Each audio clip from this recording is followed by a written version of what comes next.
society by his own attitude because he does bring up the attitude of the group toward himself, responds to it, and through that response changes the attitude of the group. This is, of course, what we are constantly doing in our imagination, in our thought. We are utilizing our own attitude to bring about a different situation in the community of which we are a part. We are exerting ourselves, bringing forward our own opinion, criticizing the attitudes of others, and approving or disapproving. But we can do that only insofar as we can call out in ourselves the response of the community. We only have ideas insofar as we are able to take the attitude of the community and then respond to it. In the case of lower animals, the response of the individual to the social situation, its gesture as over against the social situation, is what answers to the idea in the human animal. It is not, however, an idea. We use the vocal gesture to call out the response which answers to that of the community. We have, then, in our own stimulus, a reply to that response, and it is that reply which is an idea. You say that it is my idea that such and such a thing should be done. Your idea is the reply which you make to the social demand made upon you. The social demand, we will say, is that you should pay taxes of a certain sort. You consider those taxes illegitimate. Now, your reply to the demand of the community, specifically to the tax assessor, as it takes place in your own experience, is an idea. To the extent that you have in your own conduct symbols which are the expression of your reply to the demand, you have an idea of what your assessment ought to be. It is an ideal situation insofar as you are taking the role of the tax assessor over against yourself, and replying to it. It is not like the situation in the dog fight where the dog is actually preparing to spring and another dog takes another attitude which defeats that spring. The difference is that the conversation of gestures is a part of the actual realized fight, whereas in the other case you are taking the attitude of the tax authorities in advance and working or calling out your own response to it. When that takes place in your experience, you have ideas. A person threatens you, and you knock him down on the spot. There has been no ideal element in the situation. If you count 10 and consider what the threat means, you are having an idea, are bringing the situation into an ideal setting. It is that, we have seen, which constitutes what we term mind. We are taking the attitude of the community and we are responding to it in this conversation of gestures. The gestures in this case are vocal gestures. They are significant symbols, and by symbol we do not mean something that lies outside of the field of conduct. A symbol is nothing but the stimulus whose response is given in advance. That is all we mean by a symbol. There is a word, and a blow. The blow is the historical antecedent of the word, but if the word means an insult, the response is one now involved in the word, something given in the very stimulus itself. That is all that is meant by a symbol. Now, if that response can be given in terms of an attitude utilized for the further control of action, then the relation of that stimulus and attitude is what we mean by a significant symbol. Our thinking that goes on, as we say, inside of us, is a play of symbols in the above sense. Through gestures responses are called out in our own attitudes, and as soon as they are called out they evoke, in turn, other attitudes. What was the meaning now becomes a symbol which has another meaning. The meaning has itself become a stimulus to another response. In the dogfight the attitude of the one has the meaning of changing the attitude of the other dog, but the change of attitude now becomes a symbol, though not a language or significant symbol, to the first dog, and he, too, changes his attitude. What was a meaning now becomes a stimulus. Conversation is continually going on, and what was response becomes in the field of gesture a stimulus, and the response to that is the meaning. Responses are meanings insofar as they lie inside of such a conversation of gestures. Our thinking is just such a continual change of a situation by our capacity to take it over into our own action, to change it so that it calls for a different attitude on our own part, and to carry it on to the point where the social act may be completed. The me and the I lie in the process of thinking, and they indicate the give and take which characterizes it. There would not be an I in the sense in which we use that term if there were not a me, there would not be a me without a response in the form of the I. These two, as they appear in our experience, constitute the personality. We are individuals born into a certain nationality, located at a certain spot geographically, with such and such family relations, and such political relations. All of these represent a certain situation which constitutes the me, but this necessarily involves a continued action of the organism toward the me in the process within which that lies. The self is not something that exists first and then enters into relationship with others, but it is, so to speak, an eddy in the social current and so still a part of the current. It is a process in which the individual is continually adjusting himself in advance to the situation to which he belongs, and reacting back on it. So that the I and the me, this thinking, this conscious adjustment, becomes then a part of the whole social process and makes a much more highly organized society possible. The I and the me belong to the conversation of gestures. If there were simply a word and a blow, if one answered to a social situation immediately without reflection, there would be no personality in the foregoing sense any more than there is personality in the nature of the dog or the horse. We, of course, tend to endow our domestic animals with personality, but as we get insight into their conditions we see there is no place for this sort of importation of the social process into the conduct of the individual. They do not have the mechanism for it, language. So we say that they have no personality, they are not responsible for the social situation in which they find themselves. The human individual, on the other hand, identifies himself with that social situation. He responds to it, and although his response to it may be in the nature of criticism as well as support, it involves an acceptance of the responsibility presented by the situation. Such an acceptance does not exist in the case of the lower animals. We put personalities into the animals, but they do not belong to them, and ultimately we realize that those animals have no rights. We are at liberty to cut off their lives. There is no wrong committed when an animal's life is taken away. He has not lost anything because the future does not exist for the animal, he has not the me in his experience which by the response of the I is in some sense under his control, so that the future can exist for him. He has no conscious past since there is no self of the sort we have been describing that can be extended into the past by memories. There are presumably images in the experience of lower animals, but no ideas or memories in the required sense. 14. They have not the personality that looks before or after. They have not that future and past which gives them, so to speak, any rights as such. And yet the common attitude is that of giving them just such personalities as our own. We talk to them, and in our talking to them we act as if they had the sort of inner world that we have. A similar attribution is present in the immediate attitude which we take toward inanimate physical objects about us. We take the attitude of social beings toward them. This is most elaborately true, of course, in those whom we term nature poets. The poet is in a social relation with the things about him, a fact perhaps most vividly presented in Wordsworth. The lines on Tintern Abbey gives us, I believe, the social relationships of Wordsworth when he was a child and their continuation through his life. His statement of the relationship of man to nature is essentially the relationship of love, a social relation. This social attitude of the individual toward the physical thing is just the attitude which one has toward other objects. It is a social attitude. The man kicks the chair he stumbles over, and he has an affection for an object connected with him in his work or play. The immediate reaction of children to things about them is social. There is an evident basis for the particular response which we make to little things, since there is something that calls out a parental response in any small thing, such a thing calls out a parental response which is universal. This holds for physical things, as well as for animals. The physical object is an abstraction which we make from the social response to nature. We talk to nature, we address the clouds, the sea, the tree, and objects about us.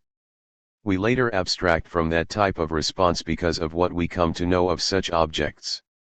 15. The immediate response is, however, social, where we carry over a thinking process into nature. We are making nature rational.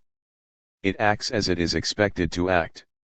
We are taking the attitude of the physical things about us, and when we change the situation, nature responds in a different way.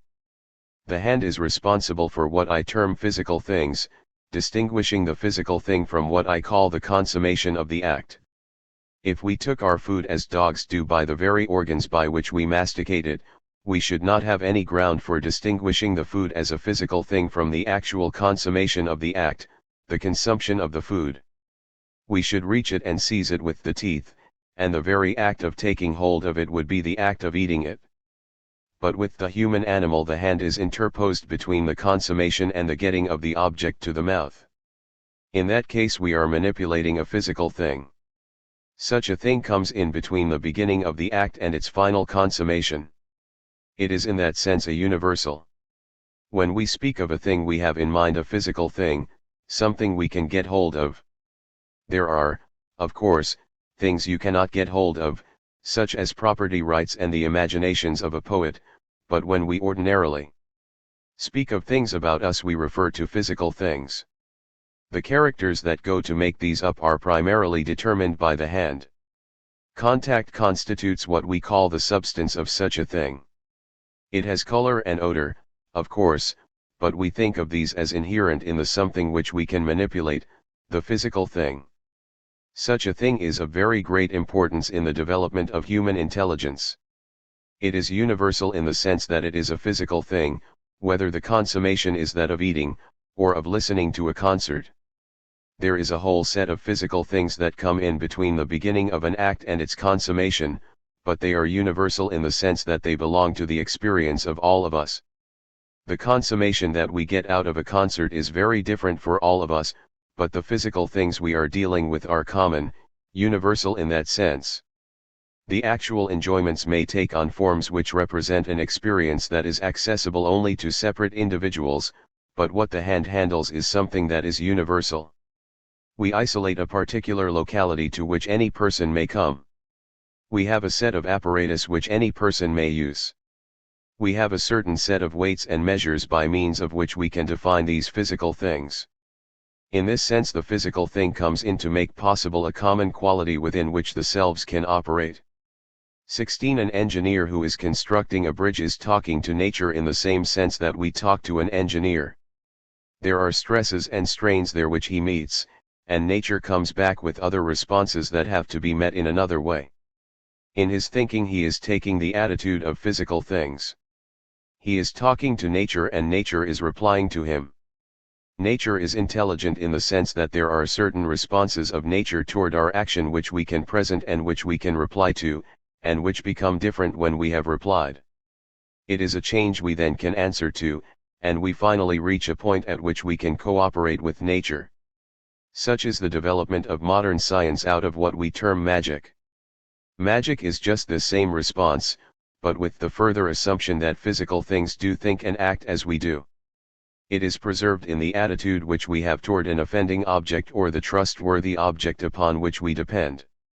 We all carry about a certain amount of this sort of magic. We avoid something because we feel it is in some way dangerous, we all respect certain omens to which we pay some attention.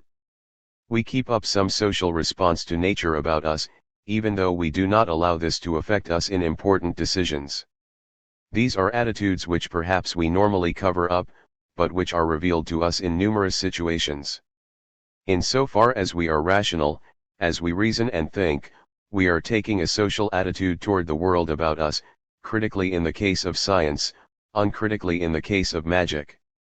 24. Mind as the individual importation of the social process. I have been presenting the self and the mind in terms of a social process, as the importation of the conversation of gestures into the conduct of the individual organism, so that the individual organism takes these organized attitudes of the others called out by its own attitude, in the form of its gestures, and in reacting to that response calls out other organized attitudes in the others in the community to which the individual belongs. This process can be characterized in a certain sense in terms of the I and the me being that group of organized attitudes to which the individual responds as an I. What I want particularly to emphasize is the temporal and logical pre-existence of the social process to the self-conscious individual that arises in it. 17. The conversation of gestures is a part of the social process which is going on. It is not something that the individual alone makes possible. What the development of language, especially the significant symbol, has rendered possible is just the taking over of this external social situation into the conduct of the individual himself. There follows from this the enormous development which belongs to human society, the possibility of the prevision of what is going to take place in the response of other individuals, and a preliminary adjustment to this by the individual. These, in turn, produce a different social situation which is again reflected in what I have termed the me, so that the individual himself takes a different attitude. Consider a politician or a statesman putting through some project in which he has the attitude of the community in himself. He knows how the community reacts to this proposal. He reacts to this expression of the community in his own experience he feels with it. He has a set of organized attitudes which are those of the community. His own contribution, the I in this case, is a project of reorganization, a project which he brings forward to the community as it is reflected in himself. He himself changes, of course, in so far as he brings this project forward and makes it a political issue. There has now arisen a new social situation as a result of the project which he is presenting. The whole procedure takes place in his own experience as well as in the general experience of the community. He is successful to the degree that the final me reflects the attitude of all in the community.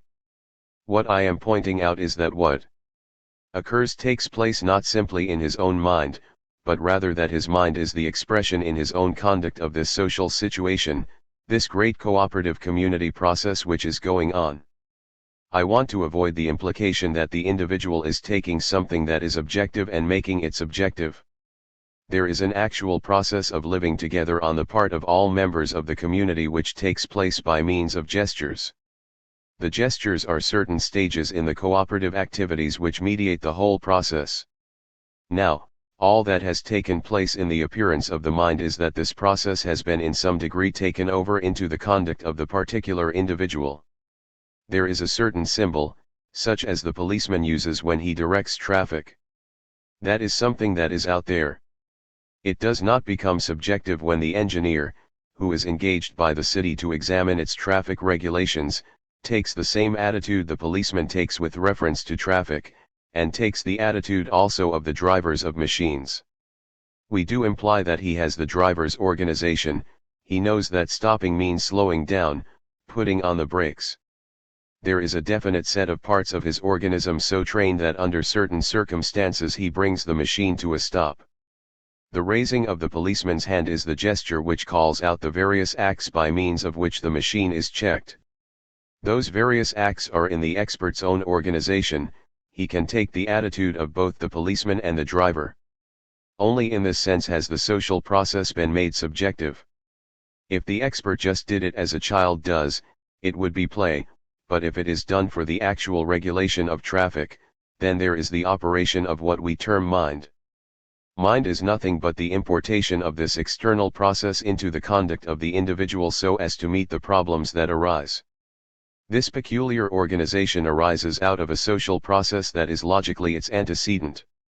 A community within which the organism acts in such a cooperative fashion that the action of one is the stimulus to the other to respond, and so on, is the antecedent of the peculiar type of organization we term a mind, or a self. Take the simple family relation, where there is the male and the female and the child which has to be cared for. Here is a process which can only go on through interactions within this group. It cannot be said that the individuals come first and the community later, for the individuals arise in the very process itself, just as much as the human body or any multicellular form is one in which differentiated cells arise. There has to be a life process going on in order to have the differentiated cells. In the same way there has to be a social process going on in order that there may be individuals. It is just as true in society as it is in the physiological situation that there could not be the individual if there was not the process of which he is a part. Given such a social process, there is the possibility of human intelligence when this social process, in terms of the conversation of gestures, is taken over into the conduct of the individual, and then there arises, Of course, a different type of individual in terms of the responses now possible. There might conceivably be an individual who simply plays as the child does, without getting into a social game, but the human individual is possible because there is a social process in which it can function responsibly. The attitudes are parts of the social reaction. The cries would not maintain themselves as vocal gestures unless they did call out certain responses in the others. The attitude itself could only exist as such in this interplay of gestures. The mind is simply the interplay of such gestures in the form of significant symbols. We must remember that the gesture is there only in its relationship to the response, to the attitude. One would not have words unless there were such responses. Language would never have arisen as a set of bare arbitrary terms which were attached to certain stimuli. Words have arisen out of a social interrelationship. One of Gulliver's tales was of a community in which a machine was created into which the letters of the alphabet could be mechanically fed in an endless number of combinations, and then the members of the community gathered around to see how the letters arranged after each rotation, on the theory that they might come in the form of an Iliad or one of Shakespeare's plays, or some other great work. The assumption back of this would be that symbols are entirely independent of what we term their meaning. The assumption is baseless. There cannot be symbols unless there are responses. There would not be a call for assistance if there was not a tendency to respond to the cry of distress. It is such significant symbols, in the sense of a subset of social stimuli initiating a cooperative response, that do in a certain sense constitute our mind, provided that not only the symbol but also the responses are in our own nature. What the human being has succeeded in doing is in organizing the response to a certain symbol which is a part of the social act, so that he takes the attitude of the other person who cooperates with him. It is that which gives him a mind. The sentinel of a herd is that member of the herd which is more sensitive to odor or sound than the others. At the approach of danger, he starts to run earlier than the others, who then follow along, in virtue of a herding tendency to run together. There is a social stimulus, a gesture, if you like, to which the other forms respond. The first form gets the odor earlier and starts to run, and its starting to run is a stimulus to the others to run also. It is all external, there is no mental process involved. The sentinel does not regard itself as the individual who is to give a signal, it just runs at a certain moment and so starts the others to run. But with a mind, the animal that gives the signal also takes the attitude of the others who respond to it. He knows what his signal means. A man who calls fire would be able to call out in himself the reaction he calls out in the other. Insofar as the man can take the attitude of the other, his attitude of response to fire, his sense of terror that response to his own cry is something that makes of his conduct a mental affair, as over against the conduct of the others. 18 But the only thing that has happened here is that what takes place externally in the herd has been imported into the conduct of the man. There is the same signal and the same tendency to respond, but the man not only can give the signal but also can arouse in himself the attitude of the terrified escape, and through calling that out he can come back upon his own tendency to call out and can check it. He can react upon himself in taking the organized attitude of the whole group in trying to escape from danger. There is nothing more subjective about it than that the response to his own stimulus can be found in his own conduct, and that he can utilize the conversation of gestures that takes place to determine his own conduct. If he can so act, he can set up a rational control, and thus make possible a far more highly organized society than otherwise. The process is one which does not utilize a man endowed with a consciousness where there was no consciousness before, but rather an individual who takes over the whole social process into his own conduct. That ability, of course, is dependent first of all on the symbol being one to which he can respond, and so far as we know, the vocal gesture has been the condition for the development of that type of symbol. Whether it can develop without the vocal gesture I cannot tell. I want to be sure that we see that the content put into the mind is only a development and product of social interaction. It is a development which is of enormous importance, and which leads to complexities and complications of society which go almost beyond our power to trace, but originally it is nothing but the taking over of the attitude of the other. To the extent that the animal can take the attitude of the other and utilize that attitude for the control of his own conduct, we have what is termed mind, and that is the only apparatus involved in the appearance of the mind. I know of no way in which intelligence or mind could arise or could have arisen, other than through the internalization by the individual of social processes of experience and behavior, that is, through this internalization of the conversation of significant gestures, as made possible by the individual's taking the attitudes of other individuals toward himself and toward what is being thought about. And if mind or thought has arisen in this way, then there neither can be nor could have been any mind or thought without language, and the early stages of the development of language must have been prior to the development of mind or thought. 25. The I and the me as phases of the self. 19. We come now to the position of the self-conscious self or mind in the community. Such a self finds its expression in self-assertion, or in the devotion of itself to the cause of the community. The self appears as a new type of individual in the social whole. There is a new social whole because of the appearance of the type of individual mind I have described, and because of the self with its own assertion of itself or its own identification with the community. The self is the important phase in the development because it is in the possibility of the importation of this social attitude into the responses of the whole community that such a society could arise. The change that takes place through this importation of the conversation of gestures into the conduct of the individual is one that takes place in the experience of all of the component individuals. These, of course, are not the only changes that take place in the community. In speech, definite changes take place that nobody is aware of at all. It requires the investigation of scientists to discover that such processes have taken place. This is also true of other phases of human organization. They change, we say, unconsciously, as is illustrated in such a study of the myth as Wundt has carried out in his The Myth. Carries an account of the way in which organization has taken place while largely without any conscious direction, and that sort of change is going on all the time. Take a person's attitude toward a new fashion. It may at first be one of objection. After a while he gets to the point of thinking of himself in this changed fashion, noticing the clothes in the window and seeing himself in them. The change has taken place in him without his being aware of it. There is, then, a process by means of which the individual in interaction with others inevitably becomes like others in doing the same thing, without that process appearing in what we term consciousness. We become conscious of the process when we do definitely take the attitude of the others, and this situation must be distinguished from the previous one. Perhaps one says that he does not care to dress in a certain fashion, but prefers to be different, then he is taking the attitude of others toward himself into his own conduct. When an ant from another nest is introduced into the nest of other forms, these turn on it and tear it to pieces. The attitude in the human community may be that of the individual himself, refusing to submit himself because he does take that common attitude. The ant case is an entirely external affair, but in the human individual it is a matter of taking the attitudes of the others and adjusting oneself or fighting it out.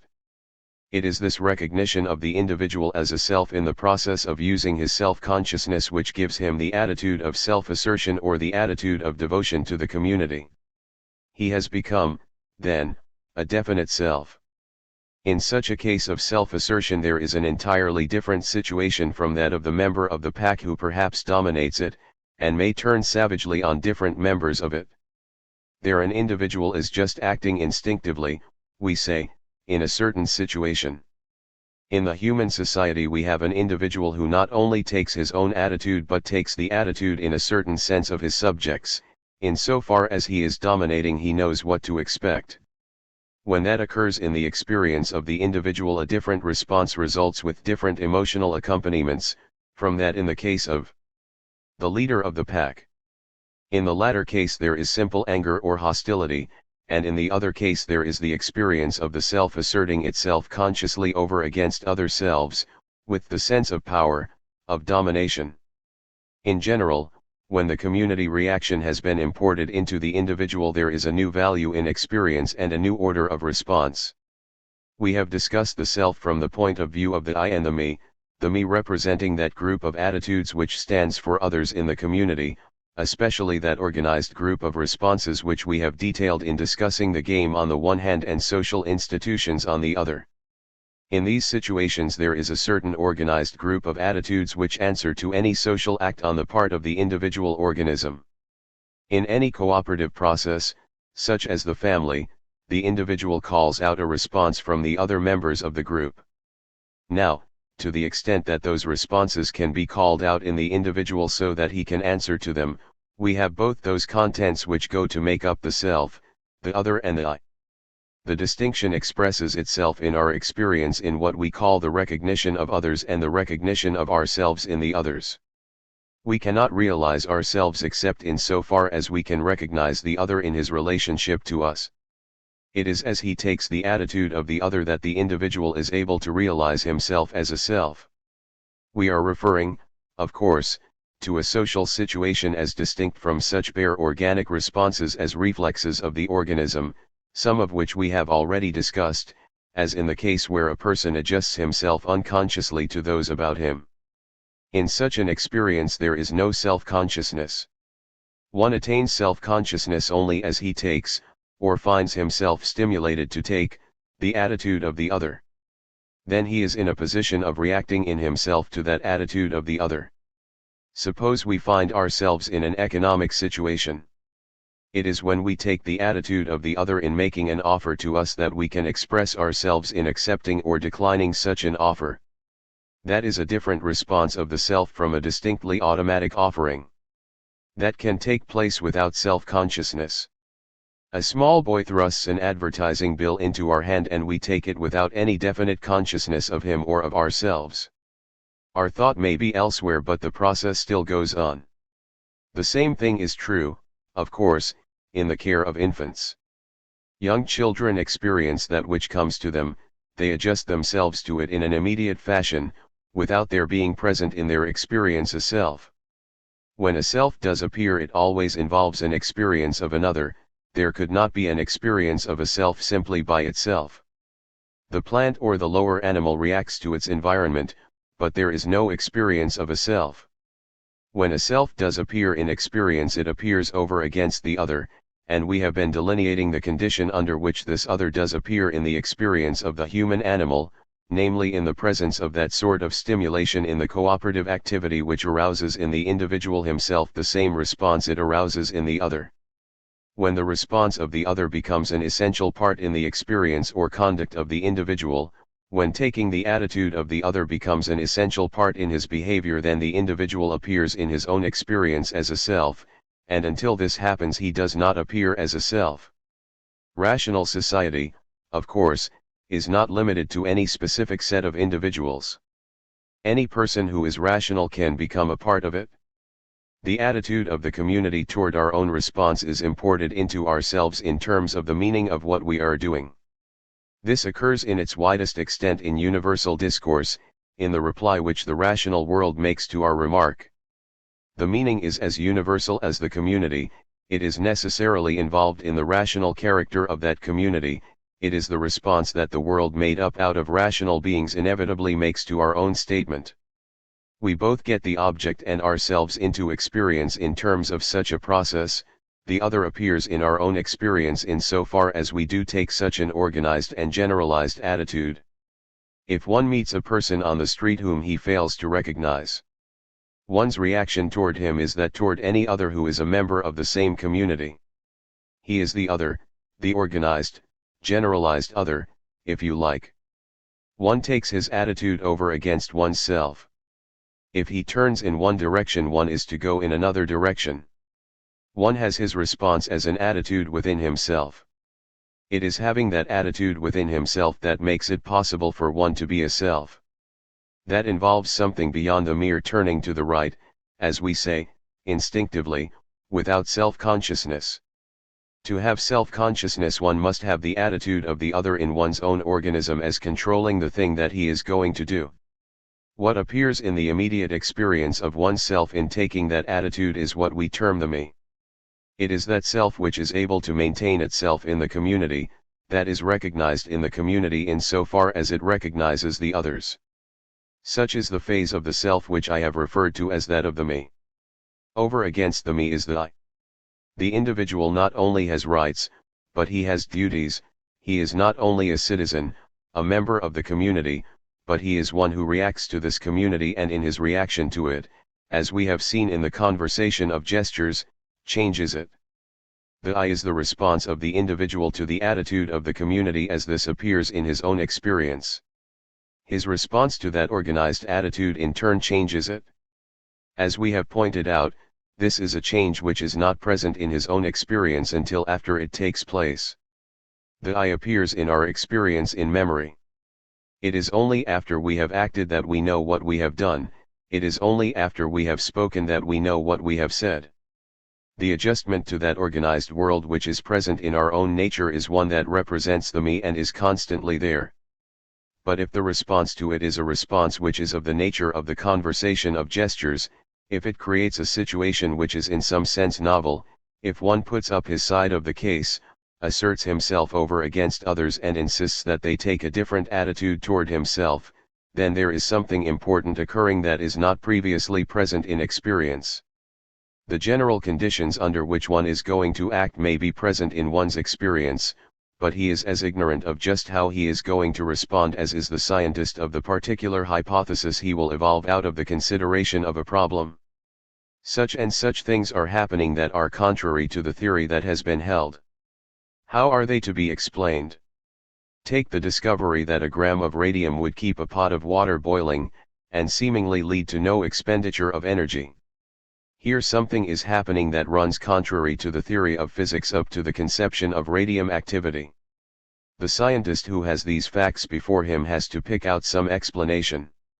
He suggests that the radium atom is breaking down, and is consequently setting free energy.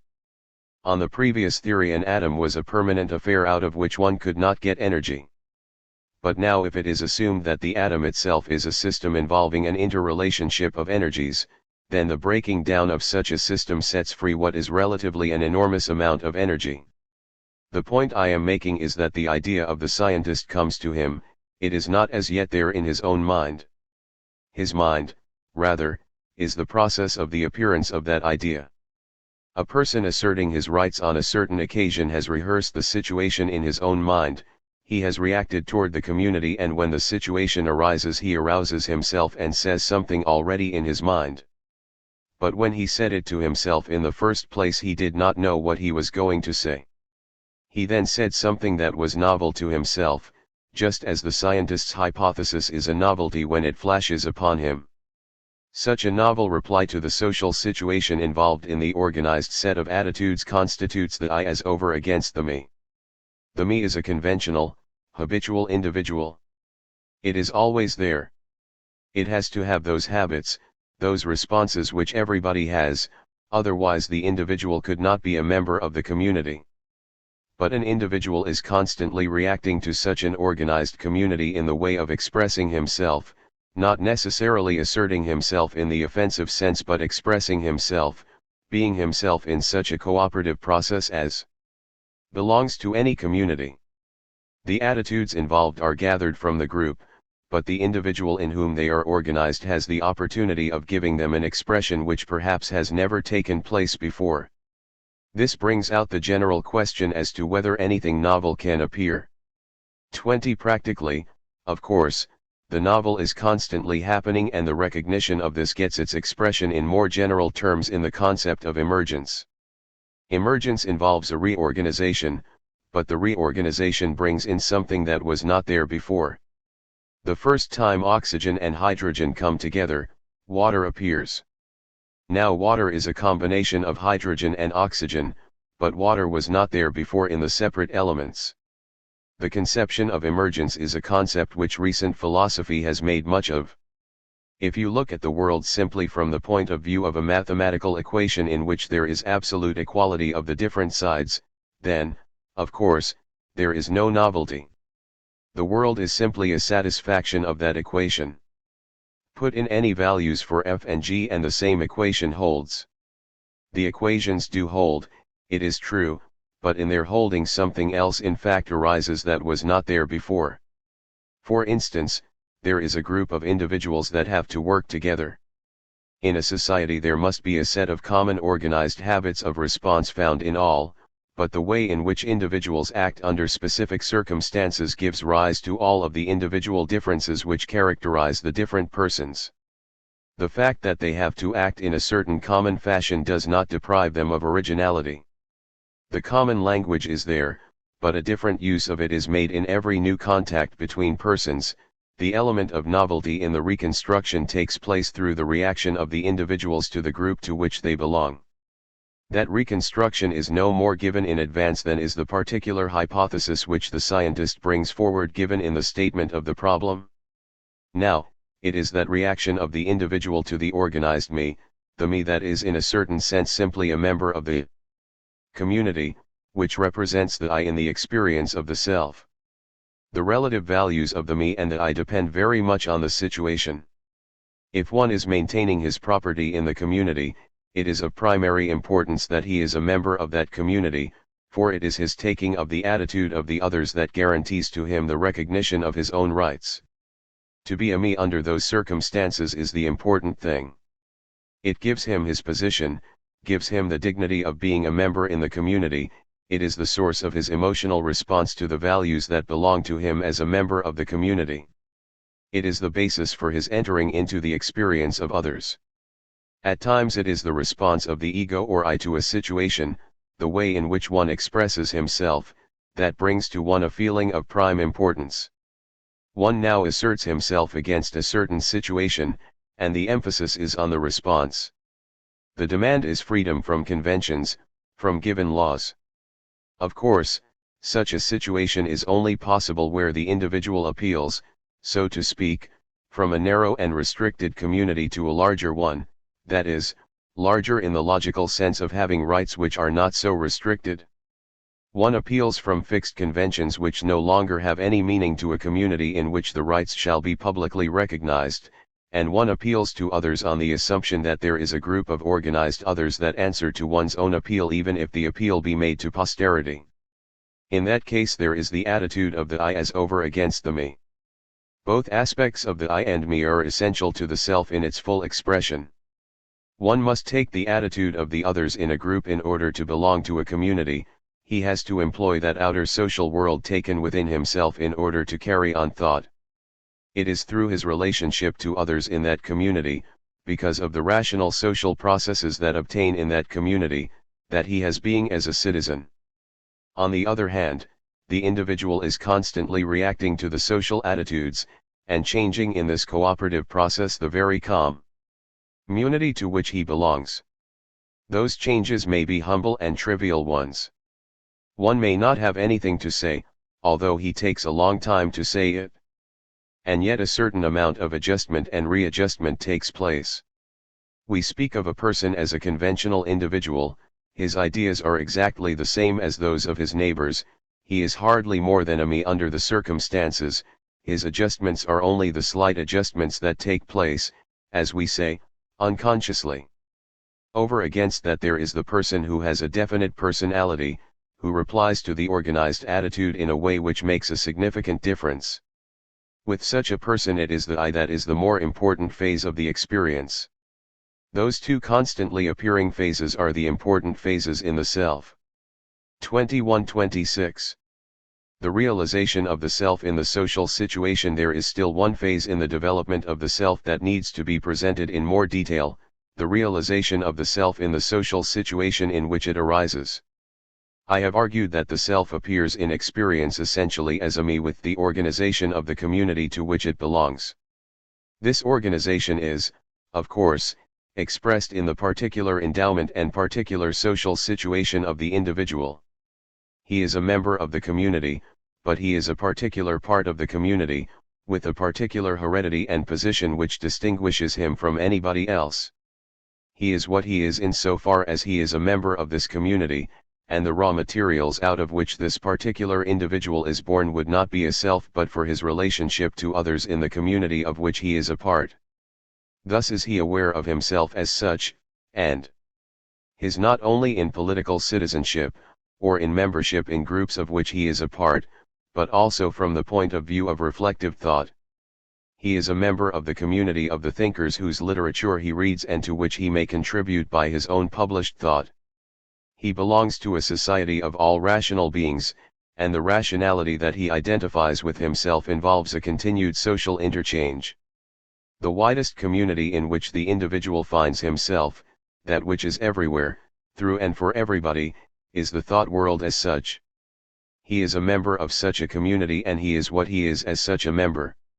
The fact that all selves are constituted by or in terms of the social process, and are individual reflections of it or rather of this organized behavior pattern which it exhibits, and which they prehend in their respective structures is not in the least incompatible with, or destructive of, the fact that every individual self has its own peculiar individuality, its own unique pattern, because each individual self within that process, while it reflects in its organized structure the behavior pattern of that process as a whole, does so from its own particular and unique standpoint within that process, and thus reflects in its organized structure a different aspect or perspective of this whole social behavior pattern from that which is reflected in the organized structure of any other individual self within that process, just as every monad in the Leibnizian universe mirrors that universe from a different point of view, and thus mirrors a different aspect or perspective of that universe. In other words, the organized structure of every individual self within the human social process of experience and behavior reflects, and is constituted by, the organized relational pattern of that process as a whole, but each individual self-structure reflects, and is constituted by, a different aspect or perspective of this relational pattern, because each reflects this relational pattern from its own unique standpoint, so that the common social origin and constitution of individual selves and their structures does not preclude wide individual differences and variations among them, or contradict the peculiar and more or less distinctive individuality which each of them in fact possesses. Every individual self within a given society or social community reflects in its organized structure the whole relational pattern of organized social behavior which that society or community exhibits or is carrying on, and its organized structure is constituted by this pattern. But since each of these individual selves reflects a uniquely different aspect or perspective of this pattern in its structure, from its own particular and unique place or standpoint within the whole process of organized social behavior which exhibits this pattern since, that is, each is differently or uniquely related to that whole process, and occupies its own essentially unique focus of relations therein the structure of each is differently constituted by this pattern from the way in which the structure of any other is so constituted. The individual, as we have seen, is continually reacting back against this society. Every adjustment involves some sort of change in the community to which the individual adjusts himself. And this change, of course, may be very important. Take even the widest community which we can present, the rational community that is represented in the so-called universal discourse. Up to a comparatively recent time the form of this was that of an Aristotelian world. But men in America, England, Italy, Germany, France, have very considerably changed the structure of that world, introducing a logic of multiple relations in place of the Aristotelian relation of substance and attribute. Another fundamental change has taken place in the form of the world through the reaction of an individual Einstein. Great figures in history bring about very fundamental changes. These profound changes which take place through the action of individual minds are only the extreme expression of the sort of changes that take place steadily through reactions which are not simply those of a me but of an I.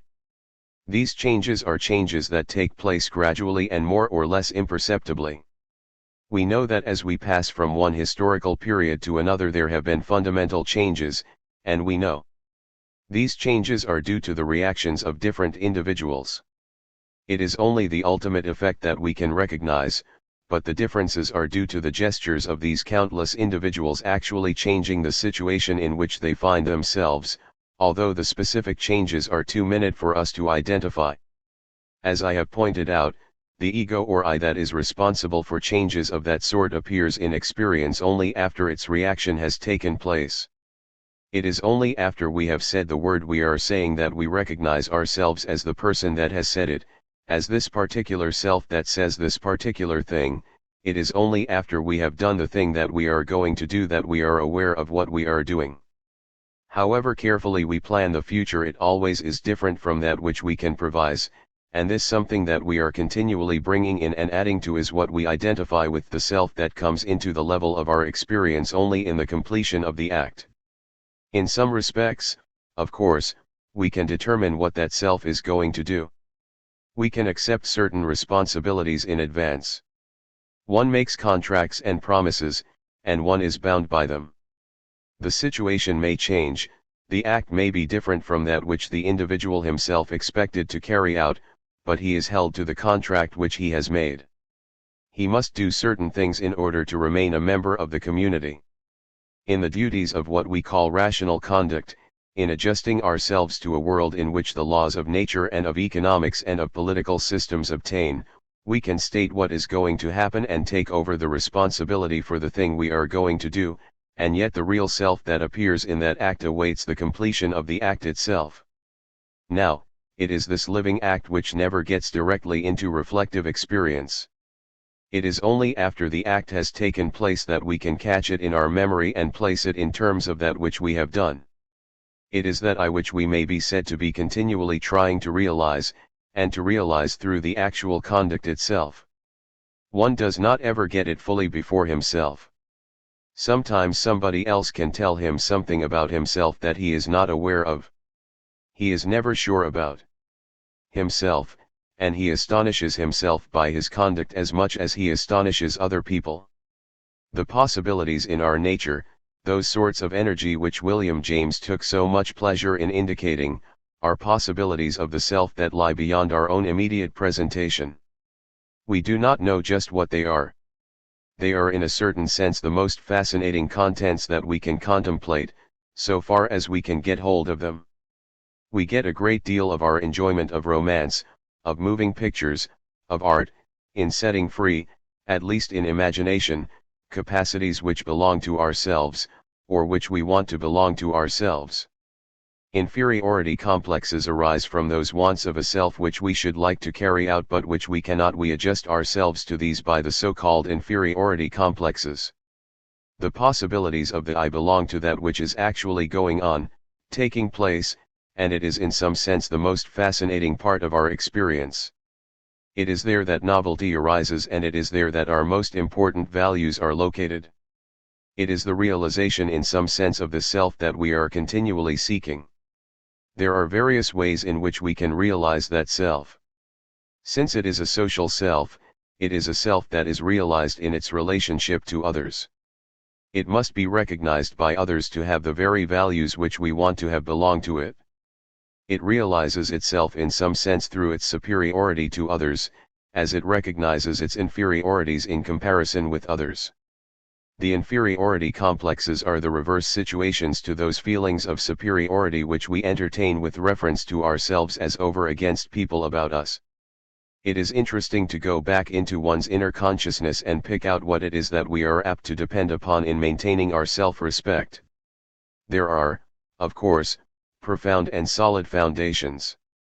One does keep his word, meet his obligations, and that provides a basis for self-respect. But those are characters which obtain in most of the members of the community with whom we have to do. We all fall down at certain points, but on the whole we always are people of our words. We do belong to the community, and our self-respect depends on our recognition of ourselves as such self-respecting individuals. But that is not enough for us, since we want to recognize ourselves in our differences from other persons. We have, of course, a specific economic and social status that enables us to so distinguish ourselves. We also have to some extent positions in various groups which give a means of self-identification, but there is back of all these matters a sense of things which on the whole we do better than other people do. It is very interesting to get back to these superiorities, many of them of a very trivial character, but of great importance to us. We may come back to manners of speech and dress, to a capacity for remembering, to this, that, and the other thing, but always to something in which we stand out above people. We are careful, of course, not directly to plume ourselves. It would seem childish to intimate that we take satisfaction in showing that we can do something better than others. We take a great deal of pains to cover up such a situation, but actually we are vastly gratified. Among children and among primitive communities these superiorities are vaunted and a person glories in them, but even among our more advanced groups they are there as essential ways of realizing one's self, and they are not to be identified with what we term the expression of the egoistic or self-centered person. A person may be as genuine as you like in matters of dollars and cents or efforts, and he may be genuine in recognizing other people's successes and enjoy them, but that does not keep him from enjoying his own abilities and getting peculiar satisfaction out of his own successes. This sense of superiority does not represent necessarily the disagreeable type of assertive character, and it does not mean that the person wants to lower other people in order to get himself into a higher standing. That is the form such self-realization is apt to appear to take, to say the least, and all of us recognize such a form as not simply unfortunate but as morally more or less despicable. But there is a demand, a constant demand, to realize oneself in some sort of superiority over those about us. It appears, perhaps, more definitely in such situations as those to which I have referred, and which are the hardest things to explain. There is a certain enjoyableness about the misfortunes of other people, especially those gathered about their personality. It finds its expression in what we term gossip, even mischievous gossip. We have to be on our guard against it. We may relate an event with real sorrow, and yet there is a certain satisfaction in something that has happened to somebody else but has not happened to us. This is the same attitude that is involved in the humor of somebody else tumbling down.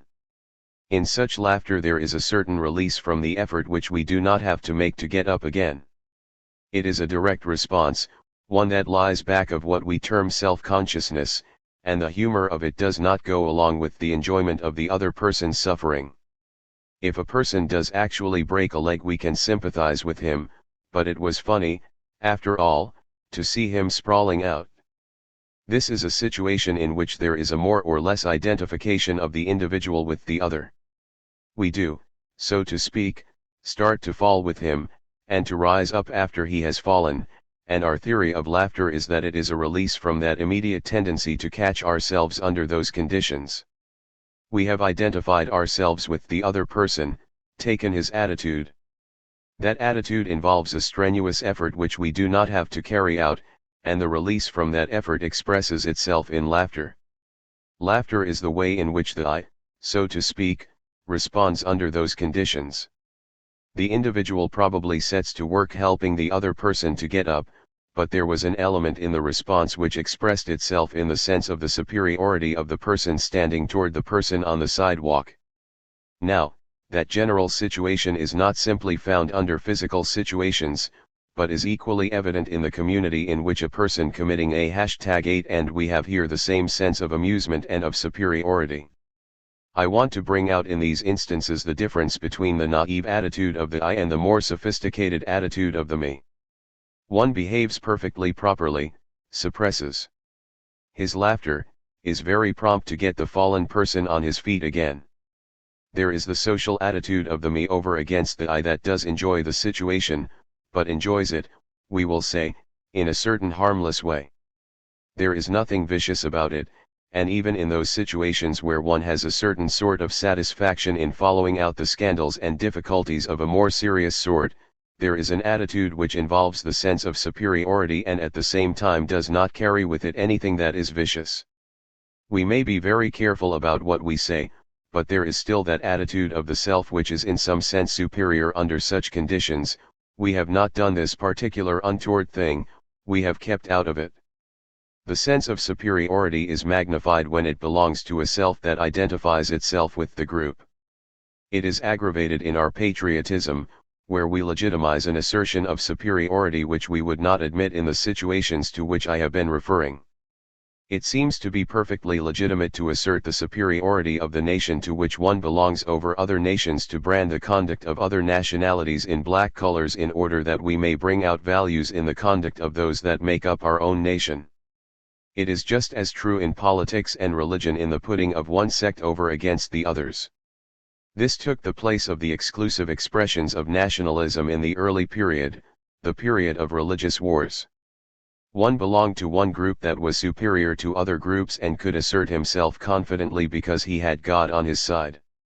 There we find a situation under which it seemed to be perfectly legitimate to assert the sort of superiority which goes with self-consciousness and which in some sense seems to be essential to self-consciousness. It is not, of course, confined to nationalism and patriotism. We all believe that the group we are in is superior to other groups. We can get together with the members in a bit of gossip that with anyone else or any other group would be impossible.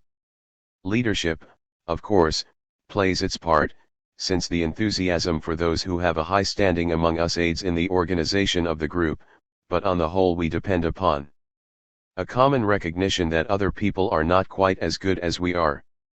The feeling of group superiority is generally explained in terms of the organization of the group. Groups have survived in the past insofar as they have organized against a common enemy.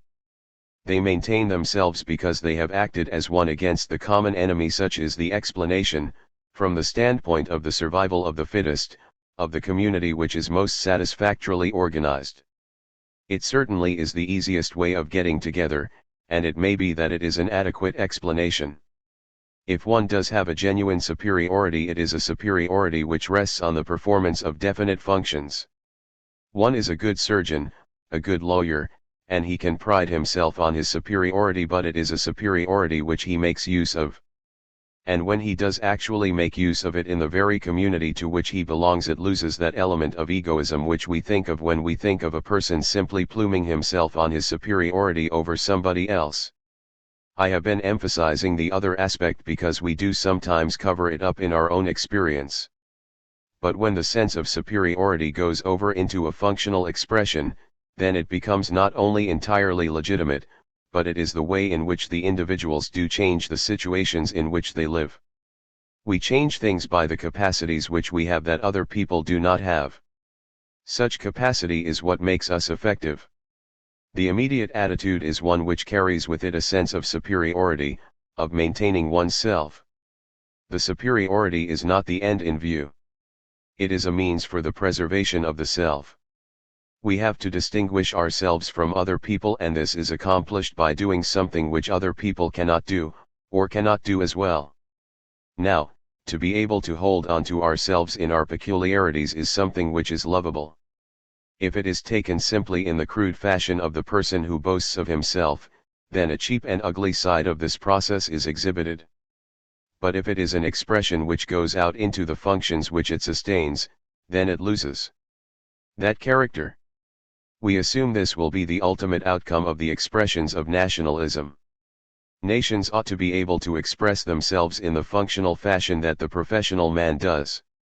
There is the beginning of such an organization in the League of Nations. One nation recognizes certain things it has to do as a member of the community of nations. Even the mandate system at least puts a functional aspect on the action of the directing nation and not one which is simply an expression of power. 27. The contributions of the me and the I have been undertaking to distinguish between the I and the me as different phases of the self, the me answering to the organized attitudes of the others which we definitely assume and which determine consequently our own conduct so far as it is of a self-conscious character. Now the me may be regarded as giving the form of the I. The novelty comes in the action of the I, but the structure, the form of the self is one which is conventional. This conventional form may be reduced to a minimum. In the artist's attitude, where there is artistic creation, the emphasis upon the element of novelty is carried to the limit. This demand for the unconventional is especially noticeable in modern art. Here the artist is supposed to break away from convention, a part of his artistic expression is thought to be in the breakdown of convention. That attitude is, of course, not essential to the artistic function, and it probably never occurs in the extreme form in which it is often proclaimed. Take certain of the artists of the past. In the Greek world the artists were, in a certain sense, the supreme artisans. What they were to do was more or less set by the community, and accepted by themselves, as the expression of heroic figures, certain deities, the erection of temples. definite rules were accepted as essential to the expression. And yet the artist introduced an originality into it which distinguishes one artist from another.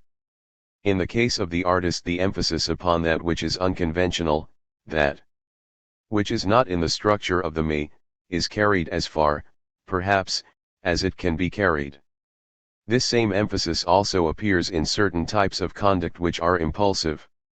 Impulsive conduct is uncontrolled conduct. The structure of the me does not there determine the expression of the I. If we use a Freudian expression, the me is in a certain sense a censor. It determines the sort of expression which can take place, sets the stage, and gives the cue. In the case of impulsive conduct, the structure of the me involved in the situation does not furnish to any such degree this control. Take the situation of self-assertion where the self simply asserts itself over against others, and suppose that the emotional stress is such that the forms of polite society in the performance of legitimate conduct are overthrown, so that the person expresses himself violently. There the me is determined by the situation.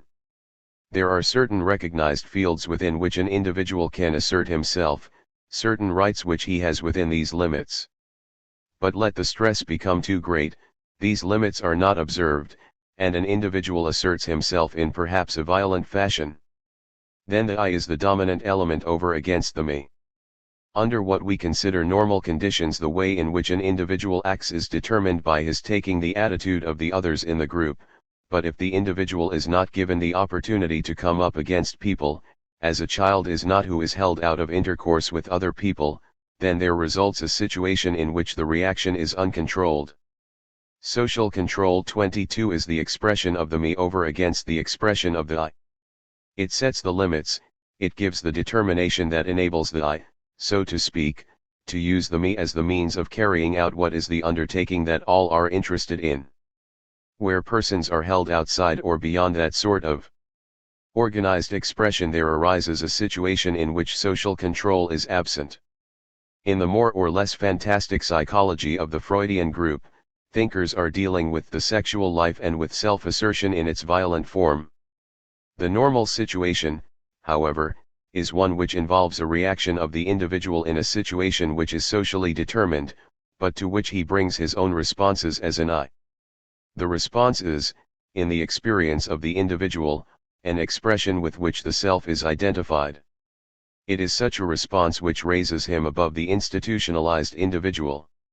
As I have said before, an institution is, after all, nothing but an organization of attitudes which we all carry in us, the organized attitudes of the others that control and determine conduct. Now, this institutionalized individual is, or should be, the means by which the individual expresses himself in his own way, for such individual expression is that which is identified with the self in those values which are essential to the self, and which arise from the self. To speak of them as arising from the self does not attach to them the character of the selfish egoist, for under the normal conditions to which we were referring, the individual is making his contribution to a common undertaking. The baseball player who makes a brilliant play is making the play called for by the nine to which he belongs. He is playing for his side. A man may, of course, play the gallery, be more interested in making a brilliant play than in helping the nine to win, just as a surgeon may carry out a brilliant operation and sacrifice the patient. But under normal conditions, the contribution of the individual gets its expression in the social processes that are involved in the act, so that the attachment of the values to the self does not involve egoism or selfishness. The other situation in which the self in its expression does in some sense exploit the group or society to which it belongs is one which sets up, so to speak, a narrow self which takes advantage of the whole group in satisfying itself. Even such a self is still a social affair. We distinguish very definitely between the selfish man and the impulsive man. The man who may lose his temper and knock another down may be a very unselfish man. He is not necessarily a person who would utilize a certain situation for the sake of his own interests. The latter case involves the narrow self that does not relate itself to the whole social group of which it is a part. Values do definitely attach to this expression of the self which is peculiar to the self, and what is peculiar to the self is what it calls its own. And yet this value lies in the social situation, and would not be apart from that social situation. It is the contribution of the individual to the situation, even though it is only in the social situation that the value obtains. We seek certainly for that sort of expression which is self-expression. When an individual feels himself hedged in, he recognizes the necessity of getting a situation in which there shall be an opportunity for him to make his addition to the undertaking, and not simply to be the conventionalized me. In a person who carries out the routine job, it leads to the reaction against the machine, and to the demand that that type of routine work shall fall into its place in the whole social process. There is, of course, a certain amount of real mental and physical health, a very essential part of one's life, that is involved in doing routine work. One can very well just carry out certain processes in which his contribution is very slight, in a more or less mechanical fashion, and find himself in a better position because of it. Such men as John Stuart Mill have been able to carry on routine occupations during a certain part of the day, and then give themselves to original work for the rest of the day. A person who cannot do a certain amount of stereotyped work is not a healthy individual. Both the health of the individual and the stability of society call for a very considerable amount of such work. The reaction to machine industry simply calls for the restriction of the amount of time given to it, but it does not involve its total abolition. Nevertheless, and granting this point, there must be some way in which the individual can express himself. It is the situations in which it is possible to get this sort of expression that seem to be particularly precious. Namely, those situations in which the individual is able to do something on his own, where he can take over responsibility and carry out things in his own way, with an opportunity to think his own thoughts. Those social situations in which the structure of the me for the time being is one in which the individual gets an opportunity for that sort of expression of the self bring some of the most exciting and gratifying experiences. These experiences may take place in a form which involves degradation, or in a form which involves the emergence of higher values. The mob furnishes a situation in which the me is one which simply supports and emphasizes the more violent sort of impulsive expression. This tendency is deeply embedded in human nature. It is astonishing what part of the I of the sick is constituted by murder stories. Of course, in the story itself, it is the tracking down of the murderer that is the focal point of interest, but that tracking down of the murderer takes one back to the vengeance attitude of the primitive community. In the murder story one gets a real villain, runs him down, and brings him to justice. Such expressions may involve degradation of the self. In situations involving the defense of the country, a mob attitude or a very high moral attitude may prevail, depending upon the individual. The situation in which one can let himself go, in which the very structure of the me opens the door for the I, is favorable to self-expression. I have referred to the situation in which a person can sit down with a friend and say just what he is thinking about someone else. There is a satisfaction in letting oneself go in this way. The sort of thing that under other circumstances you would not say and would not even let yourself think is now naturally uttered. If you get in a group which thinks as you do, then one can go to lengths which may surprise the person himself. The me in the above situations is definitely constituted by the social relations. Now if this situation is such that it opens the door to impulsive expression, one gets a peculiar satisfaction, high or low, the source of which is the value that attaches to the expression of the I in the social process. 28. The social creativity of the emergent self. We have been discussing the value which gathers about the self, especially that which is involved in the I as over against that involved in the me. The me is essentially a member of a social group, and represents, therefore, the value of the group, that sort of experience which the group makes possible. Its values are the values that belong to society. In a sense, these values are supreme. They are values which under certain extreme moral and religious conditions call out the sacrifice of the self for the whole. Without this structure of things, the life of the self would become impossible. These are the conditions under which that seeming paradox arises, that the individual sacrifices himself for the whole, which makes his own life as a self possible. Just as there could not be individual consciousness except in a social group, so the individual in a certain sense is not willing to live under certain conditions which would involve a sort of suicide of the self in its process of realization. Over against that situation we referred to those values which attach particularly to the I rather than to the me, those values which are found in the immediate attitude of the artist, the inventor, the scientist in his discovery, in general in the action of the I which cannot be calculated and which involves a reconstruction of the society, and so of the me which belongs to that society. It is that phase of experience which is found in the I, and the values that attach to it are the values belonging to this type of experience as such.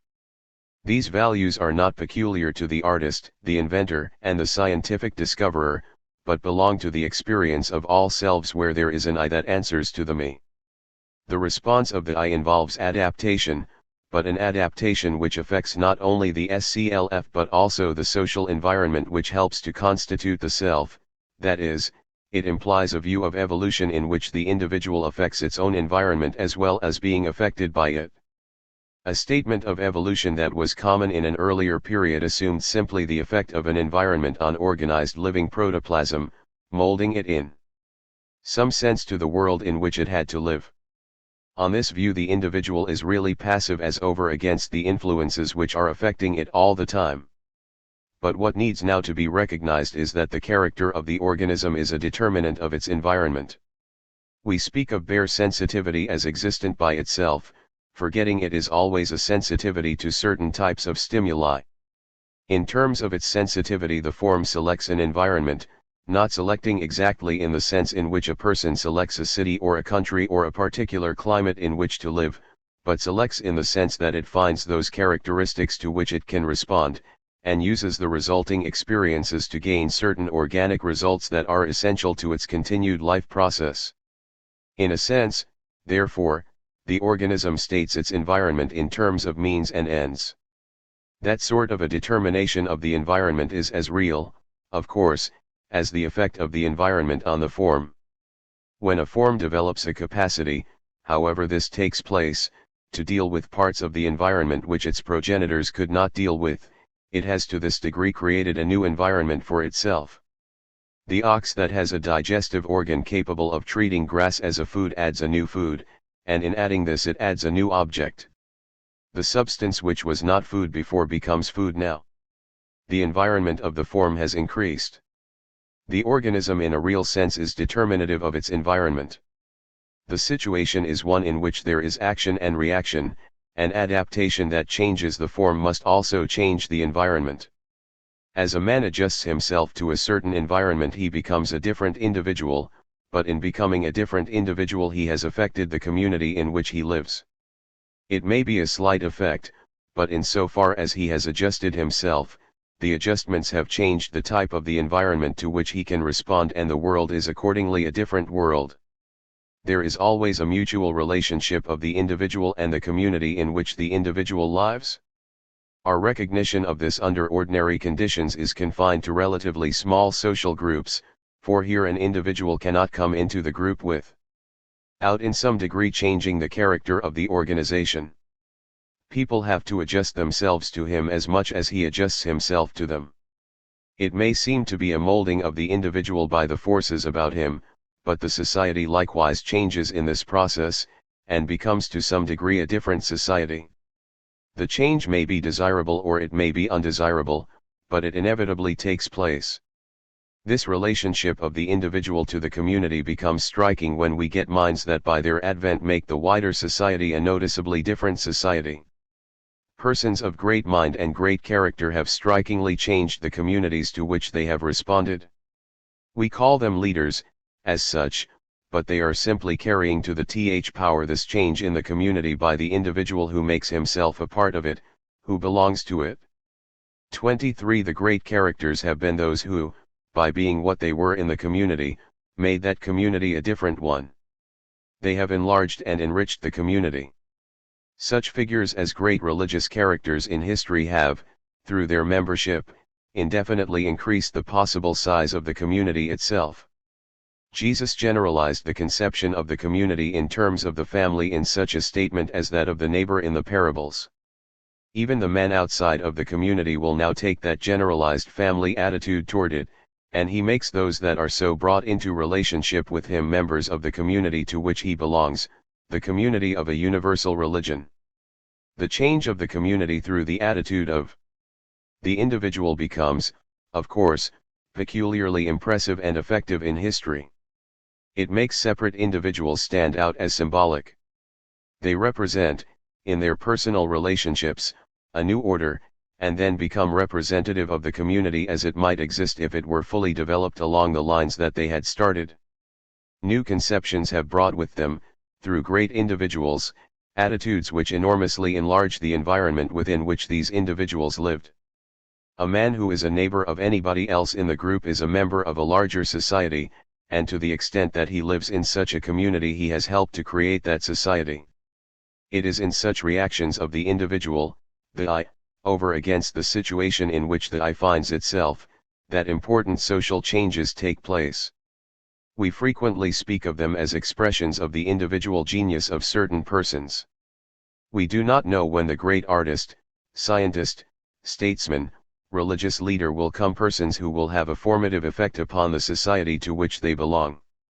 The very definition of genius would come back to something of the sort to which I have been referring, to this incalculable quality, this change of the environment on the part of an individual by himself becoming a member of the community.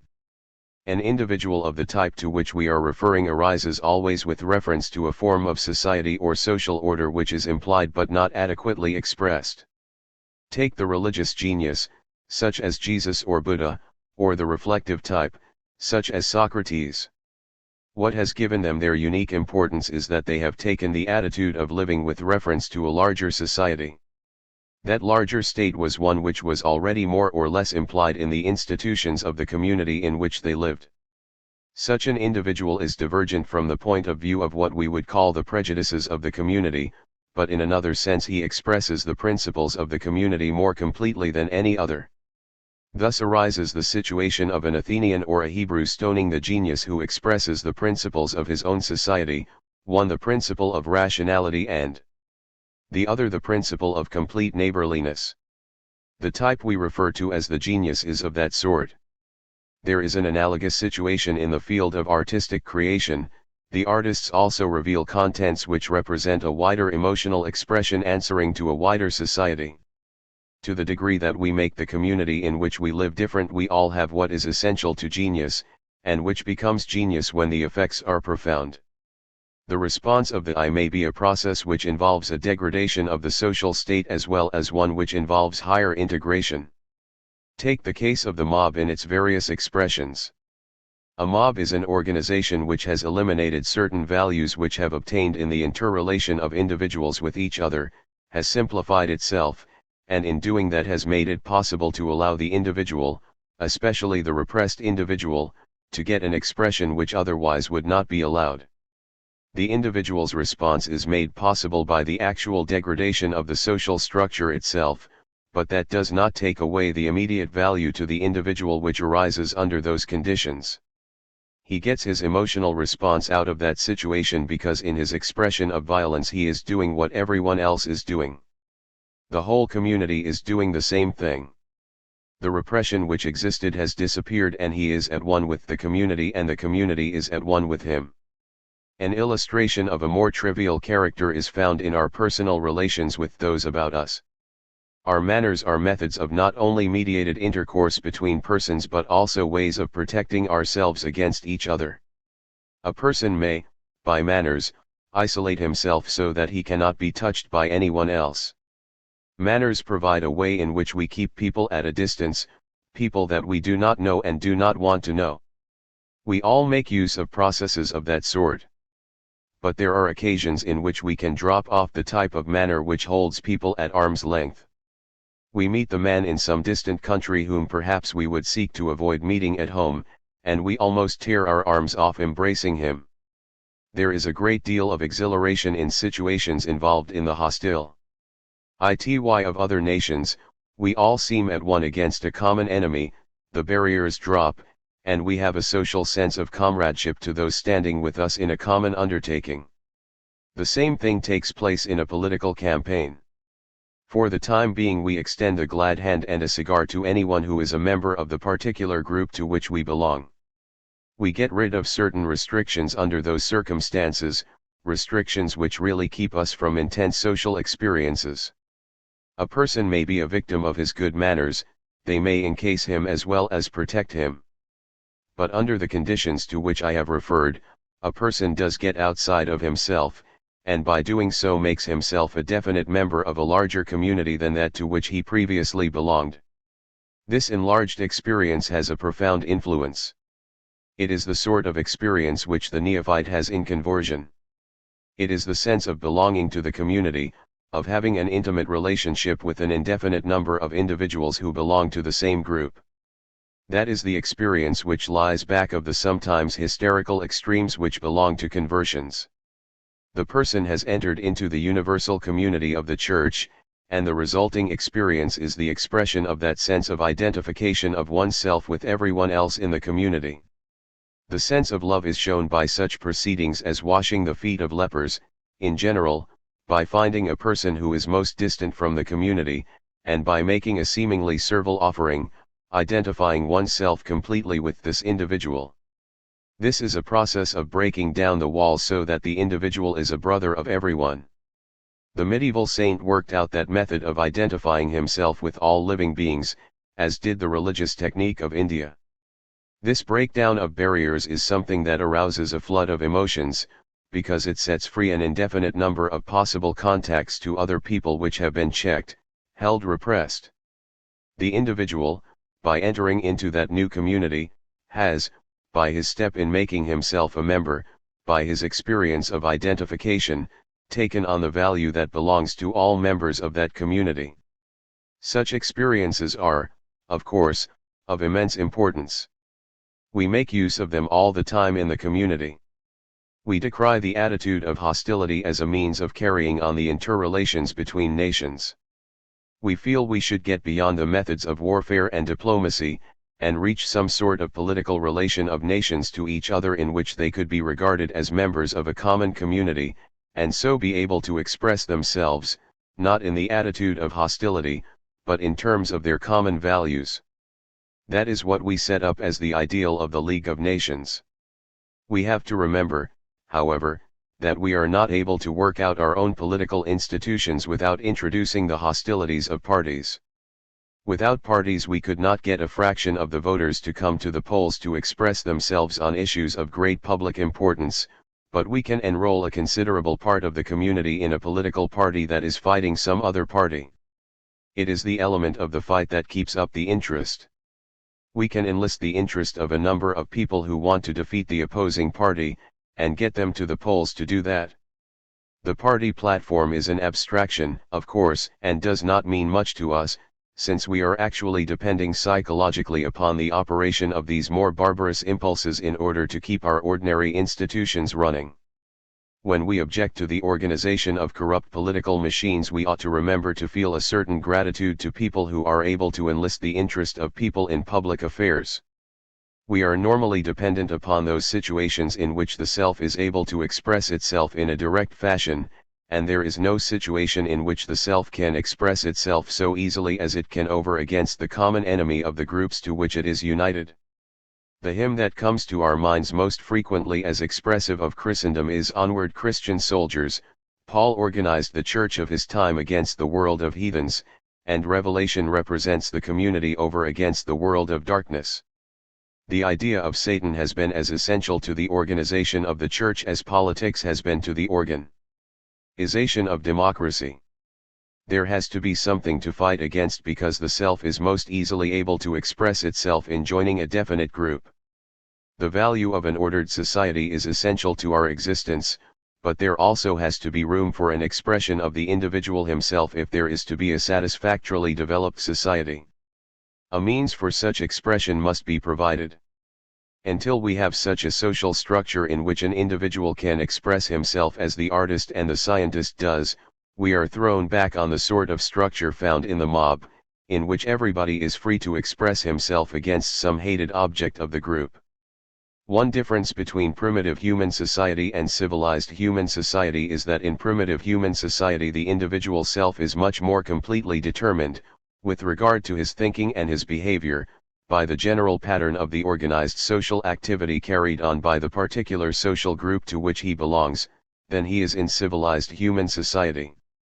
In other words, primitive human society offers much less scope for individuality, for original, unique, or creative thinking and behavior on the part of the individual self within it or belonging to it than does civilized human society, and indeed the evolution of civilized human society from primitive human society has largely depended upon or resulted from a progressive social liberation of the individual self and his conduct, with the modifications and elaborations of the human social process, which have followed from and been made possible by that liberation.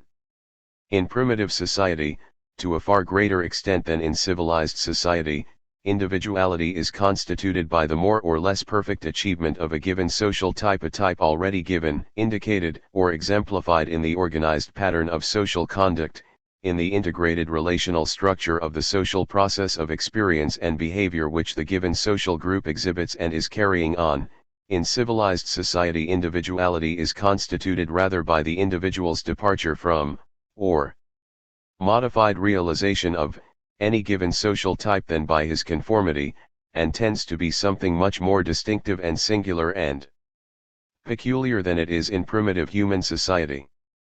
But even in the most modern and highly evolved forms of human civilization, the individual, however original and creative he may be in his thinking or behavior, always and necessarily assumes a definite relation to, and reflects in the structure of his self or personality, the general organized pattern of experience and activity exhibited in or characterizing the social life process in which he is involved, and of which his self or personality is essentially a creative expression or embodiment. No individual has a mind which operates simply in itself, in isolation from the social life process in which it has arisen or out of which it has emerged, and in which the pattern of organized social behavior has consequently been basically impressed upon it. 29. A contrast of individualistic and social theories of the self. The differences between the type of social psychology which derives the selves of individuals from the social process in which they are implicated and in which they empirically interact with one another, and the type of social psychology which instead derives that process from the selves of the individuals involved in it, are clear. The first type assumes a social process or social order as the logical and biological precondition of the appearance of the selves of the individual organisms involved in that process or belonging to that order. The other type, on the contrary, assumes individual selves as the presuppositions, logically and biologically, of the social process or order within which they interact. The difference between the social and the individual theories of the development of mind, self, and the social process of experience or behavior is analogous to the difference between the evolutionary and the contract theories of the state as held in the past by both rationalists and empiricists. 24. The latter theory takes individuals and their individual experiencing individual minds and selves as logically prior to the social process in which they are involved, and explains the existence of that social process in terms of them, whereas the former takes the social process of experience or behavior as logically prior to the individuals and their individual experiencing which are involved in it, and explains their existence in terms of that social process. But the latter type of theory cannot explain that which is taken as logically prior at all, cannot explain the existence of minds and selves, whereas the former type of theory can explain that which it takes as logically prior, namely, the existence of the social process of behavior, in terms of such fundamental biological or physiological relations and interactions as reproduction, or the cooperation of individuals for mutual protection or for the securing of food. Our contention is that mind can never find expression, and could never have come into existence at all, except in terms of a social environment, that an organized set or pattern of social relations and interactions, especially those of communication by means of gestures functioning as significant symbols and thus creating a universe of discourse, is necessarily presupposed by it and involved in its nature. And this entirely social theory or interpretation of mind. 25. This contention that mind develops and has its being only in and by virtue of the social process of experience and activity, which it hence presupposes, and that in no other way can it develop and have its being must be clearly distinguished from the partially, but only partially, social view of mind. On this view, though mind can get expression only within or in terms of the environment of an organized social group, yet it is nevertheless in some sense a native endowment, a congenital or hereditary biological attribute of the individual organism, and could not otherwise exist or manifest itself in the social process at all, so that it is not itself essentially a social phenomenon, but rather is biological both in its nature and in its origin, and is social only in its characteristic manifestations or expressions. According to this latter view, moreover, the social process presupposes, and in a sense is a product of, mind. In direct contrast is our opposite view that mind presupposes, and is a product of, the social process. The advantage of our view is that it enables us to give a detailed account and actually to explain the genesis and development of mind, whereas the view that mind is a congenital biological endowment of the individual organism does not really enable us to explain its nature and origin at all, neither what sort of biological endowment it is, nor how organisms at a certain level of evolutionary progress come to possess it. 26. Furthermore, the supposition that the social process presupposes, and is in some sense a product of, mind seems to be contradicted by the existence of the social communities of certain of the lower animals, especially the highly complex social organizations of bees and ants, which apparently operate on a purely instinctive or reflex basis, and do not in the least involve the existence of mind or consciousness in the individual organisms which form or constitute them. And even if this contradiction is avoided by the admission that only at its higher levels, only at the levels represented by the social relations and interactions of human beings, does the social process of experience and behavior presuppose the existence of mind or become necessarily a product of mind, still it is hardly plausible to suppose that this already ongoing and developing process should suddenly, at a particular stage in its evolution, become dependent for its further continuance upon an entirely extraneous factor, introduced into it, so to speak, from without. The individual enters as such into his own experience only as an object, not as a subject, and he can enter as an object only on the basis of social relations and interactions, only by means of his experiential transactions with other individuals in an organized social environment. It is true that certain contents of experience, particularly kinesthetic, are accessible only to the given individual organism and not to any others, and that these private or subjective, as opposed to public or objective, contents of experience are usually regarded as being peculiarly and intimately connected with the individual's self, or as being in a special sense self-experiences. But this accessibility solely to the given individual organism of certain contents of its experience does not affect, nor in any way conflict with, the theory as to the social nature and origin of the self that we are presenting. The existence of private or subjective contents of experience does not alter the fact that self-consciousness involves the individual's becoming an object to himself by taking the attitudes of other individuals toward himself within an organized setting of social relationships, and that unless the individual had thus become an object to himself he would not be self-conscious or have a self at all.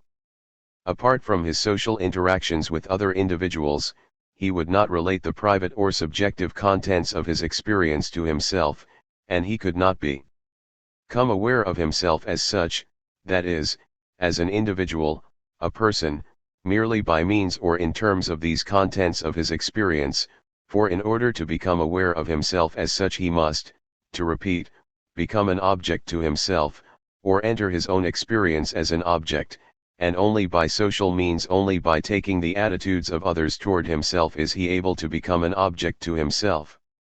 27. It is true, of course, that once mind has arisen in the social process it makes possible the development of that process into much more complex forms of social interaction among the component individuals than was possible before it had arisen. But there is nothing odd about a product of a given process contributing to, or becoming an essential factor in, the further development of that process.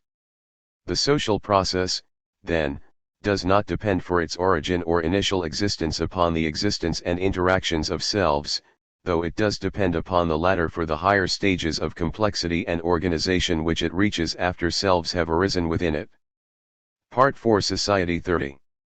The basis of human society, man and the insects. In the earlier parts of our discussion we have followed out the development of the self in the experience of the human organism, and now we are to consider something of the social organism within which the self arises. Human society as we know it could not exist without minds and selves, since all its most characteristic features presuppose the possession of minds and selves by its individual members, but its individual members would not possess minds and selves if these had not arisen within or emerged out of the human social process in its lower stages of development, those stages at which it was merely a resultant of, and wholly dependent upon, the physiological differentiations and demands of the individual organisms implicated in it. There must have been such lower stages of the human social process, not only for physiological reasons, but also, if our social theory of the origin and nature of minds and selves is correct, because minds and selves, consciousness and intelligence, could not otherwise have emerged, because, that is, some sort of an ongoing social process in which human beings were implicated must have been there in advance of the existence of minds and selves in human beings, in order to make possible the development, by human beings, of minds and selves within or in terms of that process.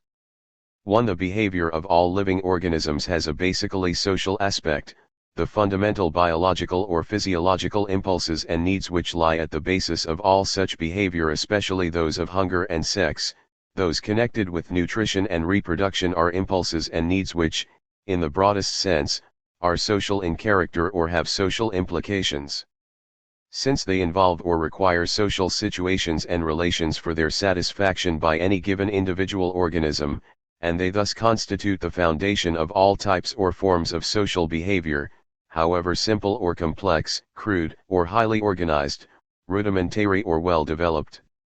The experience and behavior of the individual organism are always components of a larger social whole or process of experience and behavior in which the individual organism, by virtue of the social character of the fundamental physiological impulses and needs which motivate and are expressed in its experience and behavior, is necessarily implicated, even at the lowest evolutionary levels. There is no living organism of any kind whose nature or constitution is such that it could exist or maintain itself in complete isolation from all other living organisms, or such that certain relations to other living organisms, whether of its own or of other species, relations which in the strict sense are social, do not play a necessary and indispensable part in its life. All living organisms are bound up in a general social environment or situation, in a complex of social interrelations and interactions upon which their continued existence depends. Among these fundamental socio-physiological impulses or needs, and consequent attitudes, which are basic to social behavior and social organization in all species of living organisms, the one which is most important in the case of human social behavior, and which most decisively or determinately expresses itself in the whole general form of human social organization, both primitive and civilized, is the sex or reproductive impulse, though hardly less important are the parental impulse or attitude, which is of course closely connected or associated with the sex impulse, and the impulse or attitude of neighborliness, which is a kind of generalization of the parental impulse or attitude and upon which all cooperative social behavior is more or less dependent. Thus the family is the fundamental unit of reproduction and of maintenance of the species. It is the unit of human social organization in terms of which these vital biological activities or functions are performed or carried on. And all such larger units or forms of human social organization as the clan or the state are ultimately based upon, and, whether directly or indirectly, are developments from or extensions of, the family. Clan or tribal organization is a direct generalization of family organization, and state or national organization is a direct generalization of clan or tribal organization, hence ultimately, though indirectly, of family organization also. In short, all organized human society, even in its most complex and highly developed forms, is in a sense merely an extension and ramification of those simple and basic socio-physiological relations among its individual members, relations between the sexes resulting from their physiological differentiation, and relations between parents and children, upon which it is founded, and from which it originates. These socio-physiological impulses on which all social organizations are based constitute, moreover, one of the two poles in the general process of social differentiation and evolution, by expressing themselves in all the complexities of social relations and interactions, social responses, and activities. They are the essential physiological materials from which human nature is socially formed, so that human nature is something social through and always presupposes the truly social individual. Indeed, any psychological or philosophical treatment of human nature involves the assumption that the human individual belongs to an organized social community, and derives his human nature from his social interactions and relations with that community as a whole and with the other individual members of it. The other pole of the general process of social differentiation and evolution is constituted by the responses of individuals to the identical responses of others, that is, to class or social responses, or to responses of whole organized social groups of other individuals with reference to given sets of social stimuli, these class or social responses being the sources and bases and stuff of social institutions. Thus we may call the former pole of the general process of social differentiation and evolution the individual or physiological pole, and the latter pole of this process the institutional pole. 2. I have pointed out that the social organism is used by individuals whose cooperative activity is essential to the life of the whole. Such social organisms exist outside of the human society. The insects reveal a very curious development. We are tempted to be anthropomorphic in our accounts of the life of bees and ants, since it seems comparatively easy to trace the organization of the human community in their organizations. There are different types of individuals with corresponding functions, and a life process which seems to determine the life of the different individuals. It is tempting to refer to such a life process as analogous to a human society. We have not, however, any basis as yet for carrying out the analogy in this fashion because we are unable to identify any system of communication in insect societies, and also because the principle of organization in these communities is a different one from that found in the human community. The principle of organization among these insects is that of physiological plasticity, giving rise to an actual development in the physiological process of a different type of form adjusted to certain functions. Thus, the whole process of reproduction is carried on for the entire community by a single queen bee or queen ant, a single form with an enormous development of the reproductive organs, with the corresponding degeneration of the reproductive organs in other insects in the community. There is the development of a single group of fighters, a differentiation carried so far that they cannot feed themselves. This process of physiological development that makes an individual an organ in the social whole is quite comparable to the development of different tissues in a physiological organism. In a sense, all of the functions which are to be found in a multicellular form may be found in a single cell. Unicellular forms may carry out the entire vital process, they move, get rid of their waste products, reproduce. But in a multicellular form there is a differentiation of tissue forming muscle cells for movement, cells which take in oxygen and pass out waste products, cells set aside for the process of reproduction. Thus, there results tissue made up of cells which are differentiated. Likewise there is in a community of ants, or of bees, a physiological differentiation among different forms which is comparable to the differentiation of different cells in the tissue of a multicellular form. Now, such differentiation is not the principle of organization in human society. There is, of course, the fundamental distinction of sex which remains a physiological difference, and in the main the distinctions between the parent forms and child forms are physiological distinctions, but apart from these there is practically no physiological distinction between the different individuals that go to make up the human community. Hence, organization cannot take place, as it does in the community of ants or bees, through physiological differentiation of certain forms into social organs. On the contrary, all of the individuals have essentially the same physiological structures, and the process of organization among such forms has to be an entirely different process from that found among the insects. The degree to which insect differentiation can be carried is astonishing. Many of the products of a high social organization are carried on by these communities. They capture other minute forms whose exudations they delight in, and keep them much as we keep milk cows. They have warrior classes and they seem to carry on raids, and carry off slaves, making later use of them. They can do what the human society cannot do, they can determine the sex of the next generation, pick out and determine who the parent in the next generation will be. We get astonishing developments which parallel our own undertakings that we try to carry on in society, but the manner in which they are carried on is essentially different. It is carried on through physiological differentiation, and we fail to find in the study of these animals any medium of communication like that through which human organization takes place.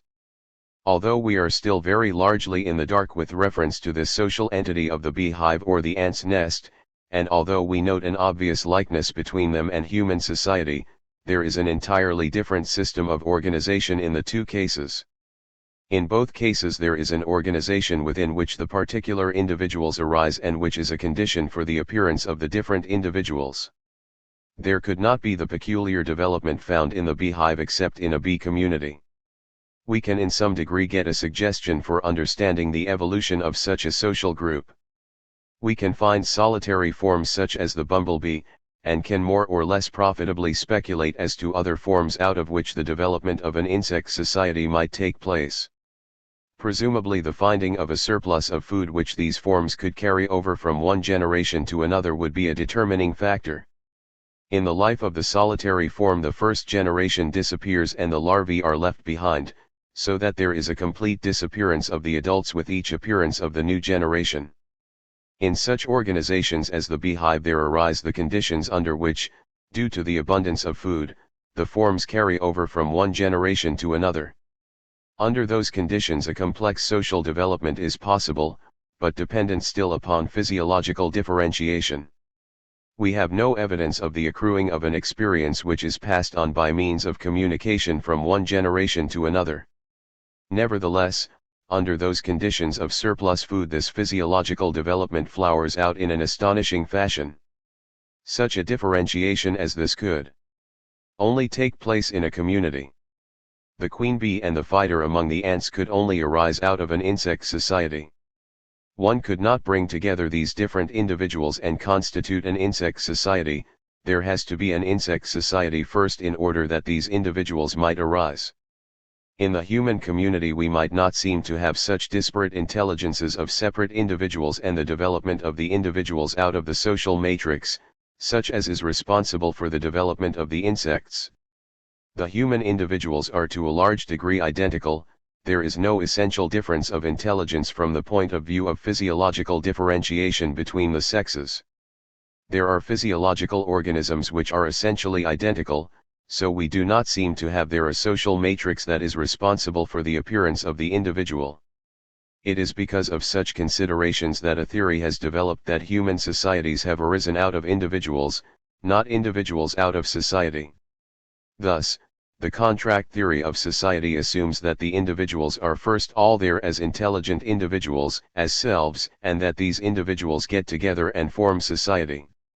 On this view societies have arisen like business corporations, by the deliberate coming together of a group of investors, who elect their officers and constitute themselves a society. The individuals come first and the societies arise out of the mastery of certain individuals. The theory is an old one and in some of its phases is still current. If, however, the position to which I have been referring is a correct one, if the individual reaches his self only through communication with others, only through the elaboration of social processes by means of significant communication, then the self could not antedate the social organism. The latter would have to be there first. A social process is involved in the relation of parents and children among the mammals. There we start off with the only physical differentiation, except sex, which exists among human individuals, and these physiological differences give a basis for the social process. Such families can exist among animals lower than man. Their organization is on a physiological basis, that is, One form acts in a certain way on account of its physiological structure and another responds on account of its own physiological structure. There must be in that process a gesture which calls out the response, but the conversation of gestures is not at this early stage significant. The beginning of communication is nevertheless there in the process of organization dependent upon the physiological differences. There is also the conflict of individuals with each other, which is not based necessarily on physiological conditions. A fight takes place between individuals. There may be a physiological background such as hunger, sex rivalry, rivalry in leadership. We can perhaps always find some physiological background, but the contest is between individuals that stand practically on the same level, and in such conflicts there is the same conversation of gestures which I have illustrated in the dogfight. Thus, we get the beginnings of the process of communication in the cooperative process, whether of reproduction, caring for the young, or fighting. The gestures are not yet significant symbols, but they do allow of communication. Back of it lies a social process, and a certain part of it is dependent upon physiological differentiation, but the process is one which in addition involves gestures. It is seemingly out of this process that there arises significant communication. It is in the process of communication that there appears another type of individual. This process is, of course, dependent upon a certain physiological structure. If the individual was not sensitive to his own stimuli which are essential to the carrying out of the response to the other form, such communication could not take place. In fact, we find that in the case of the deaf and dumb, if no care is given to the development of language, the child does not develop normal human intelligence, but remains on the level of lower animals. There is then a physiological background for language, but it is not one of physiological differentiation between the various forms. We all have vocal organs and auditory organs, and in so far as our development is a normal development, we are all capable of influencing ourselves as we influence others. It is out of this capacity for being influenced by our own gesture as we influence others that has arisen the peculiar form of the human social organism, made up out of beings that to that degree are physiologically identical. Certain of the social processes within which this communication takes place are dependent upon physiological differences, but the individual is not in the social process differentiated physiologically from other individuals. That, I am insisting, constitutes the fundamental difference between the societies of the insects and human society.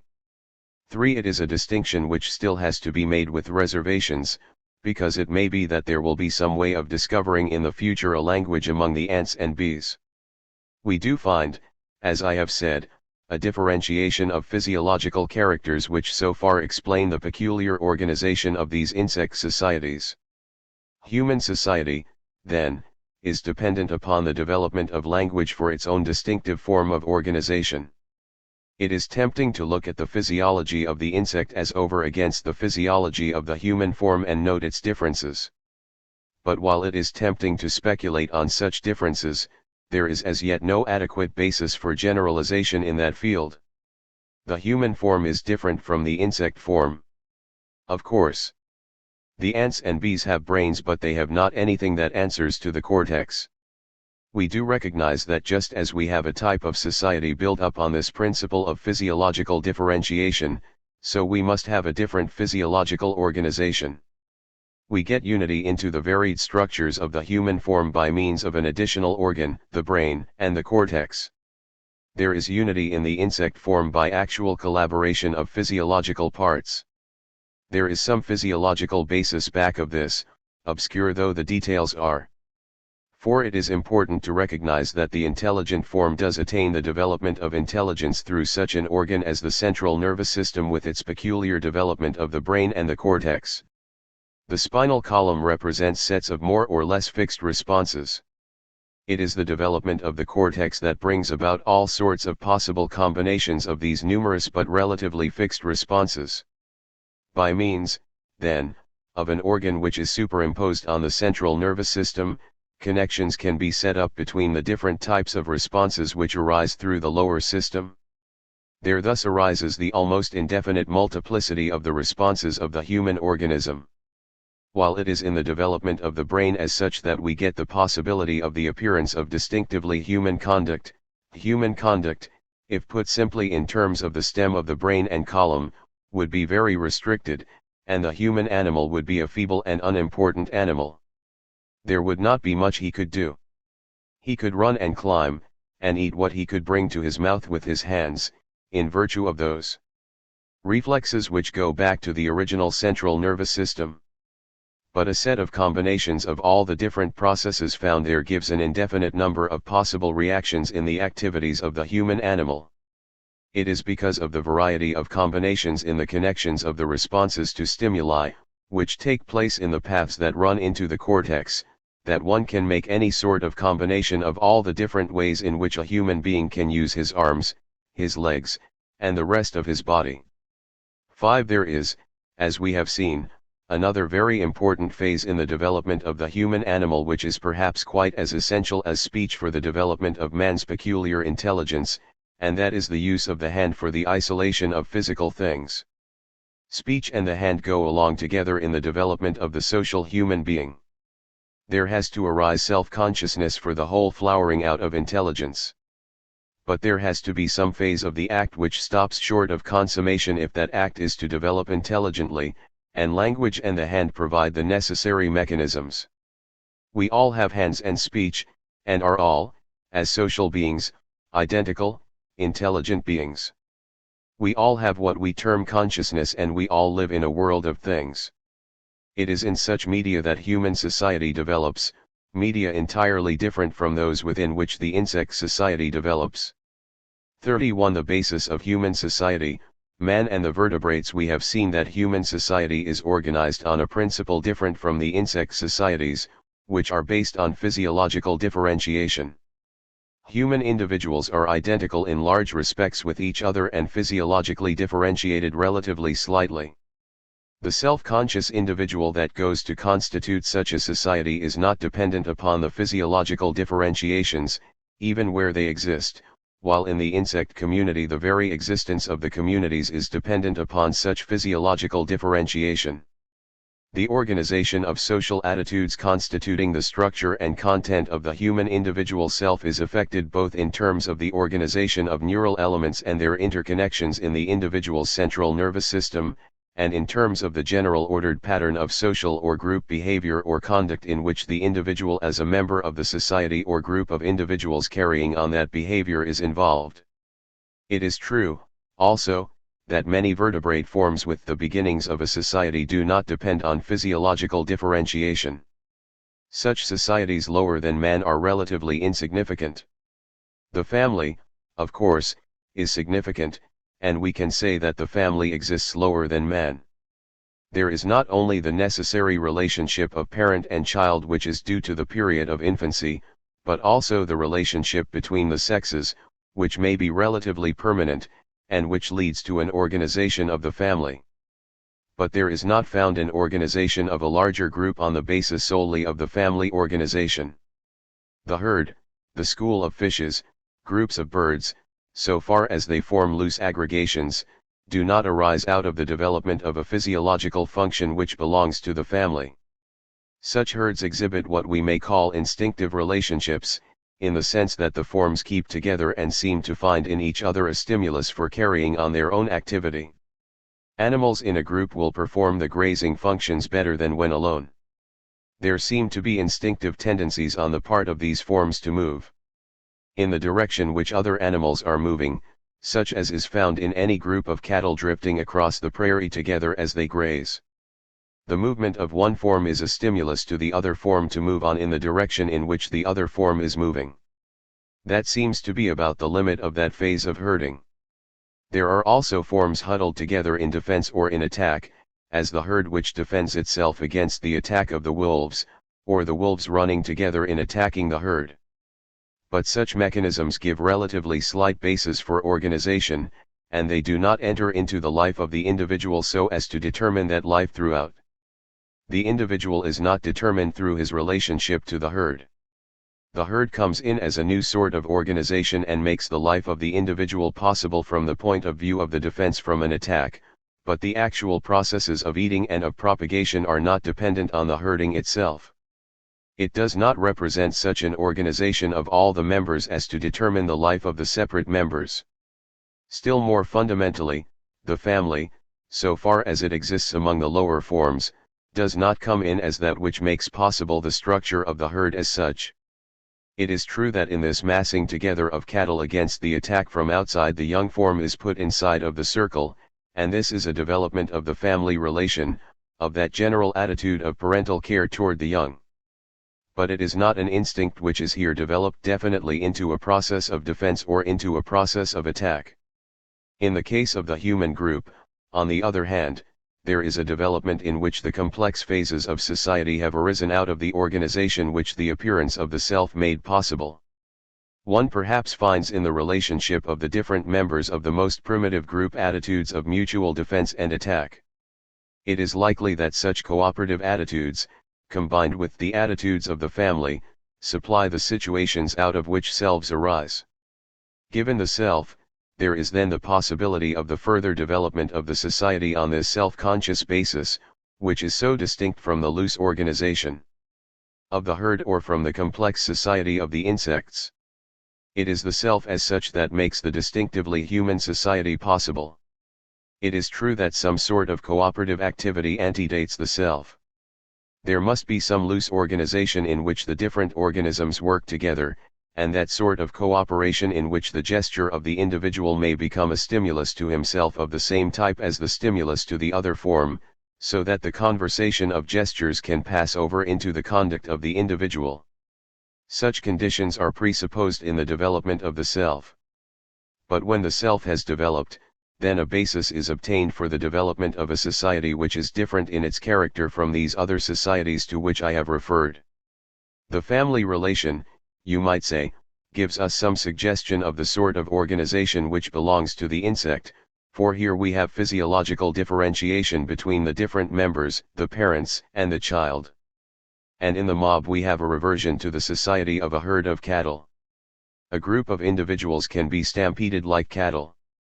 But in those two expressions, taken by themselves and apart from the self, you do not have the structure of a human society. You could not make up a human society out of the family as it exists in forms lower than man, you could not make up human society out of a herd. To suggest this would be to leave out of account the fundamental organization of human society about a self or selves. There is, of course, in one sense, a physiological basis for human society, namely, in the development of the central nervous system, such as belongs to the vertebrates, and which reaches its highest development in man. Through the organization of the central nervous system the different reactions of the form may be combined in all sorts of orders, spatial and temporal, the spinal column representing a whole series of different possible reactions which, when excited, go off by themselves, while the cortical levels of the central nervous system provide all sorts of combinations of these various possible reactions. These higher levels of the brain make possible the variety of activities of the higher vertebrates. Such is the raw stuff, stated in physiological terms, from which the intelligence of the human social being arises. The human being is social in a distinguishing fashion. Physiologically he is social in relatively few responses. There are, of course, fundamental processes of propagation and of the care of the young which have been recognized as a part of the social development of human intelligence. Not only is there a physiological period of infancy, but it is so lengthened that it represents about 1/3 of the individual's expectation of life. Corresponding to that period, the parental relation to the individual has been increased far beyond the family. The development of schools, and of institutions, such as those involved in the church and the government, is an extension of the parental relation. That is an external illustration of the indefinite complication of simple physiological processes. We take the care of an infant form and look at it from the standpoint of the mother. We see the care that is given to the mother before the birth of the child, the consideration that is given for providing proper food. We see the way in which the school is carried on so that the beginning of the education of the child starts with the first year of its life in the formation of habits which are of primary importance to it. We take into account education in the form of recreation. which comes one way or another into public control. In all these ways we can see what an elaboration there is of the immediate care which parents give to children under the most primitive conditions, and yet it is nothing but a continued complication of sets of processes which belong to the original care of the child. This, I say, is an external picture of the sort of development that takes place in a central nervous system.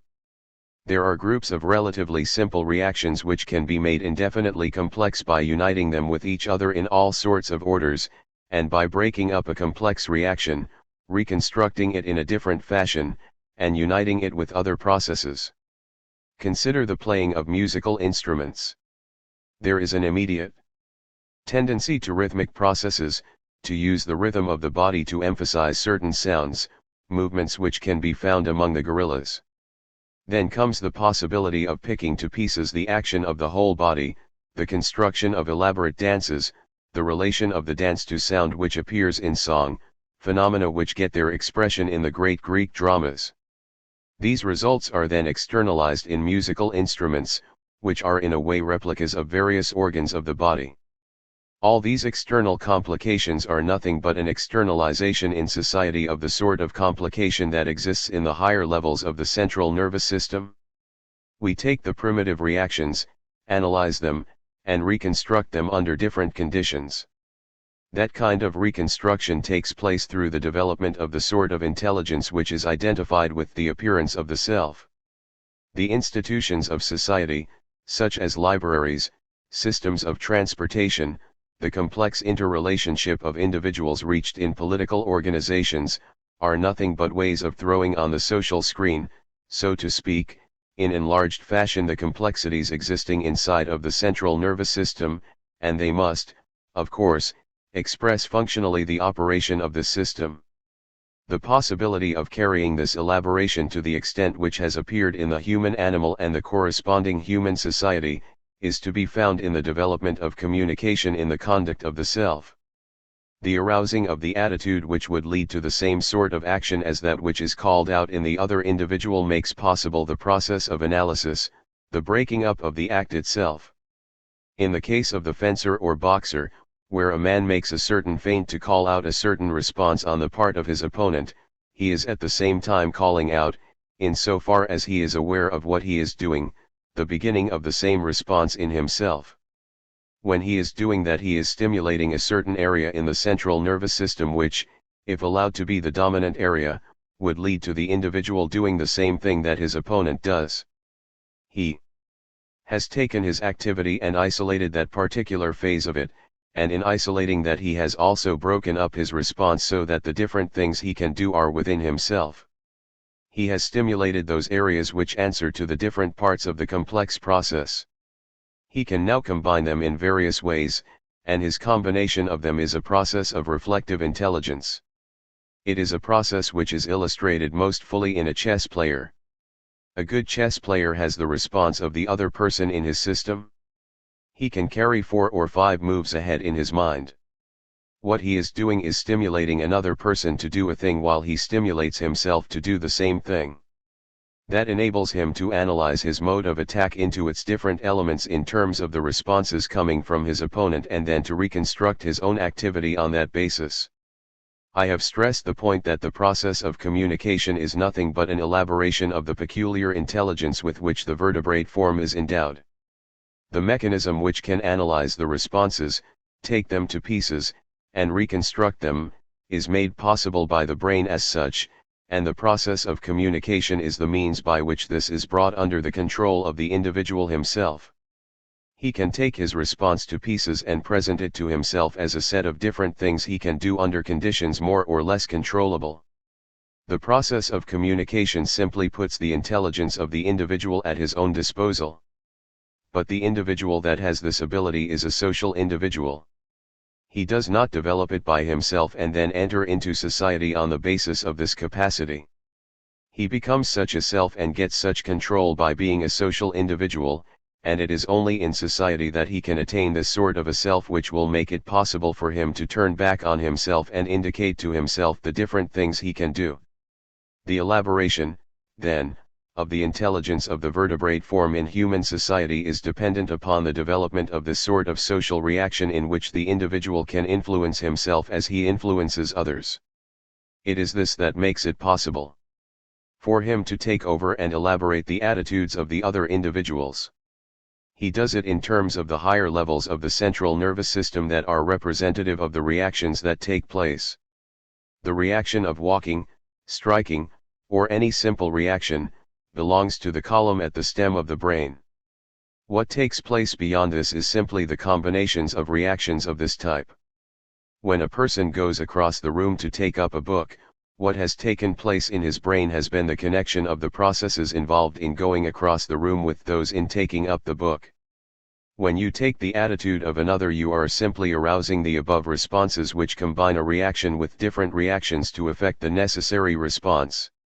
The centers involved in the combining of the responses of the lower forms answer to the higher mental processes, and make possible the elaboration of responses in these complex forms. The human form has a mechanism for making these combinations within itself. A human individual is able to indicate to himself what the other person is going to do, and then to take his attitude on the basis of that indication. He can analyze his act and reconstruct it by means of this process. The sort of intelligence he has is not based on physiological differentiation, nor based upon herd instinct, but upon the development through the social process which enables him to carry out his part in the social reaction by indicating to himself the different possible reactions, analyzing them, and recombining them. It is that sort of an individual which makes human society possible. The preceding considerations are to be opposed to the utterly illogical type of analysis which deals with the human individual as if he were physiologically differentiated, simply because one can find a differentiation of individuals in the human society which can be compared with the differentiation in a nest of ants. In man, the functional differentiation through language gives an entirely different principle of organization which produces not only a different type of individual but also a different society. 32. Organism, community, and environment. I want to take up next the relationship of the organism to the environment, as this gets expression in the relation of the community and its environment. We have seen that the individual organism determines in some sense its own environment by its sensitivity. The only environment to which the organism can react is one that its sensitivity reveals. The sort of environment that can exist for the organism, then, is one that the organism in some sense determines. If in the development of the form there is an increase in the diversity of sensitivity, there will be an increase in the responses of the organism to its environment, that is, the organism will have a correspondingly larger environment. There is a direct reaction of the organism upon the environment which leads to some measure of control. In the matter of food, in the matter of protection against the rain and cold and against enemies, the form does in some sense directly control the environment through its response. Such direct control, however, is very slight as compared with the determination of the environment dependent upon the sensitivity of the form. There may be, of course, influences which affect the form as a whole which do not answer to this type of determination, such as great cataclysms like earthquakes, events which lift the organism into different environments without the sensitivity of the form being itself immediately involved. Great geological changes, such as the gradual advance and disappearance of the glacial epoch, are just superinduced on the organism. The organism cannot control them, they just take place. In that sense, the environment controls the form rather than being controlled by it. Nevertheless, in so far as the form does respond, it does so in virtue of its sensitivity. In this sense it selects and picks out what constitutes its environment. It selects that to which it responds and makes use of it for its own purposes involved in its life processes. It utilizes the earth on which it treads and through which it burrows, and the trees that it climbs, but only when it is sensitive to them. There must be a relation of stimulus and response. The environment must lie in some sense inside of the act if the form is to respond to it. This intimate relationship of environment and form is something that we need to impress on ourselves, for we are apt to approach the situation from the standpoint of a pre-existent environment just there, into which the living form enters or within which it happens, and then to think of this environment affecting the form, setting the conditions under which the form can live. In that way there is set up the problem of an environment within which adjustment is supposed to take place. This is a natural enough approach from the scientific point of view of the history of life on the Earth. The Earth was there before life appeared, and it remains while different forms pass away and others come on. We regard the forms that appear in the geological record as incidents, and more or less accidental.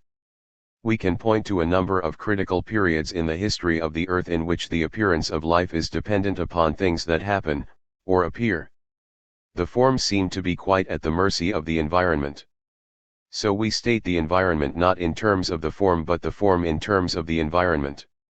Nevertheless, the only environment to which the form responds is the environment which is predetermined by the sensitivity of the form and its response to it.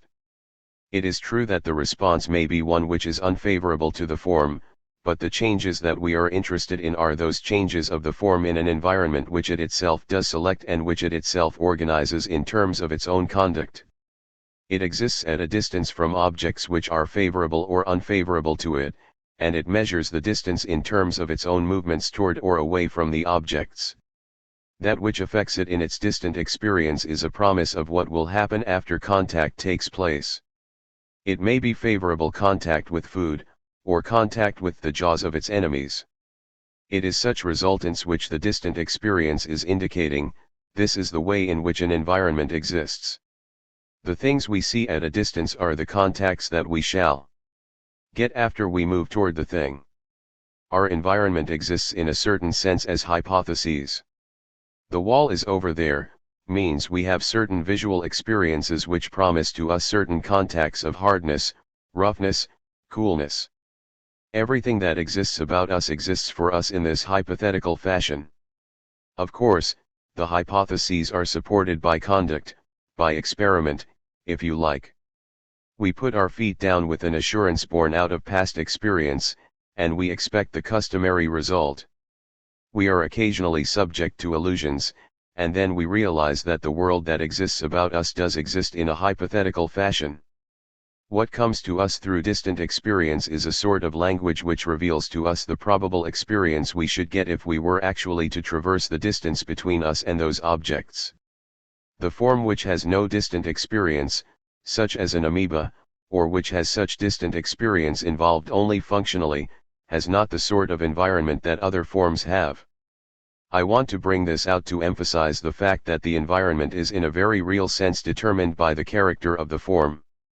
It is possible for us, from the standpoint of our scientific account of the world, to get outside of these environments of the different forms and relate them to each other. We there have a study of environments in their relationship to the forms themselves, and we state our environments first and then relate them to the form. But as far as environments exist for the form itself, they exist in this selected character and as constructed in terms of possible responses. 6. Over against this control which the form exercises on its environment, expressible in terms of selection and organization, there is a further control which I have referred to in a form which does actually determine by its responses the objects that exist about it. In so far as an animal digs a hole or builds a nest, it does get things together so that it makes a house for itself. These actual constructions are of a different character from that sort of control to which I previously referred. The ants, for example, actually keep certain forms of vegetation in their galleries upon which they feed. This gives a control of the environment that goes beyond those to which we have yet referred, since it necessitates active responses by the animals determining what the vegetable growth will be. Such actions make up a very slight part of the lives of these insects, but they do occur. That sort of control goes beyond the building of the burrow or the nest, since there is an actual construction of the environment within which the animal carries on its life process. The striking thing about the human organism is the elaborate extension of control of the type I have just referred to in the case of the insects. The environment, I have said, is our environment. We see what we can reach, what we can manipulate, and then deal with it as we come in contact with it. I have emphasized the importance of the hand in the building up of this environment. The acts of the living form are those which lead up to consummations such as that of eating food. The hand comes in between the beginning and the end of this process. We get hold of the food, we handle it, and so far as our statement of the environment is concerned, we can say that we present it to ourselves in terms of the manipulated object. The fruit that we can have is a thing that we can handle. It may be fruit which we can eat or a representation of it in wax. The object, however, is a physical thing. The world of physical things we have about us is not simply the goal of our movement but a world which permits the consummation of the act. A dog can, of course, pick up sticks and bring them back. He can utilize his jaws for carrying, but that is the only extension possible beyond their actual utilization for the process of devouring. The act is quickly carried through to its consummation. The human animal, however, has this implemental stage that comes between the actual consummation and the beginning of the act, and the thing appears in that phase of the act. Our environment as such is made up out of physical things. Our conduct translates the objects to which we respond over into physical things which lie beyond our actual consummation of the immediate act. The things that we can get hold of, that we can break up into minute parts, are the things which we reach short of the consummation of the act, and which we can in some sense manipulate with reference to further activity. If we speak now of the animal as constituting its environment by its sensitivity, by its movements toward the objects, by its reactions, we can see that the human form constitutes its environment in terms of these physical things which are in a real sense the products of our own hands. They, of course, have the further advantage from the point of view of intelligence that they are implements, things we can use. They come betwixt and between the beginning of the act and its consummation, so that we have objects in terms of which we can express the relation of means to ends. We can analyze our ends in terms of the means at our disposal. The human hand, backed up, of course, by the indefinite number of actions which the central nervous system makes possible, is of critical importance in the development of human intelligence. It is important that a man should be able to descend from a tree, providing his ancestors lived in a tree, but it is of greater importance that he should have a thumb opposite the fingers to grasp and utilize the objects that he needs. We thus break up our world into physical objects, into an environment of things that we can manipulate and can utilize for our final ends and purposes. Beyond this individual function lies the uses to which we put such physical objects in facilitating the control which the organized group gets over its world. Reduce this group to its lowest terms such as we find in our romances about the caveman, and the things with which it operates are hardly anything more than clubs or stones. Its environment is not so different from the environment of the animals. But the development of human society on a larger scale has led to a very complete control of its environment. The human form establishes its own home where it wishes, builds cities, brings its water from great distances, establishes the vegetation which shall grow about it, determines the animals that will exist, gets into that struggle which is going on now with insect life, determining what insects shall continue to live, is attempting to determine what microorganisms shall remain in its environment. It determines, by means of its clothing and housing, what the temperature shall be about it. It regulates the extent of its environment by means of its methods of locomotion. The whole onward struggle of mankind on the face of the earth is such a determination of the life that shall exist about it, and such a control of physical objects as determine and affect its own life. The community as such creates its environment by being sensitive to it. We speak of Darwinian evolution, of the conflict of different forms with each other, as being the essential part of the problem of development, but if we leave out some of the insects and microorganisms, there are no living forms with which the human form in its social capacity is in basic conflict. We determine what wildlife we will keep, we can wipe out all the forms of animal or vegetable life that exist, we can sow what seed we want and kill or breed what animals we want. There is no longer a biological environment in the Darwinian sense to set our problem. Of course, we cannot control the geological forces, the so-called acts of God. They come in and wipe out what man has created. Changes in the solar system can simply annihilate the planet on which we live. Such forces lie outside our control. But if we take those forces which we look upon as important in the development of this species on the face of the globe, they are to a great extent under the control of human society. The problem of the pressure of population has always played a large part in the selection of forms that survive. Nature has to select on the principle of overproduction in order that there may be, speaking in an anthropomorphic fashion, variations, some of which may possess advantages over the others. Just as Burroughs used numerous varieties in his plant experiments in the hope that some would be of advantage, so, speaking anthropomorphically, nature uses variety, producing more forms that can survive in the hope that some superior form will survive. The death rate of a certain insect is 99.8. And those forms that survive are of a diminishing number. There remain problems of population for the human form, but man could determine the population which is to exist in terms of knowledge he already possesses. The problem is in the hands of the community as far as it reacts intelligently upon its problems. Thus, even those problems which come from within the community itself can be definitely controlled by the community. It is this control of its own evolution which is the goal of the development of human society. It has been legitimately said that there is not any goal presented in biological evolution, that the theory of evolution is part of a mechanical theory of nature. Such evolution works, so to speak, from behind. The explanation is in terms of forces already there, and in this process the particular forms appear which do fit certain situations and so survive in the struggle for existence.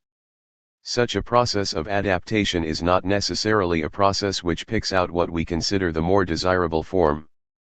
The parasite is definitely a result of evolutionary process. It loses various organs because they are no longer necessary, but it has adapted itself to the life of feeding on the host. We can explain that from the point of view of evolution. From such a point of view we do not have to regard nature as producing more and more highly complicated, more perfect forms. The changes are simply explained by variations and adaptation to the situations that arise. There is no necessity of bringing in an end toward which all creation moves.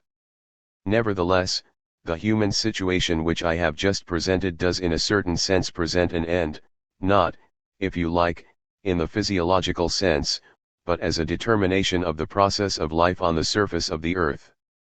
The human society that can itself determine what the conditions are within which it lives is no longer in a situation of simply trying to meet the problems that the environment presents. If humanity can control its environment, it will in a certain sense stabilize itself and reach the end of a process of development, except in so far as the society goes on developing in this process of controlling its own environment. We do not have to develop a new form with hairy covering to live in cold climates, we can simply produce clothes which enable the explorers to go to the North Pole. We can determine the conditions under which the heat of the tropics shall be made endurable. We can, by putting a wire into the wall of a room, raise or lower the temperature. Even in the case of the microorganisms, if we can control these, as human society in part does, we have determined not only what the environment is in its immediate relation to us, but also what the physical environment is in its influence on the form, and that would produce a terminus as a goal of evolution. We are so far away from any actual final adjustment of this sort that we correctly say that the evolution of the social organism has a long road ahead of it. But supposing it had attained this goal, had determined the conditions within which it could live and reproduce itself, then the further changes in the human form would no longer take place in terms of the principles that have determined biological evolution. The human situation is a development of the control which all living forms exercise over their environment in selection and in organization, but the human society has reached an end which no other form has reached, that of actually determining, within certain limits, what its inorganic environment will be. We cannot transport ourselves to other planets, or determine what the movements of the solar system will be.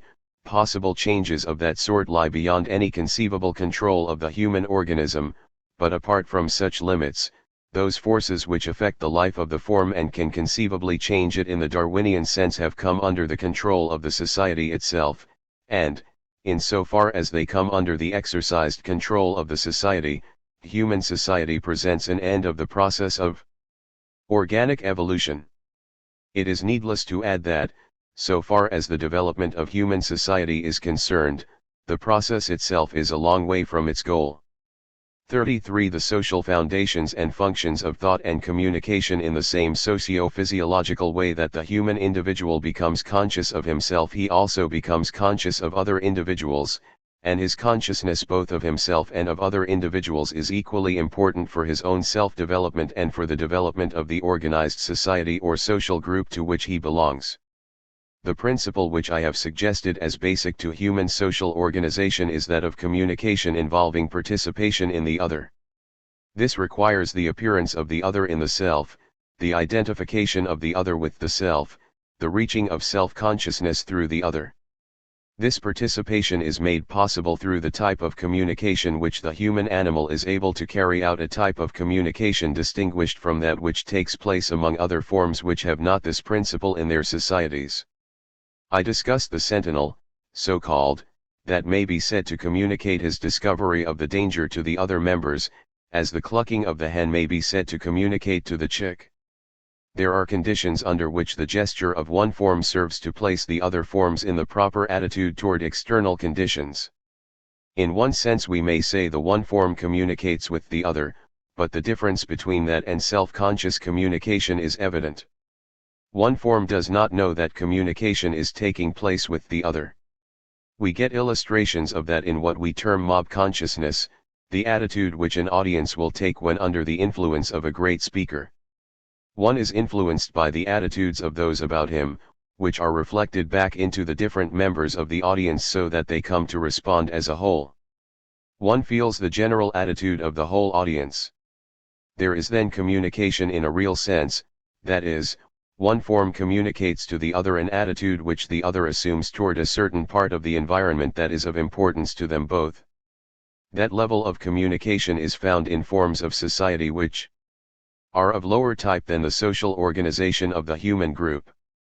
In the human group, on the other hand, there is not only this kind of communication but also that in which the person who uses this gesture and so communicates assumes the attitude of the other individual as well as calling it out in the other. He himself is in the role of the other person whom he is so exciting and influencing. It is through taking this role of the other that he is able to come back on himself and so direct his own process of communication. This taking the role of the other, an expression I have so often used, is not simply of passing importance. It is not something that just happens as an incidental result of the gesture, but it is of importance in the development of cooperative activity. The immediate effect of such role-taking lies in the control which the individual is able to exercise over his own response.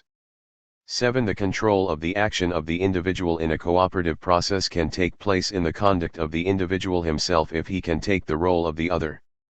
It is this control of the response of the individual himself through taking the role of the other that leads to the value of this type of communication from the point of view of the organization of the conduct in the group. It carries the process of cooperative activity farther than it can be carried in the herd as such, or in the insect society. And thus it is that social control, as operating in terms of self-criticism, exerts itself so intimately and extensively over individual behavior or conduct, serving to integrate the individual and his actions with reference to the organized social process of experience and behavior in which he is implicated.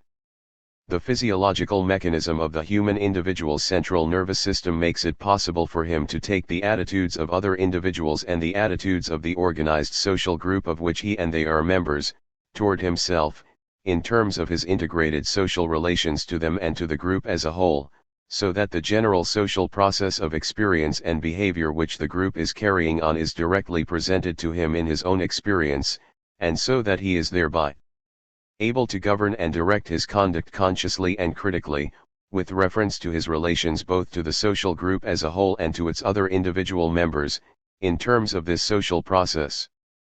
Thus he becomes not only self-conscious but also self-critical, and thus, through self-criticism, social control over individual behavior or conduct operates by virtue of the social origin and basis of such criticism.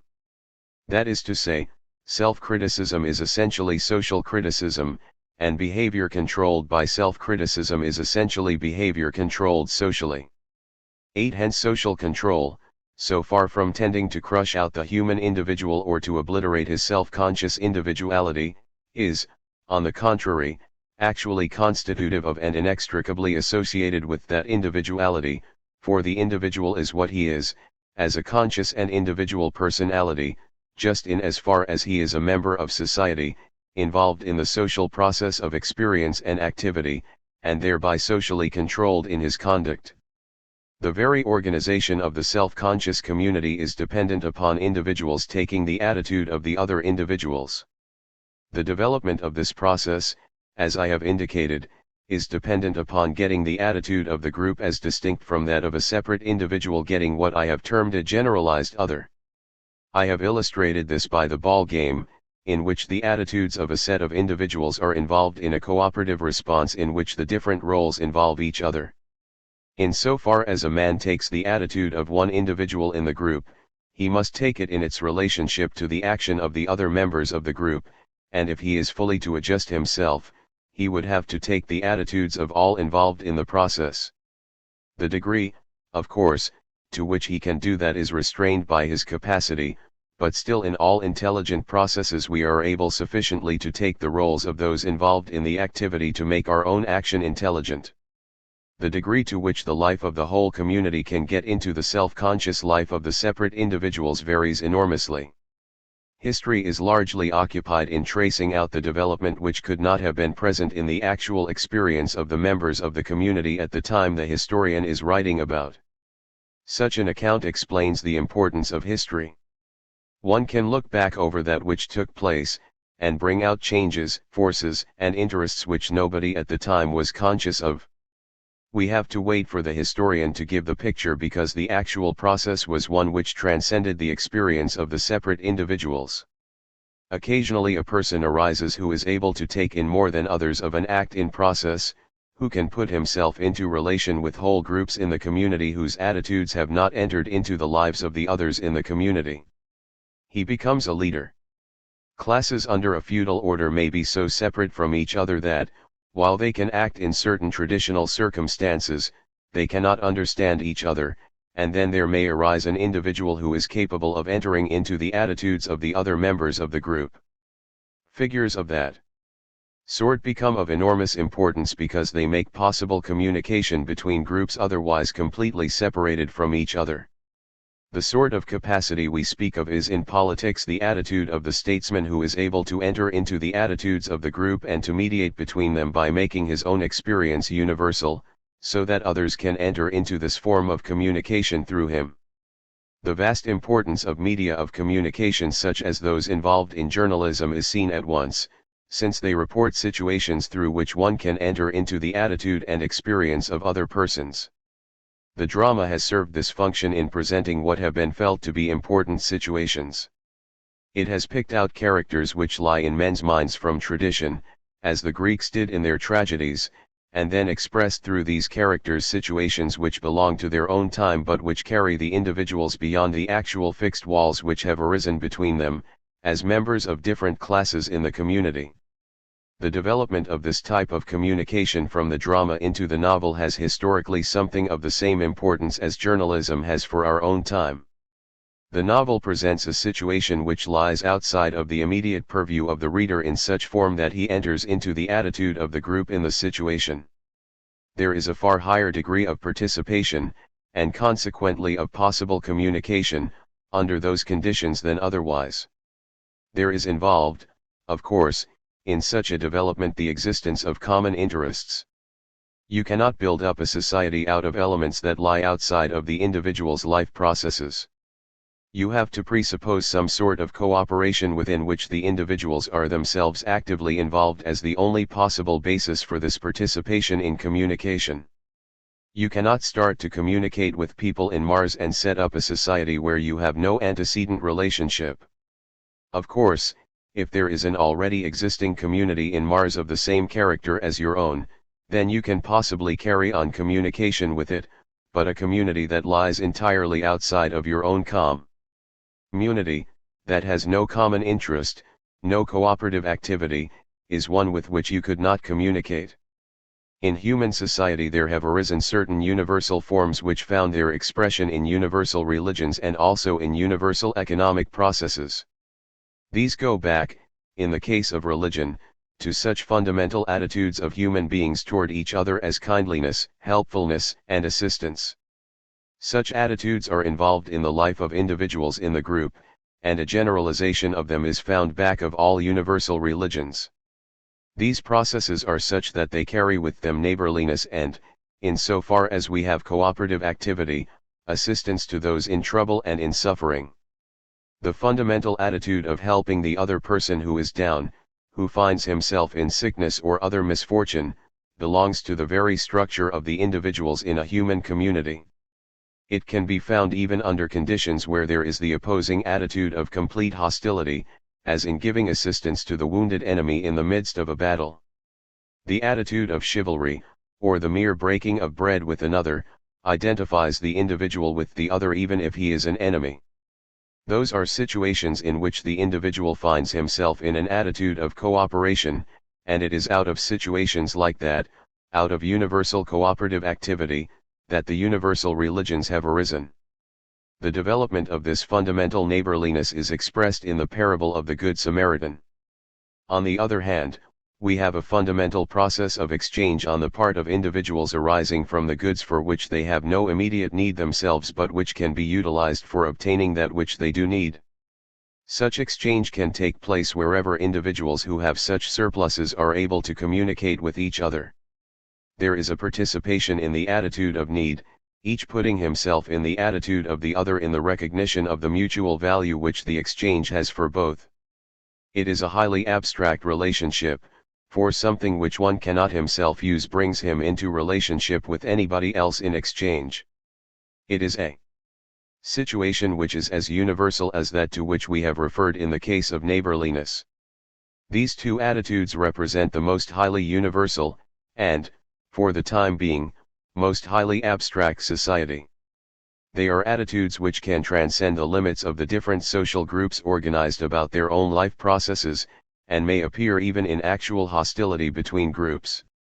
In the process of exchange or assistance, persons who would be otherwise hostile can come into an attitude of cooperative activity. Back of these two attitudes lies that which is involved in any genuine communication.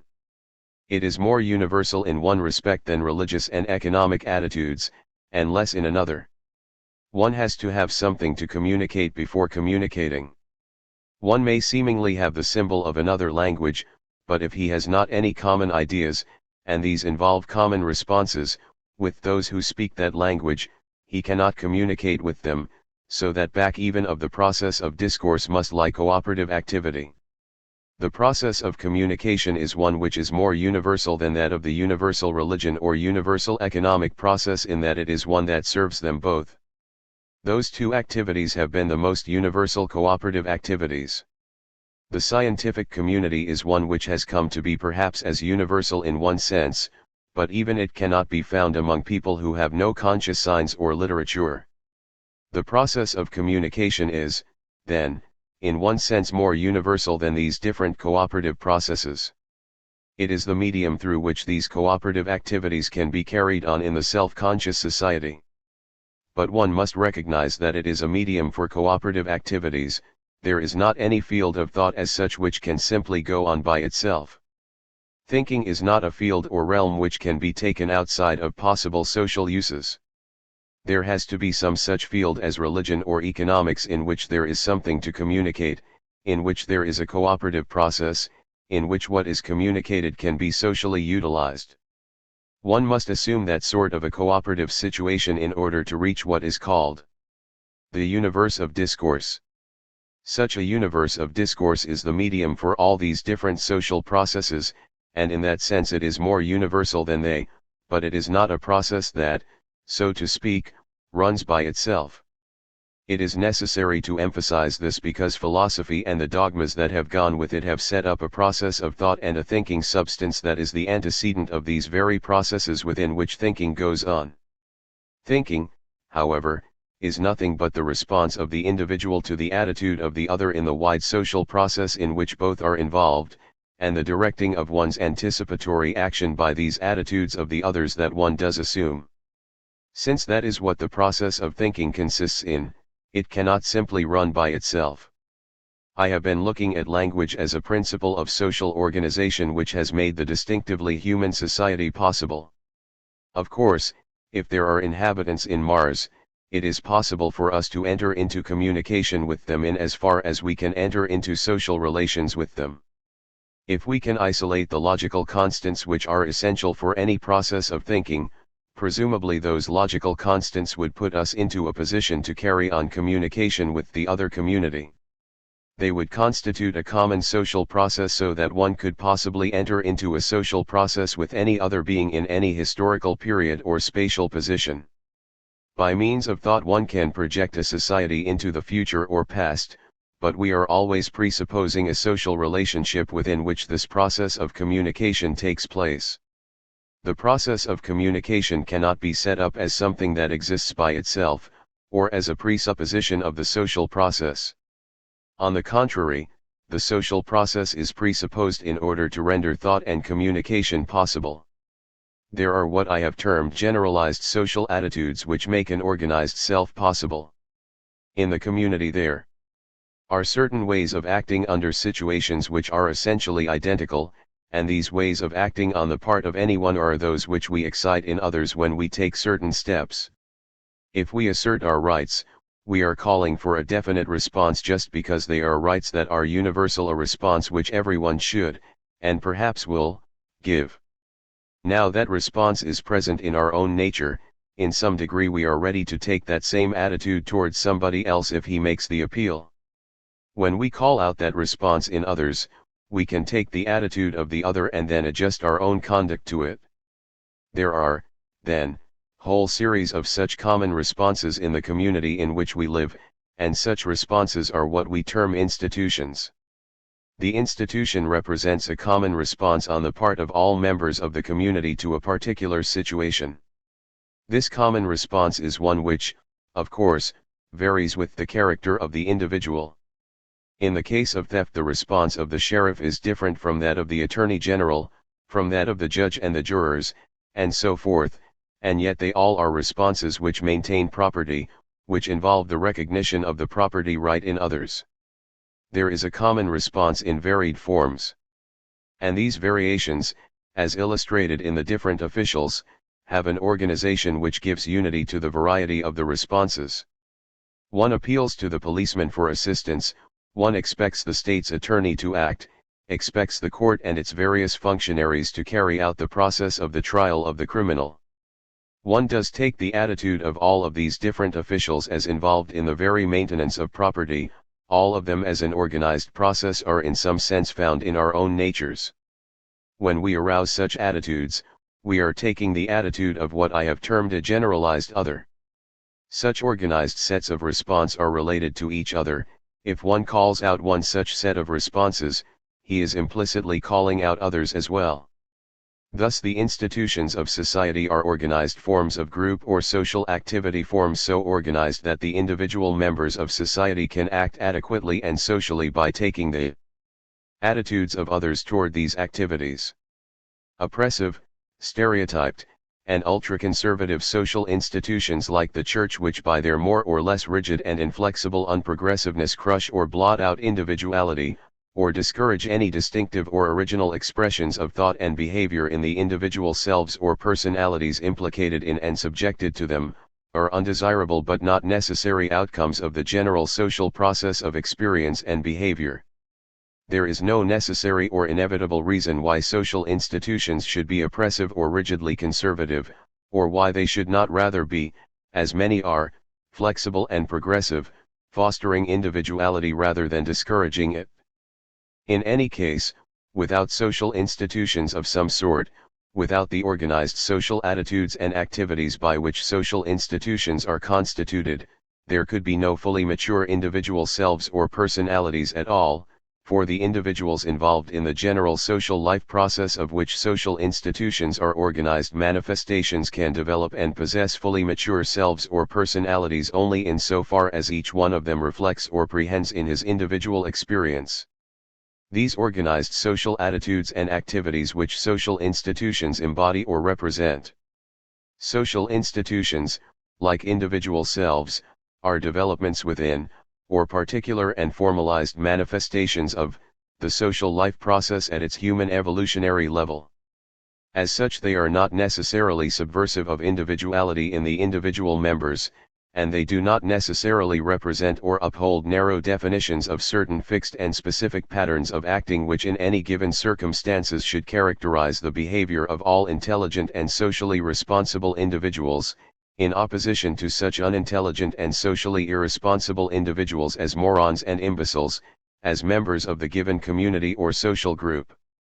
On the contrary, they need to define the social, or socially responsible, patterns of individual conduct in only a very broad and general sense, affording plenty of scope for originality, flexibility, and variety of such conduct, and as the main formalized functional aspects or phases of the whole organized structure of the social life process at its human level, they properly partake of the dynamic and progressive character of that process.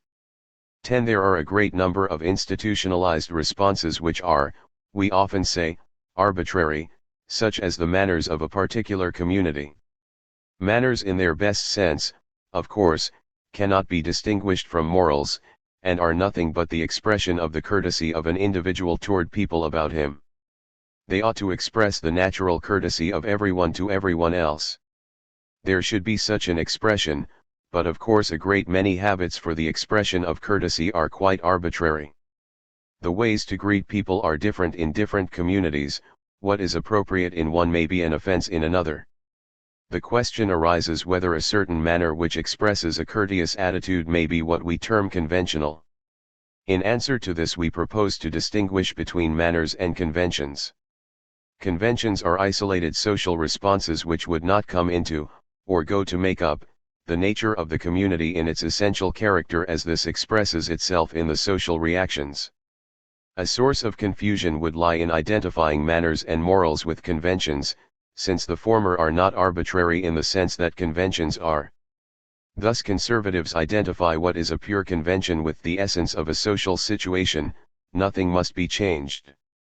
But the very distinction to which I have referred is one which implies that these various institutions, as social responses to situations in which individuals are carrying out social acts, are organically related to each other in a way which conventions are not.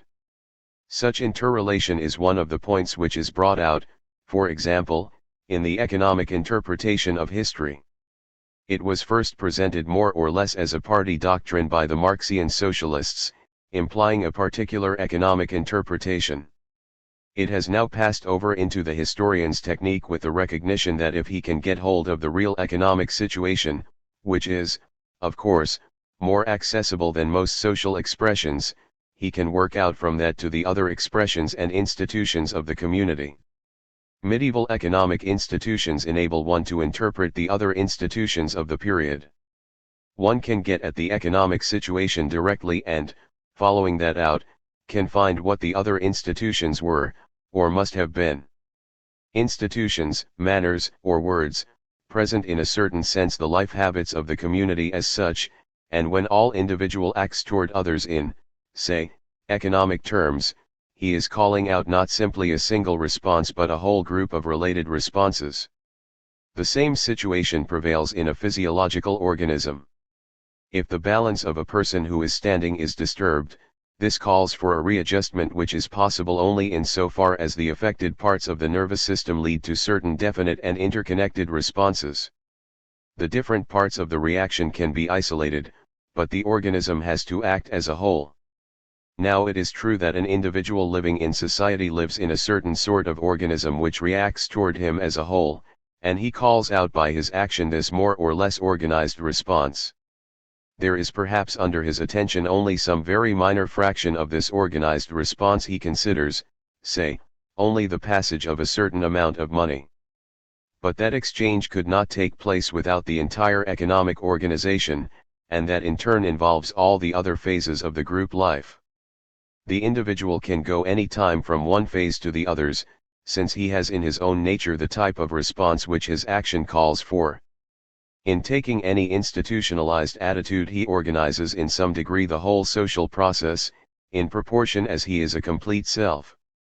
The getting of this social response into the individual constitutes the process of education which takes over the cultural media of the community in a more or less abstract way. 11. Education is definitely the process of taking over a certain organized set of responses to one's own stimulation, and until one can respond to himself as the community responds to him, he does not genuinely belong to the community. He may belong to a small community, as the small boy belongs to a gang rather than to the city in which he lives. We all belong to small cliques, and we may remain simply inside of them. The organized other present in ourselves is then a community of a narrow diameter. We are struggling now to get a certain amount of international mindedness. We are realizing ourselves as members of a larger community. The vivid nationalism of the present period should, in the end, call out an international attitude of the larger community. The situation is analogous to that of the boy and the gang. The boy gets a larger self in proportion as he enters into this larger community. In general, the self has answered definitely to that organization of the social response which constitutes the community as such. The degree to which the self is developed depends upon the community, upon the degree to which the individual calls out that institutionalized group of responses in himself. The criminal as such is the individual who lives in a very small group, and then makes depredations upon the larger community of which he is not a member.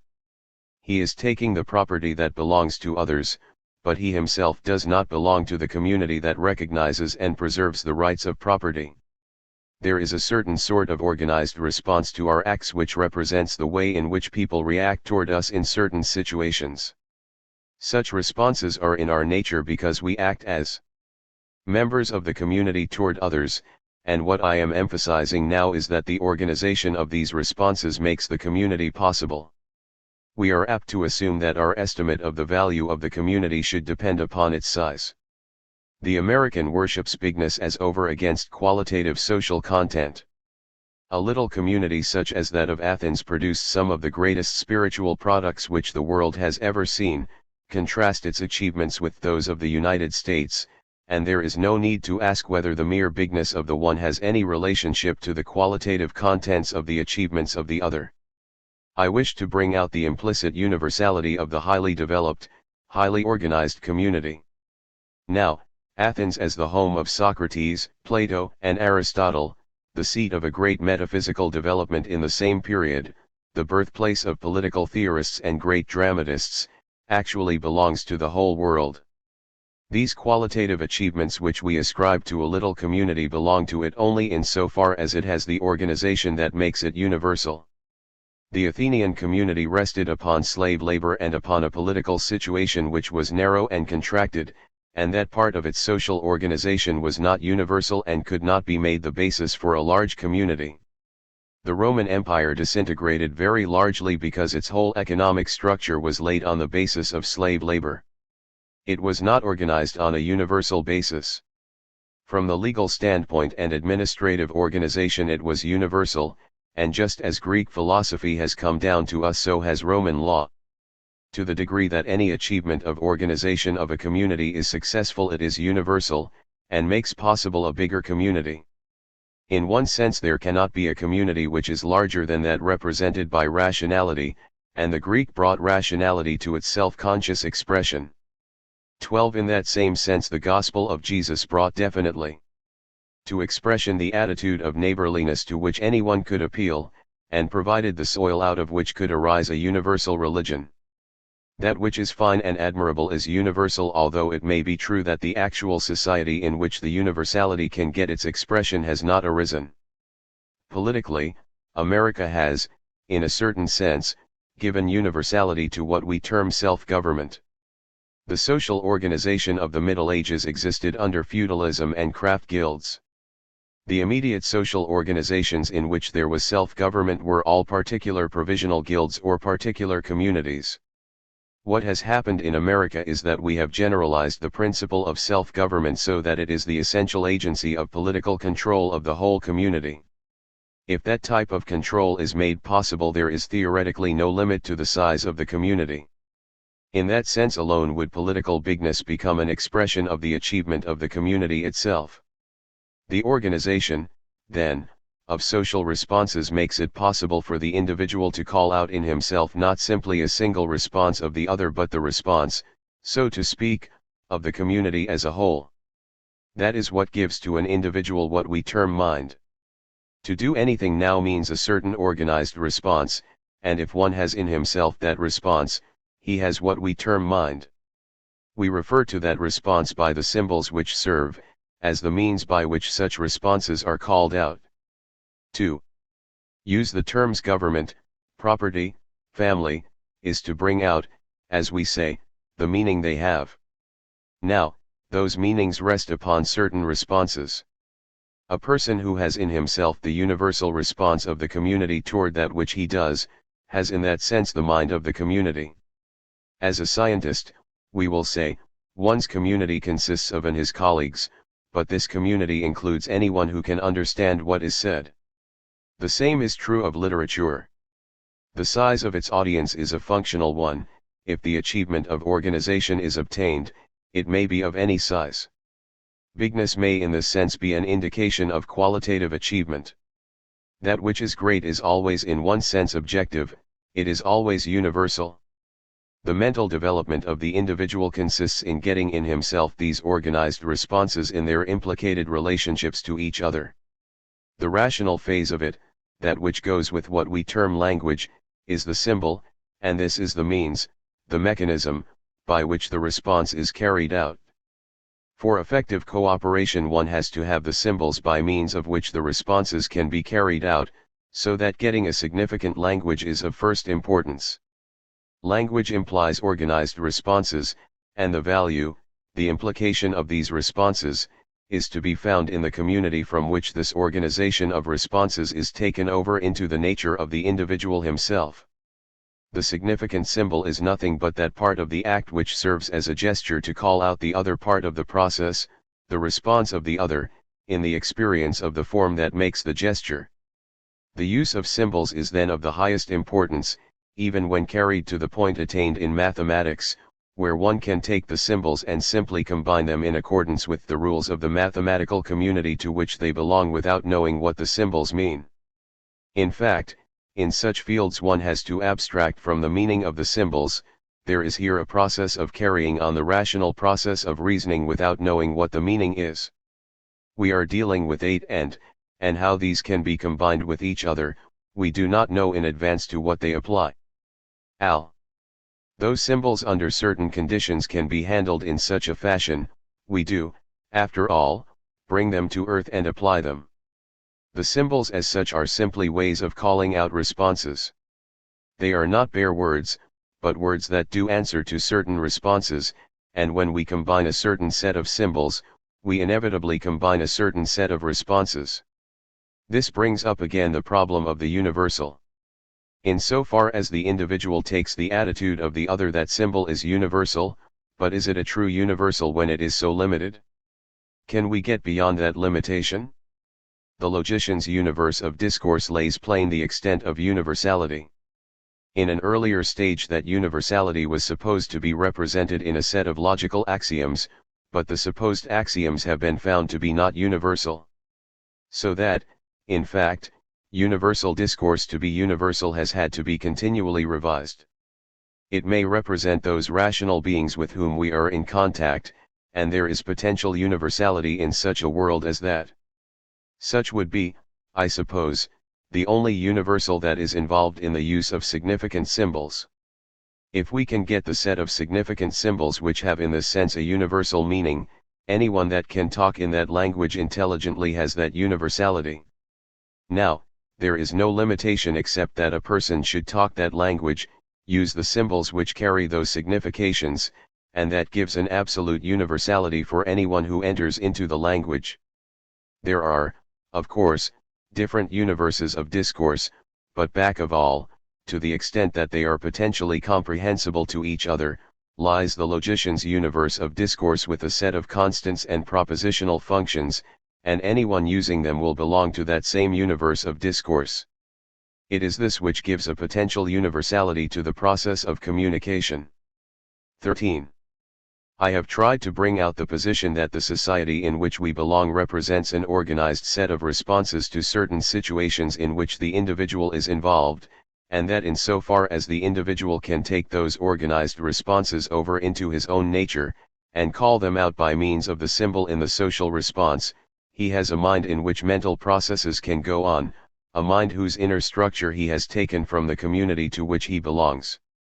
It is the unity of the whole social process that is the unity of the individual, and social control over the individual lies in this common process which is going on, a process which differentiates the individual in his particular function while at the same time controlling his reaction. It is the ability of the person to put himself in other people's places that gives him his cues as to what he is to do under a specific situation. It is this that gives to the man what we term his character as a member of the community, his citizenship, from a political standpoint, his membership from any one of the different standpoints in which he belongs to the community. It makes him a part of the community, and he recognizes himself as a member of it just because he does take the attitude of those concerned, and does control his own conduct in terms of common attitudes. Our membership in the society of human beings is something that calls out very little attention on the part of the average individual. He is seldom content to build up a religion on the basis of human society in and of itself with nothing else added. The wider the extent of a religion, the fewer the people who consciously belong to it. We have not taken very seriously our membership in the human society, but it is becoming more real to us. The World War has shaken down a great many values, and we realize that what takes place in India, in Afghanistan, in Mesopotamia, is entering into our lives, so that we are getting what we term international mindedness. We are reacting in a way that answers to the responses of people on the other side of the human group. The question whether we belong to a larger community is answered in terms of whether our own action calls out a response in this wider community, and whether its response is reflected back into our own conduct. Can we carry on a conversation in international terms? 14. The question is largely a question of social organization. The necessary responses have become more definitely a part of our experience because we are getting closer to other peoples than before. Our economic organization is getting more and more worked out, so that the goods we sell in South America, in India, in China, are definitely affecting our lives.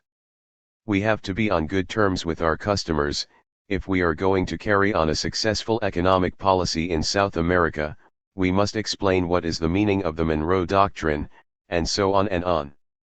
We are getting to realize more and more the whole society to which we belong because the social organization is such that it brings out the response of the other person to our own act not only in the other person but also in ourselves. Kipling says, "East is east, and west is west, and never the twain shall meet, but they are meeting." The assumption has been that the response of the East to the West and of the West to the East are not comprehensible to each other. But, in fact, we find that we are awakening, that we are beginning to interchange roles.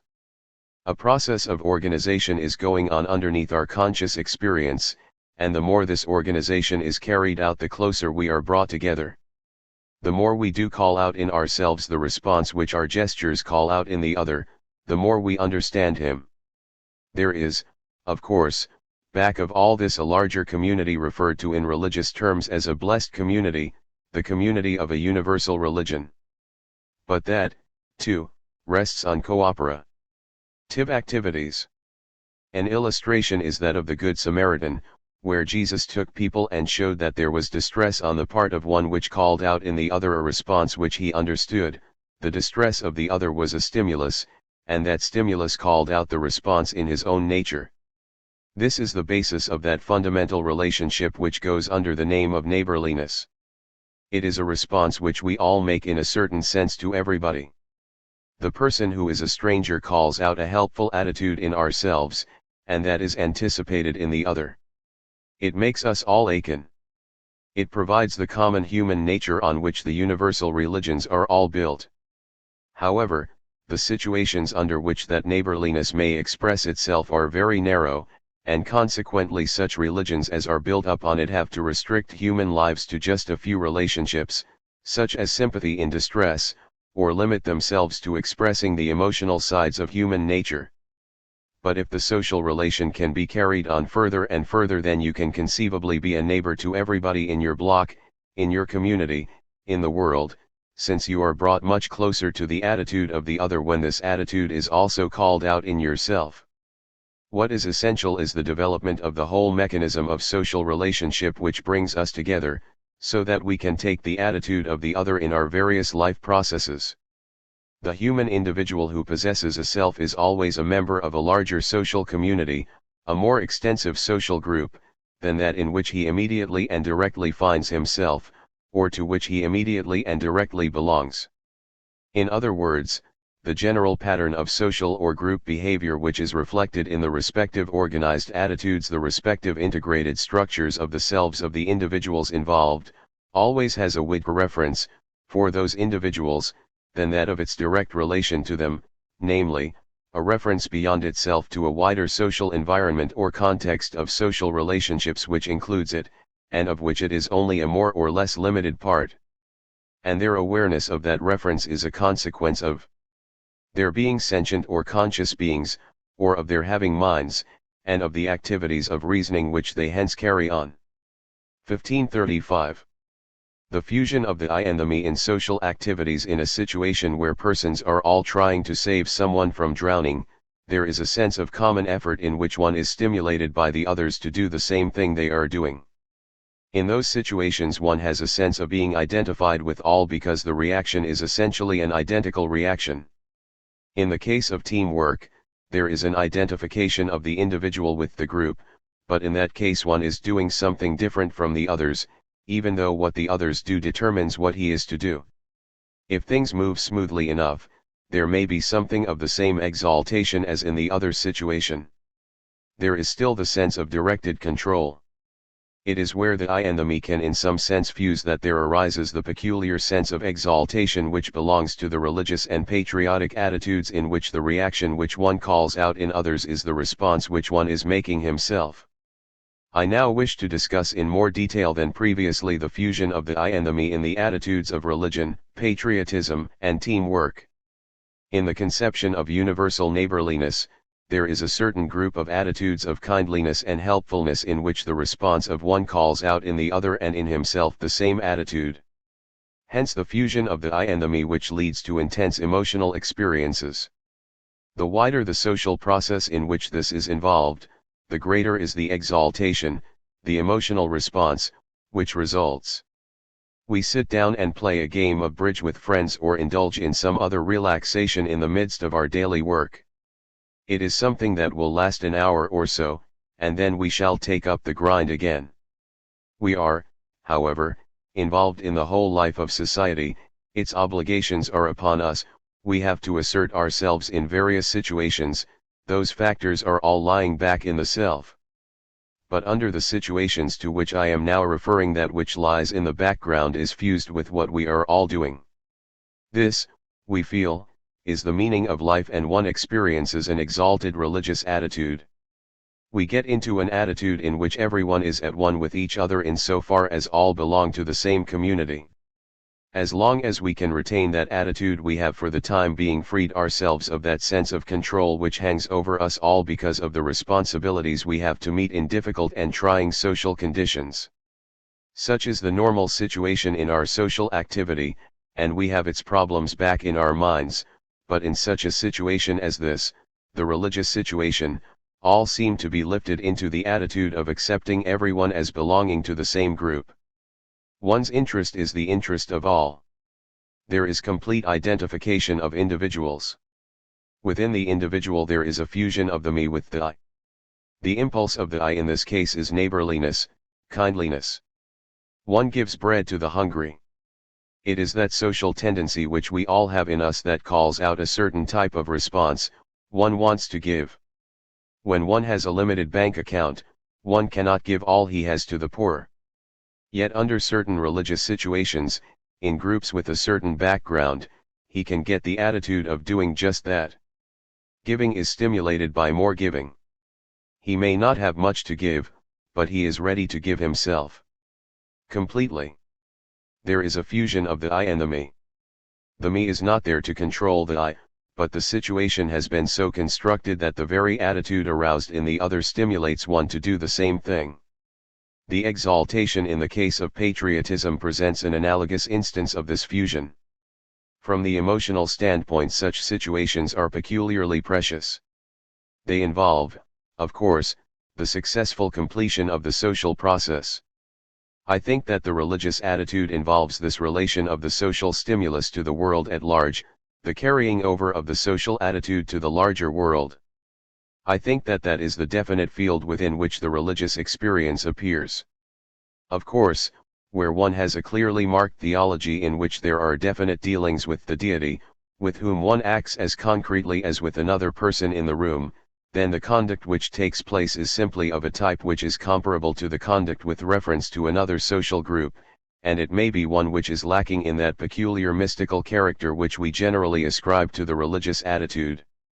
It may be a calculating attitude in which a person makes a vow, and carries it out providing the deity gives him a particular favor. Now, that attitude would normally come under the general statement of religion, but in addition it is generally recognized that the attitude has to be one that carries this particular extension of the social attitude to the universe at large. I think it is that which we generally refer to as the religious experience, and that this is the situation out of which the mystical experience of religion arises. The social situation is spread over the entire world. It may be only on certain days of the week and at certain hours of that day that we can get into that attitude of feeling at one with everybody and everything about us. The day goes around, we have to go into the market to compete with other people and to hold our heads above the water in a difficult economic situation. We cannot keep up the sense of exaltation, but even then we may still say that these demands of life are only a task which is put on us, a duty which we must perform. In order to get at particular moments the religious attitude. When the experience is attained, however, it comes with this feeling of complete identification of the self with the other. It is a different, and perhaps higher, attitude of identification which comes in the form of what I have referred to as teamwork. Here one has the sort of satisfaction which comes from working with others in a certain situation. There is, of course, still a sense of control. After all, what one does is determined by what other persons are doing. One has to be keenly aware of the positions of all the others, he knows what the others are going to do. But he has to be constantly awake to the way in which other people are responding in order to do his part in the team work. That situation has its delight, but it is not a situation in which one simply throws himself, so to speak, into the stream where he can get a sense of abandonment. That experience belongs to the religious or patriotic situation.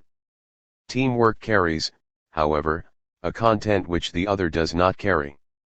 The religious situation is abstract as far as the content is concerned. How one is to help others is a very complicated undertaking. One who undertakes to be a universal help to others is apt to find himself a universal nuisance. There is no more distressing person to have about than one who is constantly seeking to assist everybody else. Fruitful assistance has to be intelligent assistance. But if one can get the situation of a well-organized group doing something as a unit, a sense of the self is attained which is the experience of teamwork, and this is certainly from an intellectual standpoint higher than mere abstract neighborliness.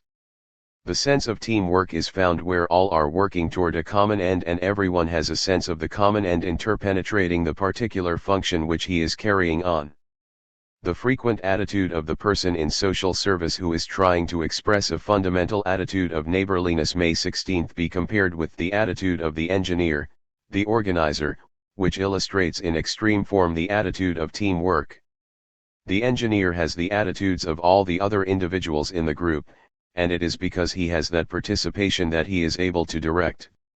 When the engineer comes out of the machine shop with the bare blueprint, the machine does not yet exist, but he must know what the people are to do, how long it should take them, how to measure the processes involved, and how to eliminate waste. That sort of taking the attitudes of everyone else as fully and completely as possible, entering upon one's own action from the standpoint of such a complete taking of the role of the others, we may perhaps refer to as the attitude of the engineer. It is a highly intelligent attitude, and if it can be formed with a profound interest in social teamwork, it belongs to the high social processes and to the significant experiences. Here the full concreteness of the me depends upon a man's capacity to take the attitude of everybody else in the process which he directs. Here is gained the concrete content not found in the bare emotional identification of oneself with everyone else in the group. These are the different types of expressions of the I in their relationship to the me that I wanted to bring out in order to complete the statement of the relation of the I and the me. The self under these circumstances is the action of the I in harmony with the taking of the role of others in the me. The self is both the I and the me setting the situation to which the I responds. Both the I and me are involved in the self, and here each supports the other. I wish now to discuss the fusion of the I and the me in terms of another approach, namely, through a comparison of the physical object with the self as a social object. The me, I have said, presents the situation within which conduct takes place, and the I is the actual response to that situation. This twofold separation into situation and response is characteristic of any intelligent act even if it does not involve this social mechanism. There is a definite situation which presents a problem, and then the organism responds to that situation by an organization of the different reactions that are involved. There has to be such an organization of activities in our ordinary movements among different articles in a room, or through a forest, or among automobiles. The stimuli present tend to call out a great variety of responses, but the actual response of the organism is an organization of these tendencies, not a single response which mediates all the others. One does not sit down in a chair, one does not take a book, open a window, or do a great variety of things to which in a certain sense the individual is invited when he enters a room. He does some specific thing, he perhaps goes and takes a sought paper out of a desk and does not do anything else. Yet the objects exist there in the room for him. The chair, the windows, tables, exist as such because of the uses to which he normally puts these objects. The value that the chair has in his perception is the value which belongs to his response, so he moves by a chair and past a table and away from a window. He builds up a landscape there, a scene of objects which make possible his actual movement to the drawer which contains the paper that he is after. This landscape is the means of reaching the goal he is pursuing, and the chair, the table, the window, all enter into it as objects. The physical object is, in a certain sense, what you do not respond to in a consummatory fashion. If, the moment you step into a room, you drop into a chair, you hardly do more than direct your attention to the chair, you do not view it as a chair in the same sense as when you just recognize it as a chair and direct your movement toward a distant object. The chair that exists in the latter case is not one you are sitting down in, but it is a something that will receive you after you do drop into it, and that gives it the character of an object as such. Such physical objects are utilized in building up the field in which the distant object is reached. The same result occurs from a temporal standpoint when one carries out a more distant act by means of some precedent act which must be first carried through. Such organization is going on all the time in intelligent conduct. We organize the field with reference to what we are going to do. There is now, if you like, a fusion of the getting of the paper out of the drawer and the room through which we move to accomplish that end, and it is this sort of fusion that I referred to previously. Only in such instances as religious experiences it takes place in the field of social mediation, and the objects in the mechanism are social in their character and so represent a different level of experience. But the process is analogous. We are what we are in our relationship to other individuals through taking the attitude of the other individuals toward ourselves so that we stimulate ourselves by our own gesture, just as a chair is what it is in terms of its invitation to sit down. The chair is something in which we might sit down, a physical me, if you like. In a social me the various attitudes of all the others are expressed in terms of our own gesture, which represents the part we are carrying out in the social cooperative activity. Now the thing we actually do, the words we speak, our expressions, our emotions, those are the I, but they are fused with the me in the same sense that all the activities involved in the articles of furniture of the room are fused with the path followed toward the drawer and the taking out of the actual paper. The two situations are identical in that sense.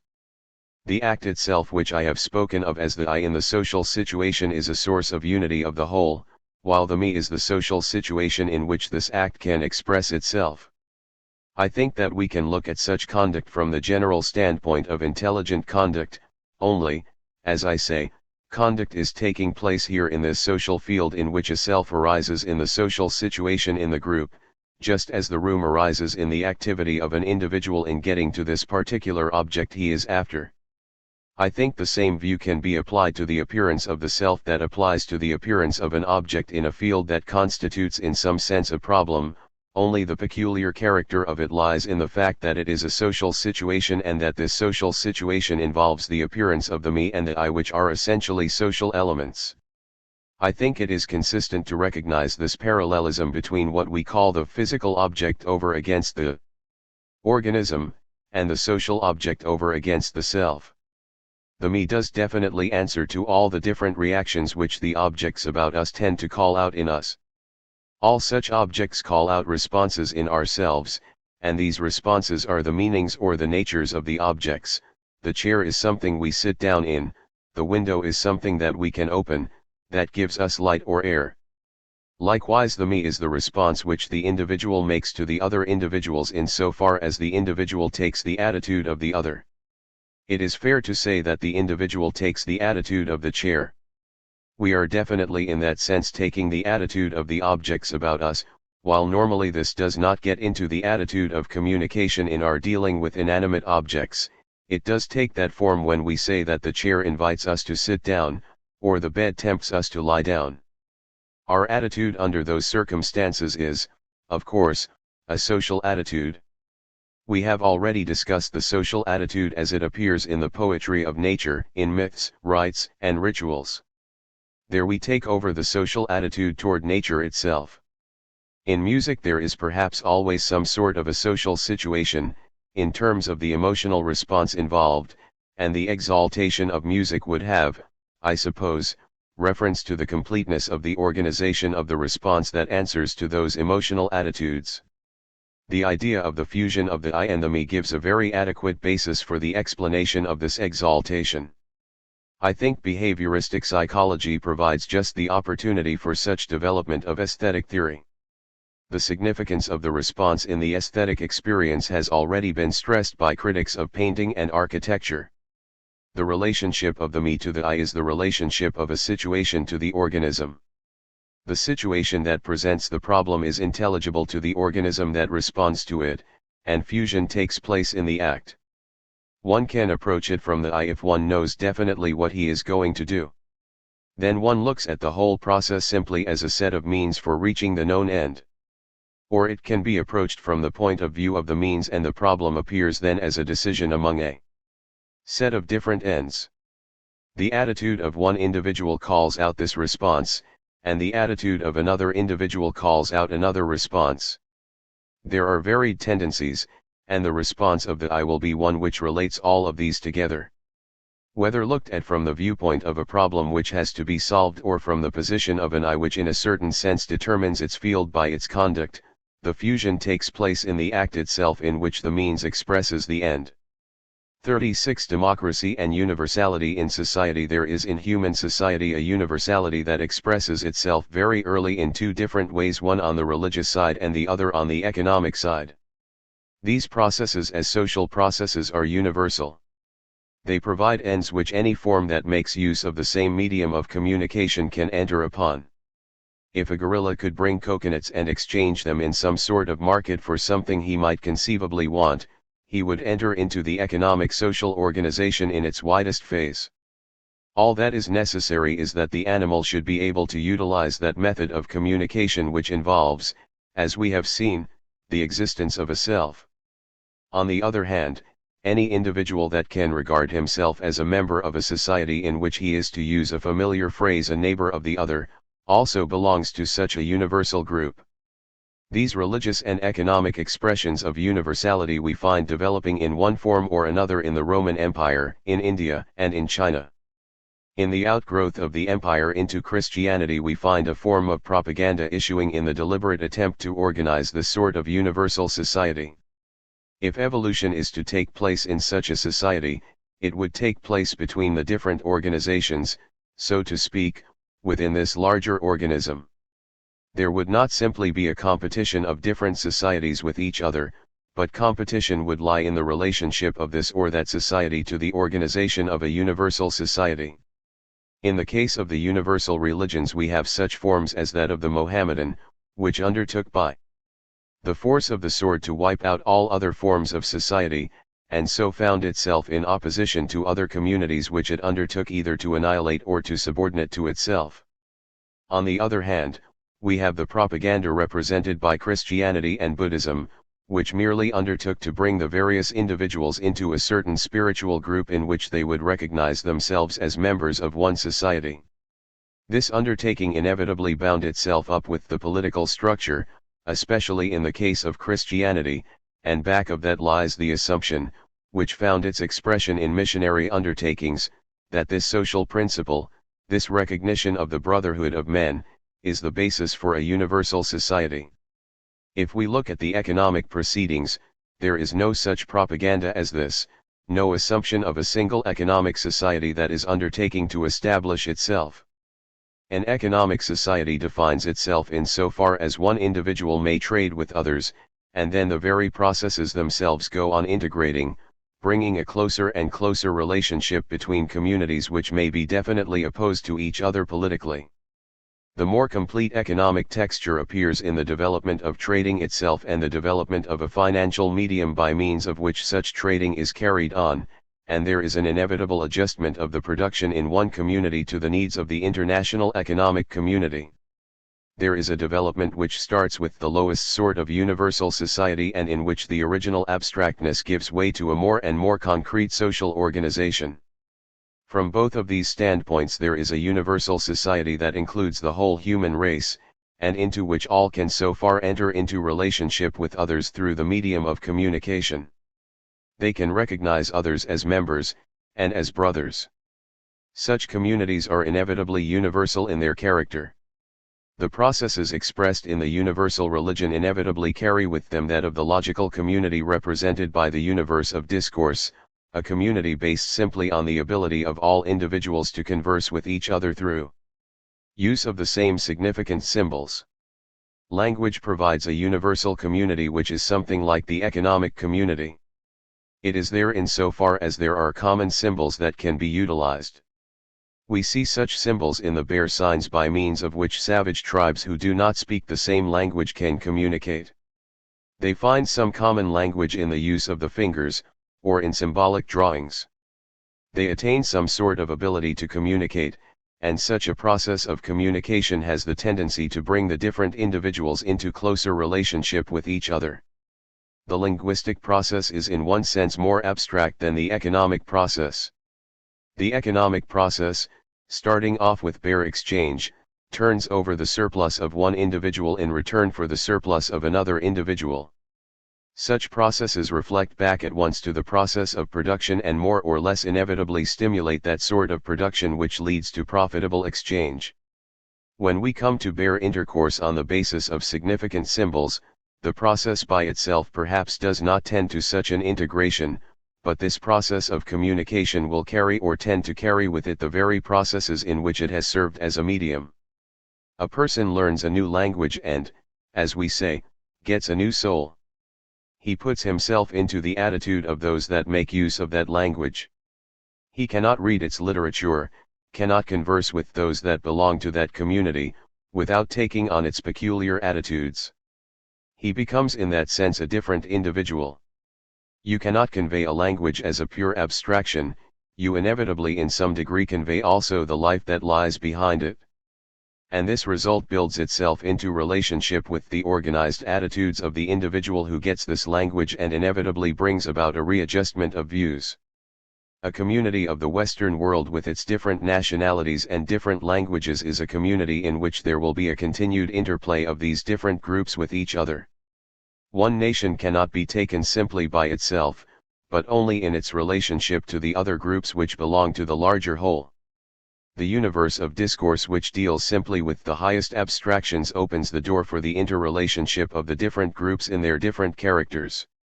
The universe of discourse within which people can express themselves makes possible the bringing together of those organized attitudes which represent the life of these different communities into such relationship that they can lead to a higher organization. The very universality of the processes which belong to human society, whether looked at from the point of view of religion or trading or logical thinking, at least opens the door to a universal society, and, in fact, these tendencies all express themselves where the social development has gone far enough to make it possible. The political expression of this growth of universality in society is signalized in the dominance of one group over other groups. The earliest expression of this is in the empires of the valleys of the Nile, the Tigris, and the Euphrates. Different communities came in competition with each other, and in such competition is found a condition for the development of the empire. There is not simply the conflict of one tribe with another which undertakes to wipe out the other, but rather that sort of conflict which leads to the dominance of one group over another by the maintenance of the other group. It is of importance to notice this difference when it signalizes the expression of self-consciousness reached through a realization of oneself in others. In a moment of hostility or fierce anger, the individual or the community may seek simply to wipe out its enemies. But the dominant expression in terms of the self has been, even on the part of a militaristic society, rather that of subjection, of a realization of the self in its superiority to an exploitation of the other. This attitude of mind is an entirely different attitude from that of the mere wiping out of one's enemies. There is, from this point of view at least, a definite achievement on the part of the individual of a higher self in his overcoming of the other and holding the other in subjection. The sense of national prestige is an expression of that self. Respect which we tend to preserve in the maintenance of superiority over other people. One does get the sense of oneself by a certain feeling of superiority to others, and that this is fundamental in the development of the self was recognized by Wundt. It is an attitude which passes over, under what we consider higher conditions, into the just recognition of the capacity of the individual in his own fields. The superiority which the person now has is not a superiority over the other, but is grounded in that which he can do in relation to the functions and capacity of others. The development of the expert who is superior in the performance of his functions is of a quite different character from the superiority of the bully who simply realizes himself in his ability to subordinate somebody to himself. The person who is competent in any particular field has a superiority which belongs to that which he himself can do and which perhaps someone else cannot do. It gives him a definite position in which he can realize himself in the community. He does not realize himself in his simple superiority to someone else, but in the function which he can carry out, and in so far as he can carry it out better than anyone else he gets a sense of prestige which we recognize as legitimate, as over against the other form of self-assertion which from the standpoint of our highest sense of social standards is felt to be illegitimate. Communities may stand in the same kind of relation to each other. There is the sense of pride of the Roman in his administrative capacity as well as in his martial power, in his capacity to subjugate all the people around the Mediterranean world and to administer them. The first attitude was that of subjugation, and then came the administrative attitude which was more of the type to which I have already referred as that of functional superiority. It was that which Virgil expressed in his demand that the Roman should realize that in his ruling he was possessed with the capacity for administration. This capacity made the Roman Empire entirely different from the earlier empires, which carried nothing but brute strength behind them. The passage in that case is from a sense of political superiority and prestige expressed in a power to crush, over into a power to direct a social undertaking in which there is a larger cooperative activity. The political expression starts off with a bare self-assertion, coupled with a military attitude, which leads to the wiping out of the other, but which leads on, or may lead on, to the development of a higher community, where dominance takes the form of administration. Conceivably, there may appear a larger international community than the empire, organized in terms of function rather than of force. The bringing together of the attitude of universal religion on the one hand and the widening political development on the other has been given its widest expression in democracy. There is, of course, a democracy such as that of the Greek cities in which the control is simply the control of the masses in their opposition to certain economically and politically powerful classes. There are, in fact, various forms of democratic government, but democracy, in the sense here relevant, is an attitude which depends upon the type of self which goes with the universal relations of brotherhood, however that be reached. It received its expression in the French Revolution in the conception of fraternity and union. Every individual was to stand on the same level with every other. This conception is one which received its first expression in the universal religions. If carried over into the field of politics, it can get its expression only in such a form as that of democracy, and the doctrine that lies behind it is very largely Rousseau's conception, as found in the dollar. The assumption there is of a society in which the individual maintains himself as a citizen only to the degree that he recognizes the rights of everyone else to belong to the same community. With such a universality, such a uniformity of interests, it would be possible for the masses of the community to take the attitude of the sovereign while he also took the attitude of the subjects. If the will of each one was the will of all, then the relationship of subject and sovereign could be embodied in all the different individuals. We get what Rousseau referred to as the general will of the community only when as a man is able to realize himself by recognizing others as belonging to the same political organization as himself. 17. That conception of democracy is in itself as universal as religion, and the appearance of this political movement was essentially religious in so far as it had the gospel of Rousseau behind it. It proceeded also with a sense of propaganda. It undertook to overthrow the old organization of society and substitute its own form of society in its place. In that sense these two factors, one the dominance of the individual or group over other groups, the other the sense of brotherhood and identity of different individuals in the same group, came together in the democratic movement, and together they inevitably imply a universal society, not only in a religious sense, but ultimately in a political sense as well. This gets an expression in the League of Nations, where every community recognizes every other community in the very process of asserting itself. The smallest community is in a position to express itself just because it recognizes the right of every other nation to do the same. What is involved in the development of a universal society is just such a functional organization as we find in economic development. The economic development is one which starts off on the basis of the exchange. You offer what you do not want in exchange for something which another does not want. That is abstract. But after you find you can produce something you do not want and exchange it for something you want, you stimulate by that action a functional development. You are stimulating one group to produce this and another to produce that, and you are also controlling the economic process, because one will not continue to produce more than can be offered in exchange on the market. The sort of thing ultimately produced will be that which answers to the demand of the customer. In the resulting functional organization one develops an economic personality of a certain sort which has its own sense of superiority but which is used in the carrying out of its particular function in relation to the others in the group. There can be a self-consciousness based on the ability to manufacture something better than anybody else, but it can maintain its sense of superiority only when it adjusts itself to the community that needs the products in this process of interchange. In such a situation there is a tendency toward functional development, a functional development which may take place even in the political domain.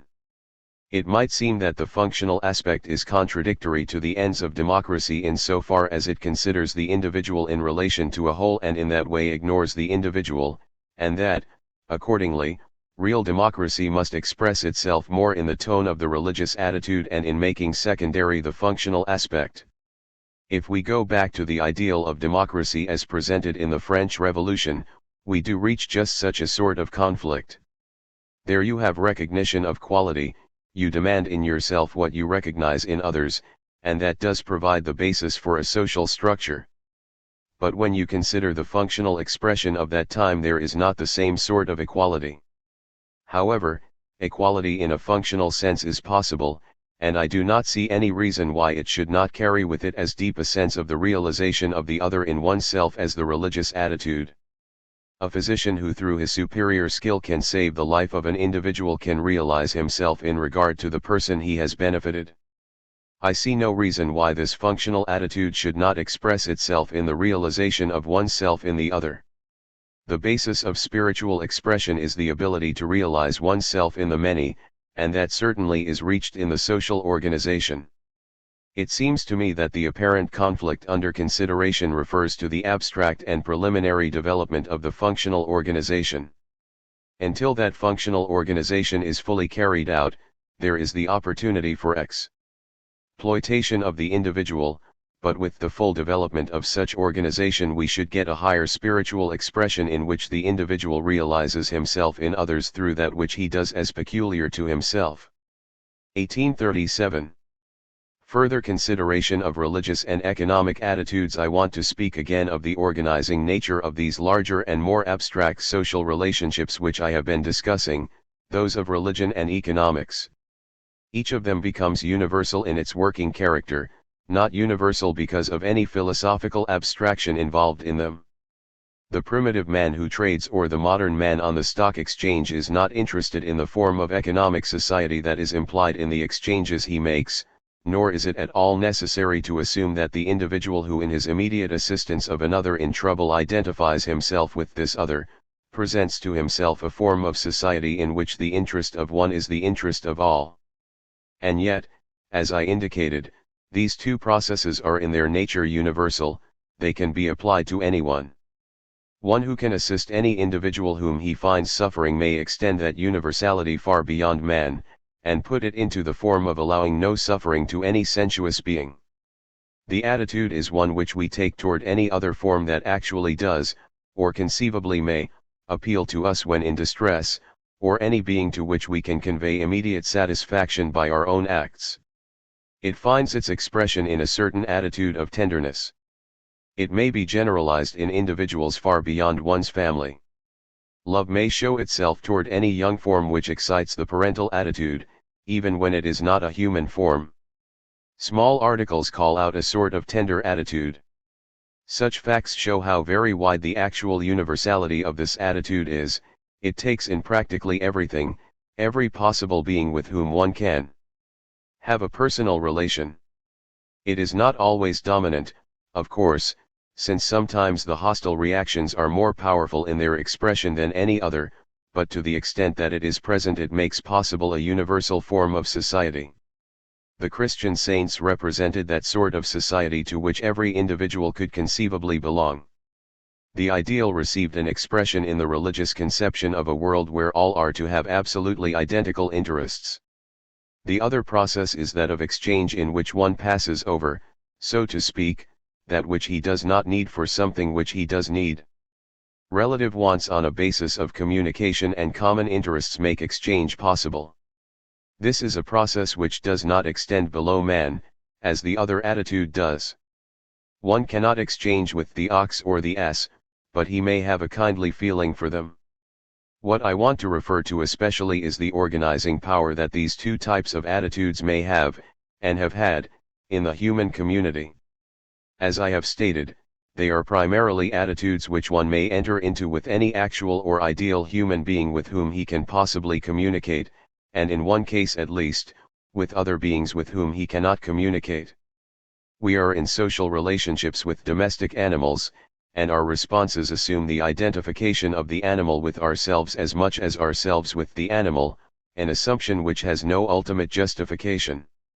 Our own fundamental attitude is a social relationship based on the self, so we treat the acts of domestic animals as if they had selves. We take their attitude, and our conduct in dealing with them implies that they take our attitude. We act as if the dog knew what we wanted. I need not add that our conduct which implies selves in domestic animals has no rational justification. Such attitudes, then, are attitudes that may lead to a social organization which goes beyond the actual structure in which individuals find themselves involved. It is for this reason that it is possible for these attitudes themselves to work toward, or at least to assist in, the creation of the structure of these larger communities.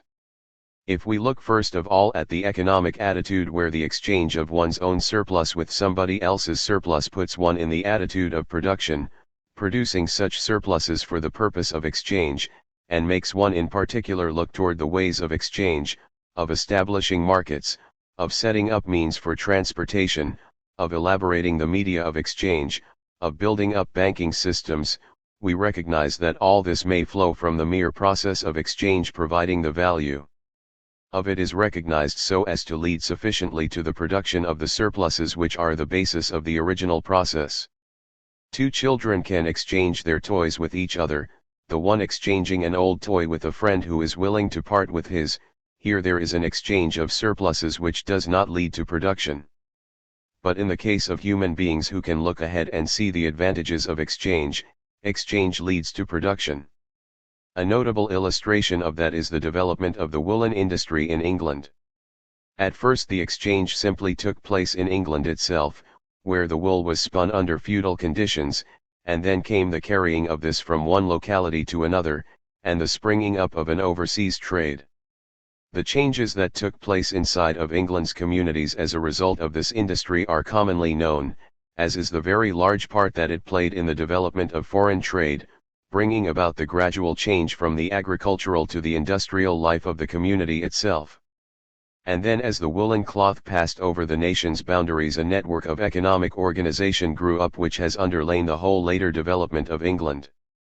When such an immediate attitude of exchange becomes a principle of social conduct, it carries with it a process of social development in the way of production, of transportation, and of all the media involved in the economic process, that sets up something of the very universal society that this attitude carries with it as a possibility.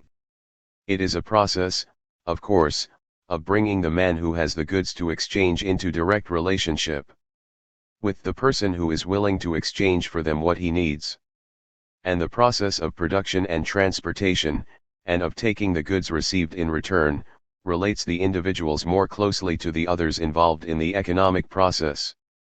It is a slow process of the integration of a society which binds people more and more closely together. It does not bring them spatially and geographically together but unites them in terms of communication.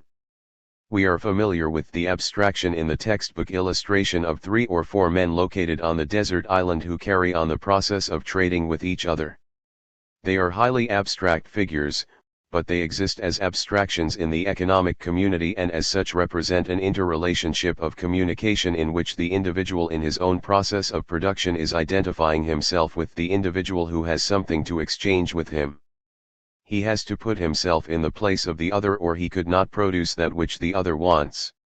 If he starts off on that process he is, of course, identifying himself with any possible customer, any possible producer, and if his mechanism is of this very abstract sort, then the web of commerce can go anywhere and the form of society may take in anybody who is willing to enter in this process of communication. Such an attitude in society does tend to build up the structure of a universal social organism. As taught in economics, money is nothing but a token, a symbol for a certain amount of wealth. It is a symbol for something that is wanted by individuals who are in the attitude of willingness to exchange, and the forms of exchange are then the methods of conversation, and the media of exchange become gestures which enable us to carry out at vast distances this process of passing over something one does not want, to get something he does, by means of bringing himself into the attitude of the other person. The media of these tokens of wealth are, then, in this process of exchange just such gestures or symbols as language is in other fields. The other universal attitude discussed was neighborliness, which passes over into the principle of religious relationship, the attitude which made religion as such possible. The immediate effect of the attitude may be nothing but sharing one's food with a person who is hungry, giving water to the thirsty, helping the person who is down and out. It may be nothing but surrendering to the impulse to give something to the man who touches you on the street. It may accomplish nothing more than that, just as exchange between two children may not go beyond the process of exchange. But, in fact, the attitude once assumed has proved to have enormous power of social reorganization. It is that attitude which has expressed itself in the universal religions, and which expresses itself in a large part of the social organization of modern society. Christianity paved the way for the social progress, political, economic, scientific of the modern world, the social progress which is so dominantly characteristic of that world. For the Christian notion of a rational or abstract universal human society or social order, though originating as a primarily religious and ethical doctrine, gradually lost its purely religious and ethical associations, and expanded to include all the other main aspects of concrete human social life as well, and so became the larger, more complex notion of that many-sided, rationally universal human society to which all the social reconstructions constituting modern social progress involve intellectual reference by the individuals carrying them out. There is a striking contrast between the ancient and especially the ancient Greek world and the modern world relative to the notion of progress. That notion or conception was utterly foreign to, and almost completely absent from, the thought and civilization of the ancient world, whereas it is one of the most characteristic and dominant ideas in the thought and civilization of the modern world. For the worldview of modern culture is essentially a dynamic one, a worldview which allows for, and indeed emphasizes, the reality of genuine creative change and evolution in things, whereas the worldview of ancient culture was essentially a static one, a worldview which did not admit the occurrence or actuality of any genuinely creative change or evolution in the universe at all, a worldview according to which nothing of which the final cause was not already given, and eternally given, in reality could come into existence, i.e., nothing could come into being except as or by the individual realization of a fixed universal type that was already there and always had been there. According to modern thought, there are no fixed or determined ends or goals toward which social progress necessarily moves, and such progress is hence genuinely creative and would not otherwise be progress. Indeed, creativeness is essential to the modern idea of progress. But ancient thought, on the contrary, did not recognize the reality or existence or possibility of progress at all, in the modern sense of the term, and the only progress of any sort which it recognized as possible or real was progress toward eternally fixed ends or goals, progress, which modern thought would not consider to be genuine progress at all, toward the realization of given, predetermined types. The notion of progress was meaningless for Greek society or civilization, by virtue of the distinctive organization of the Greek state, which was wholly impotent to deal effectively with the social conflicts or conflicts of social interests that arose within it. But progress is dominantly characteristic of modern society or civilization, by virtue of the distinctive organization of the modern state, which is sufficiently flexible to be able to cope, to some extent at least, with the social conflicts among individuals that arise within it, because it lends itself in a way in which the organization of the Greek state did not to that more or less abstract intellectual extension of its boundaries, by the minds of the individuals implicated in it, which we have mentioned, an extension whereby these minds are able to envisage a larger social organization or organized social whole environing them, one in which the conflicts of social interests within it are in some degree harmonized or cancelled out, and by reference to which, accordingly, these minds are able to bring about the reconstructions within it that are needed to resolve or settle those conflicts.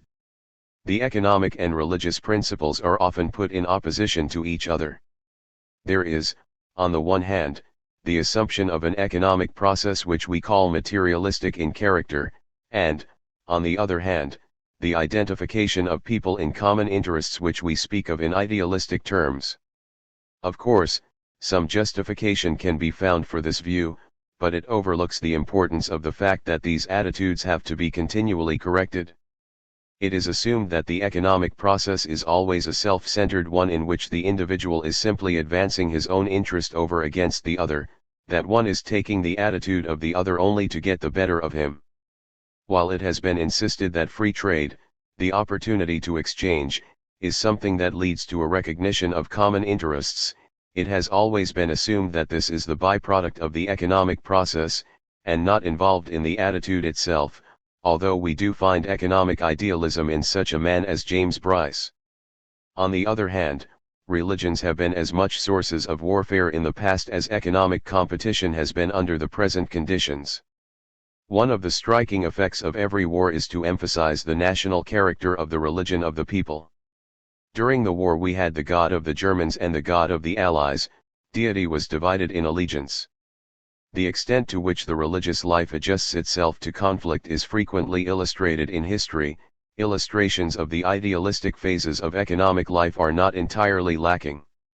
There is no question but that the economic process is one which has continually brought people into closer relationship with each other and has tended to identify individuals with each other. The outstanding illustration of this is the international character of labor, and the development within the local community of a labor organization as such.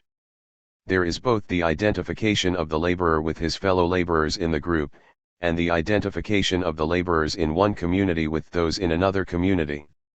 In socialism the labor movement has become a religion. The economic process is one which brings groups inevitably closer together through the process of communication which involves participation.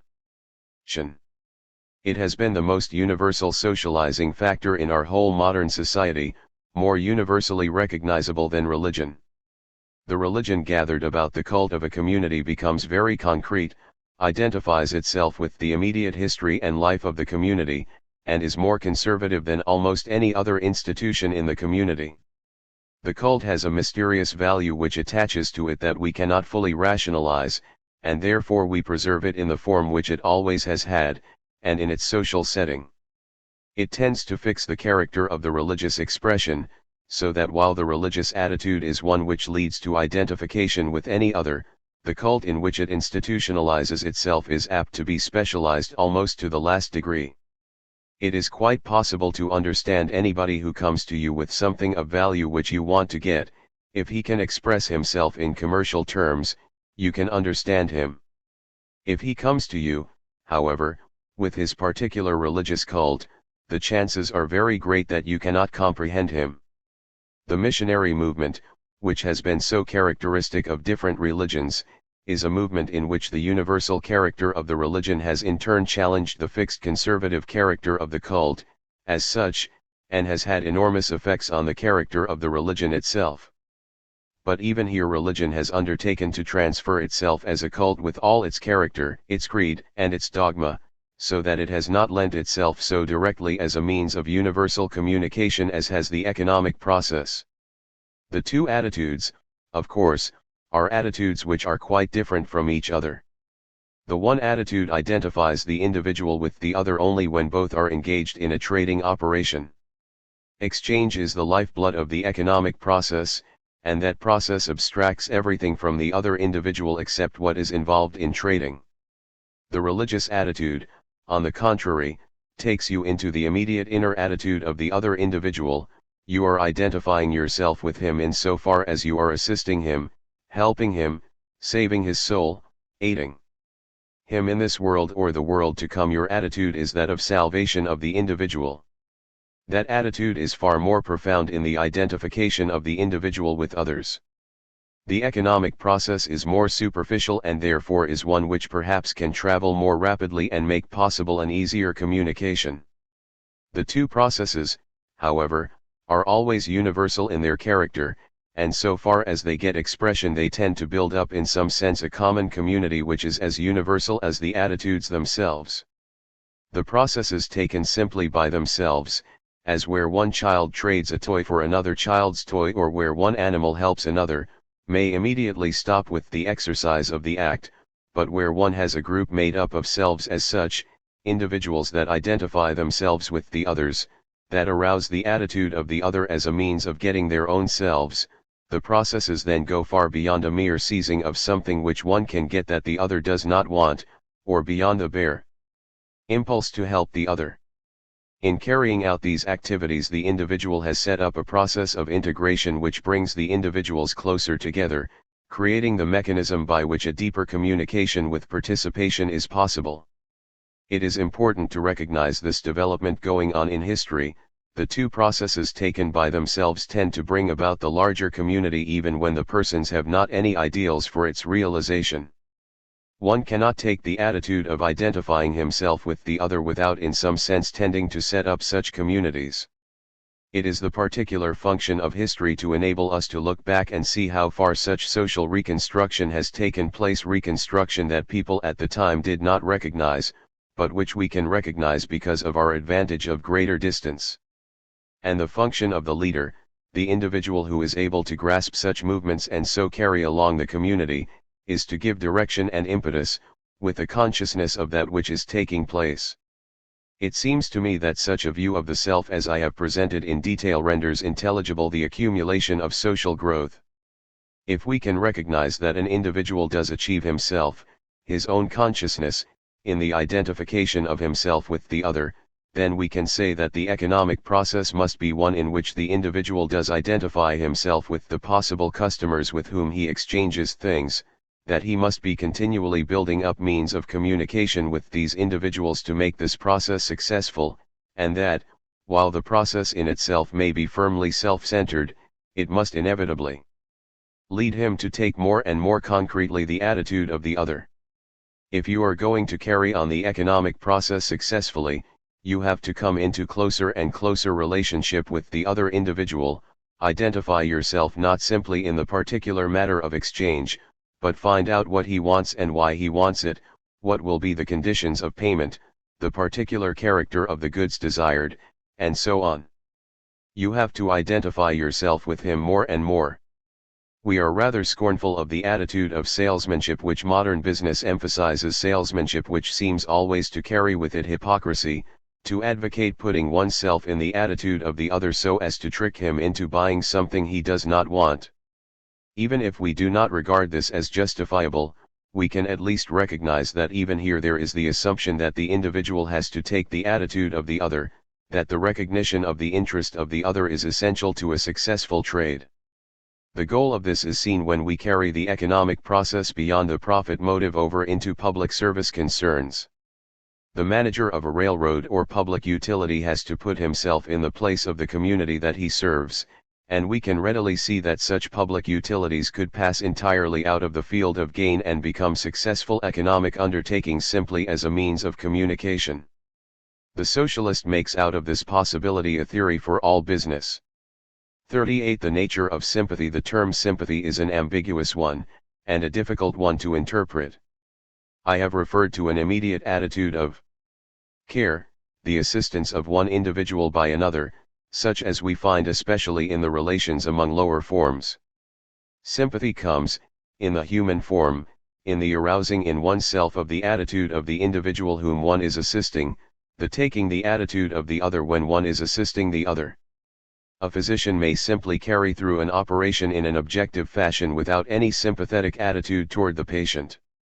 But in an attitude which is sympathetic we imply that our attitude calls out in ourselves the attitude of the person we are assisting. We feel with him and we are able so to feel ourselves into the other because we have, by our own attitude, aroused in ourselves the attitude of the person whom we are assisting. It is that which I regard as a proper interpretation of what we ordinarily call imitation, and sympathy, in the vague, undefined sense which we find in our psychologies, when they deal with it at all. Take, for example, the attitude of parents to the child. The child's tone is one of complaint, suffering, and the parent's tone is one that is soothing. The parent is calling out in himself an attitude of the child in accepting that consolation. This illustration indicates as well the limitation of sympathy. There are persons with whom one finds it difficult to sympathize. In order to be in sympathy with someone, there must be a response which answers to the attitude of the other. If there is not a response which so answers, then one cannot arouse sympathy in himself. Not only that, but there must be cooperation, a reply on the part of the person sympathized with, if the individual who sympathizes is to call out in himself this attitude. One does not put himself immediately in the attitude of the person suffering apart from one's own sympathetic attitude toward him. The situation is that of a person assisting the other, and because of that calling out in himself the response that his assistance calls out in the other. If there is no response on the part of the other, there cannot be any sympathy. Of course, one can say that he can recognize what such a person must be suffering if he could only express it.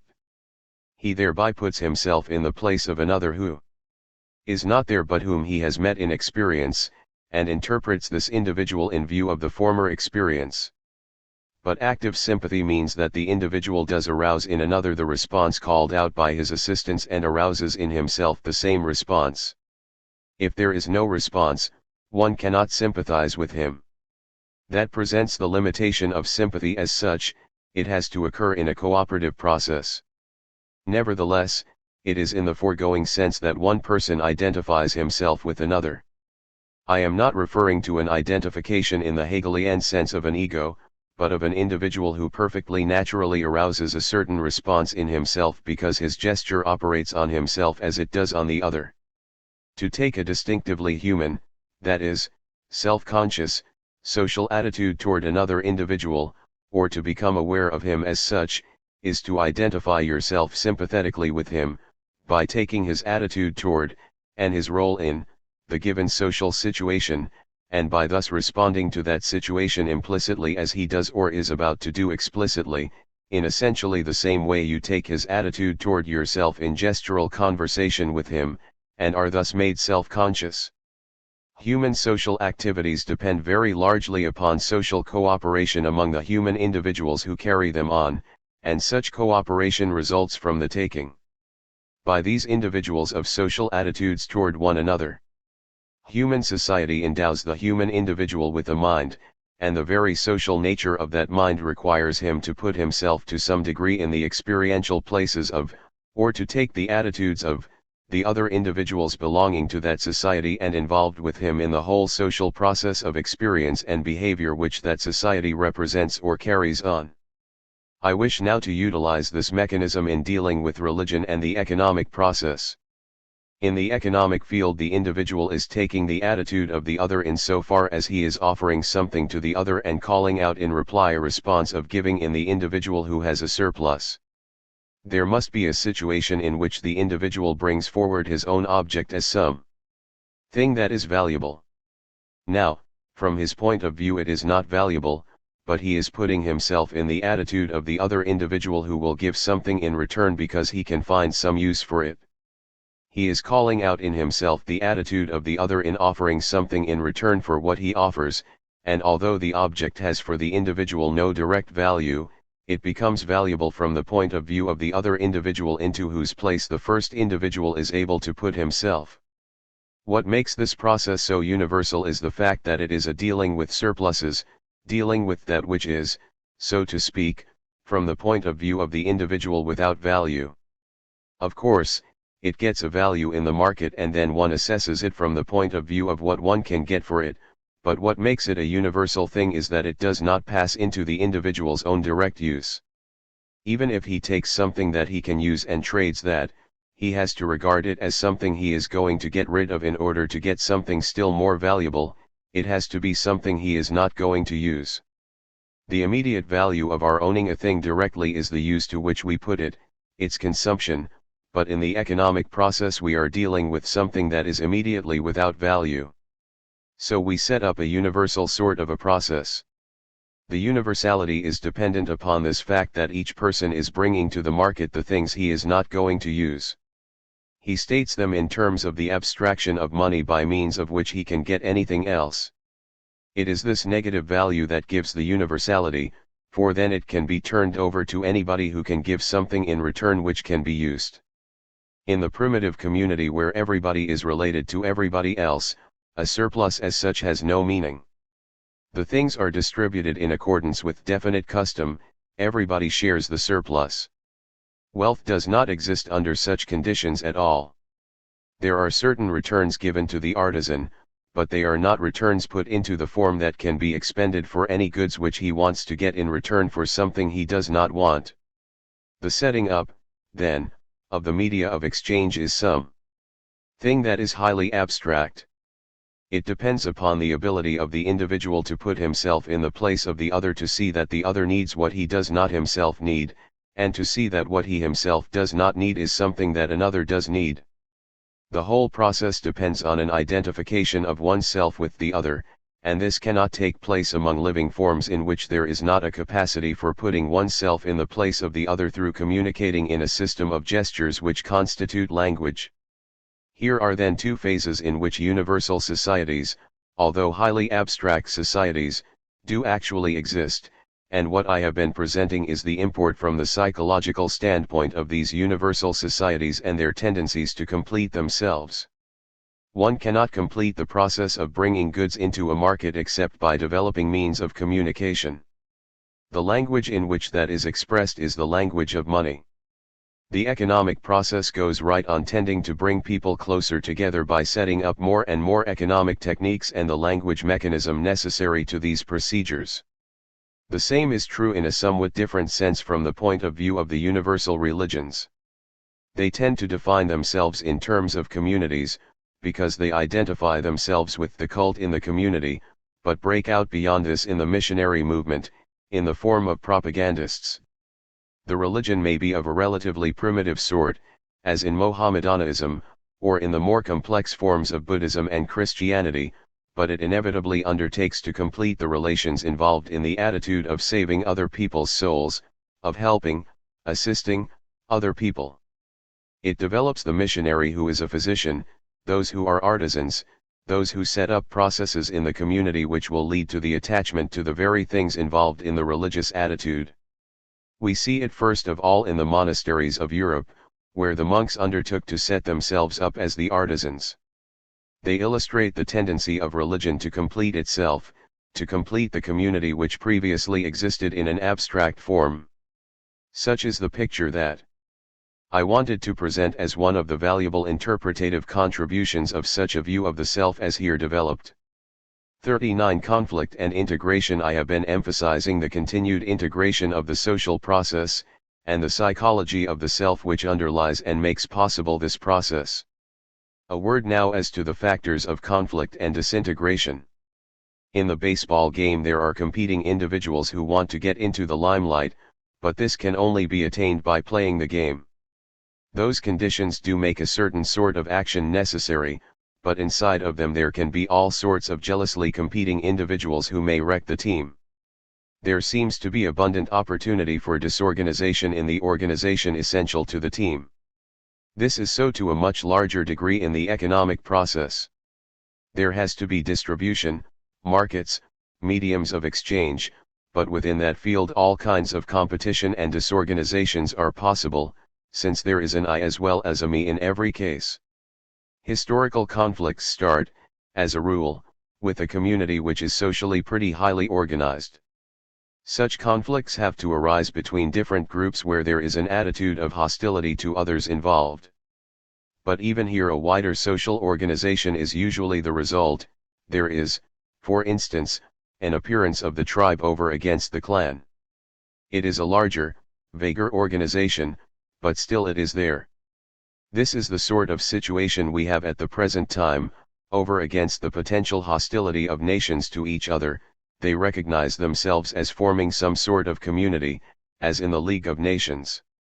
The fundamental socio-physiological impulses or behavior tendencies which are common to all human individuals, which lead those individuals collectively to enter or form themselves into organized societies or social communities, and which constitute the ultimate basis of those societies or social communities, fall, from the social point of view, into two main classes, those which lead to social cooperation, and those which lead to social antagonism among individuals, those which give rise to friendly attitudes and relations, and those which give rise to hostile attitudes and relations, among the human individuals implicated in the social situations.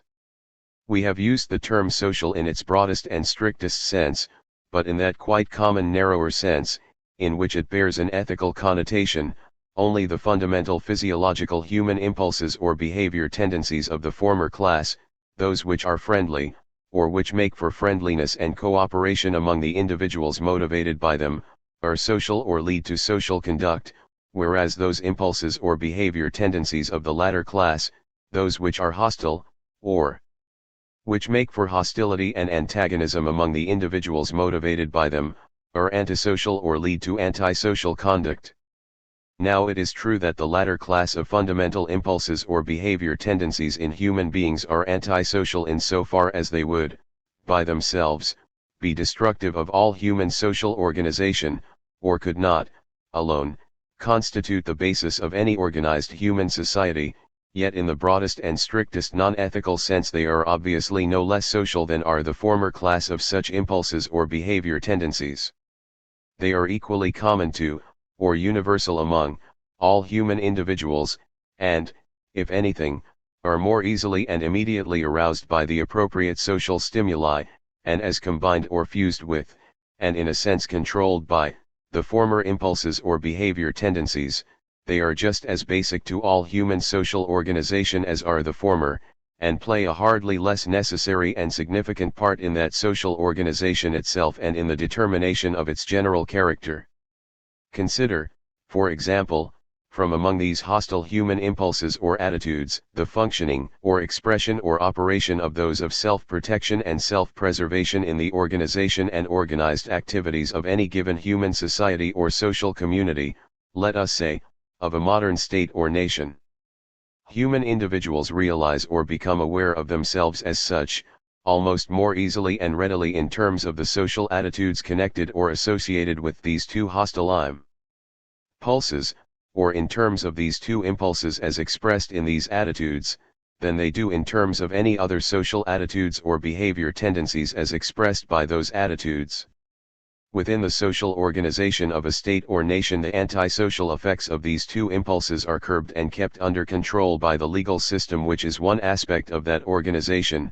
These two impulses are made to constitute the fundamental principles in terms of which the economic system, which is another aspect of that organization, operates, as combined and fused with, and organized by means of the friendly human impulses, the impulses leading to social cooperation among the individuals involved in that organization. They are prevented from giving rise to the friction and enmity among those individuals which would otherwise be their natural consequence, and which would be fatally detrimental to the existence and well-being of that organization, and having thus been made to enter as integral elements into the foundations of that organization, they are utilized by that organization as fundamental impulsive forces in its own further development.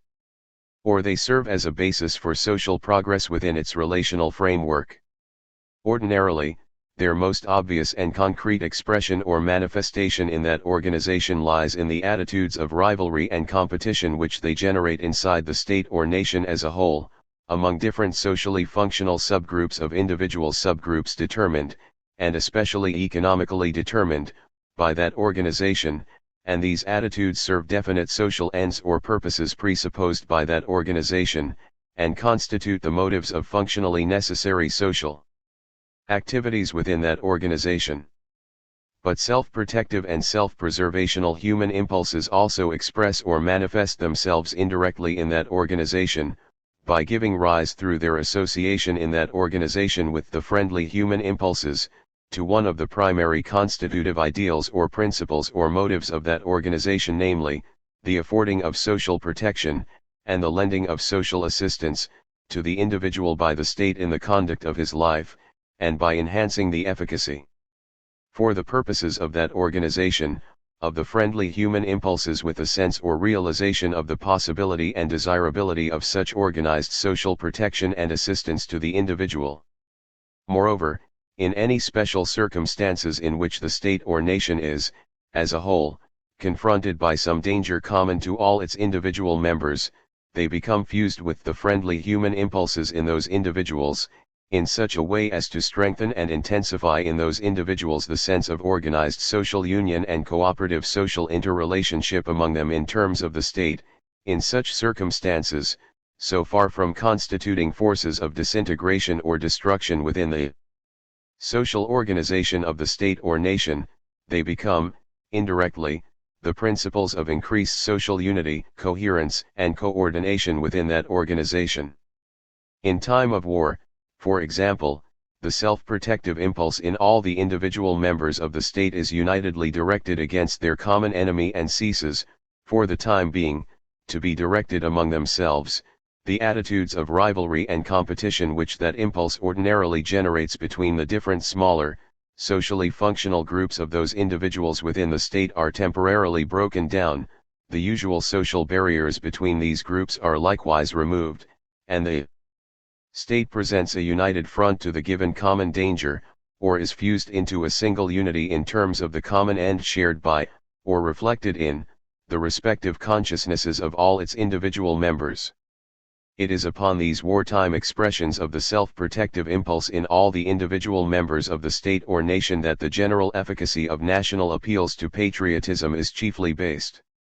Further, in those social situations in which the individual self feels dependent for his continuation or continued existence upon the rest of the members of the given social group to which he belongs, it is true that no feeling of superiority on his part toward those other members of that group is necessary to his continuation or continued existence. But in those social situations in which he cannot, for the time being, integrate his social relations with other individual selves into a common, unitary pattern, i.e., into the behavior pattern of the organized society or social community to which he belongs, the social behavior pattern that he reflects in his self-structure and that constitutes the structure, there ensues, temporarily, i.e., until he can so integrate his social relations with other individual selves, an attitude of hostility, of latent opposition, on his part toward the organized society or social community of which he is a member, and during that time the given individual self must call in or rely upon the feeling of superiority toward that society or social community, or toward its other individual members, in order to buoy himself up and keep himself going as such. We always present ourselves to ourselves in the most favorable light possible, but since we all have the job of keeping ourselves going, it is quite necessary that if we are to keep ourselves going we should thus present ourselves to ourselves. A highly developed and organized human society is one in which the individual members are interrelated in a multiplicity of different intricate and complicated ways whereby they all share a number of common social interests in, or for the betterment of, the society and yet, on the other hand, are more or less in conflict relative to numerous other interests which they possess only individually, or else share with one another only in small and limited groups. Conflicts among individuals in a highly developed and organized human society are not mere conflicts among their respective primitive impulses but are conflicts among their respective selves or personalities, each with its definite social structure highly complex and organized and unified and each with a number of different social facets or aspects, a number of different sets of social attitudes constituting it. Thus, within such a society, conflicts arise between different aspects or phases of the same individual self, conflicts leading to cases of split personality when they are extreme or violent enough to be psychopathological, as well as between different individual selves. And both these types of individual conflict are settled or terminated by reconstructions of the particular social situations, and modifications of the given framework of social relationships, wherein they arise or occur in the general human social life process, these reconstructions and modifications being performed, as we have said, by the minds of the individuals in whose experience or between whose selves these conflicts take place. Mind, as constructive or reflective or problem-solving thinking, is the socially acquired means or mechanism or apparatus whereby the human individual solves the various problems of environmental adjustment which arise to confront him in the course of his experience, and which prevent his conduct from proceeding harmoniously on its way, until they have thus been dealt with. And mind or thinking is also as possessed by the individual members of human society the means or mechanism or apparatus whereby social reconstruction is effected or accomplished by these individuals. For it is their possession of minds or powers of thinking which enables human individuals to turn back critically, as it were, upon the organized social structure of the society to which they belong, and from their relations to which their minds are in the first instance derived, and to reorganize or reconstruct or modify that social structure to a greater or less degree, as the exigencies of social evolution from time to time require. Any such social reconstruction, if it is to be at all far-reaching, presupposes a basis of common social interests shared by all the individual members of the given human society in which that reconstruction occurs, shared, that is, by all the individuals whose minds must participate in, or whose minds bring about, that reconstruction. And the way in which any such social reconstruction is actually effected by the minds of the individuals involved is by a more or less abstract intellectual extension of the boundaries of the given society to which these individuals all belong, and which is undergoing the reconstruction and extension resulting in a larger social whole in terms of which the social conflicts that necessitate the reconstruction of the given society are harmonized or reconciled, and by reference to which, accordingly, these conflicts can be solved or eliminated. 19. The changes that we make in the social order in which we are implicated necessarily involve our also making changes in ourselves. The social conflicts among the individual members of a given organized human society, which, for their removal, necessitate conscious or intelligent reconstructions and modifications of that society by those individuals, also and equally necessitate such reconstructions or modifications by those individuals of their own selves or personalities. Thus the relations between social reconstruction and self or personality reconstruction are reciprocal and internal or organic.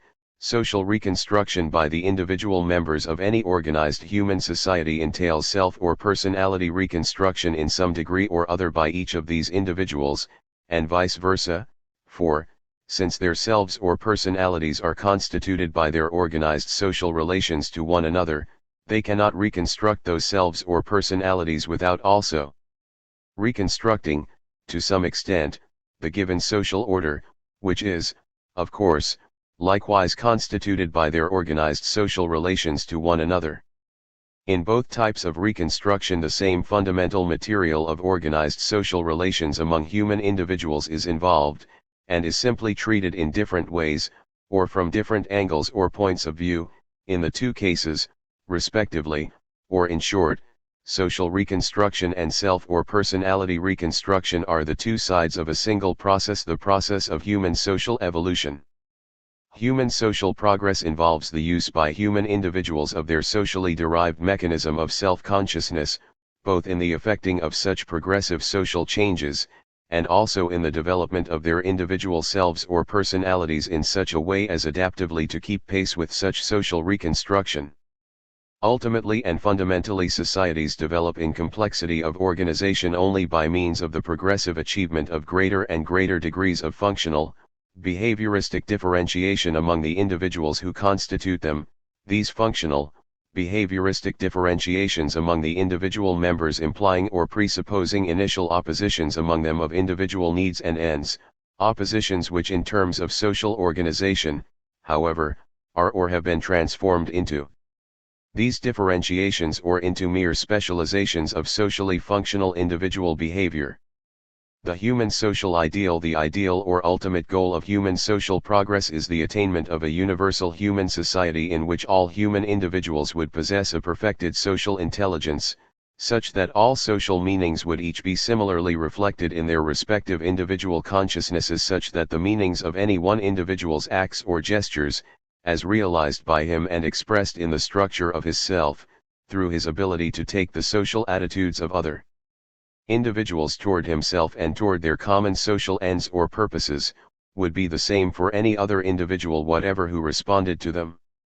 The interlocking interdependence of human individuals upon one another within the given organized social life process in which they are all involved is becoming more and more intricate and closely knit and highly organized as human social evolution proceeds on its course.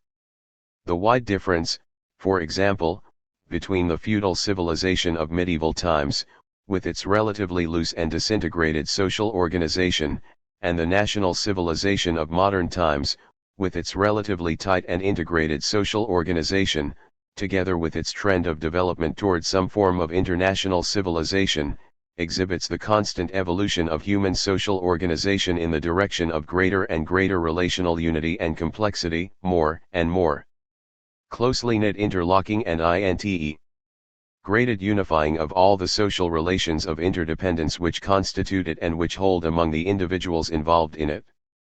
40. The functions of personality and reason in social organization. Where a society is organized around a monarch, where people within the same state are so separate from each other that they can identify themselves with each other only through being subjects of a common monarch, then, of course, the relationship of the subject to the monarch becomes of supreme importance. It is only through such relationships that such a community can be set up and kept together. This situation is found in the ancient empires of Mesopotamia, where people of different languages and different customs had relationship only through the great kings. It provides the most immediate process of relationship, only so far as the king's authority goes, and this common basis of relationship to the king extends, has this type of society organization. The importance of the monarch over against the feudal order lay in the fact that the king could set up relationships to the people widely separated except for the relationship with him. The king represented the people in a universal form, where previously they had no relationship to each other except the hostility of feudal communities for each other. There you get the personal relation, the relation of status, which is important in the community. The relation is, of course, that of subject to monarch. It involves the acceptance of an inferior position, but this is an acceptance which is gladly made because of the significance to the community at large which such an order makes possible.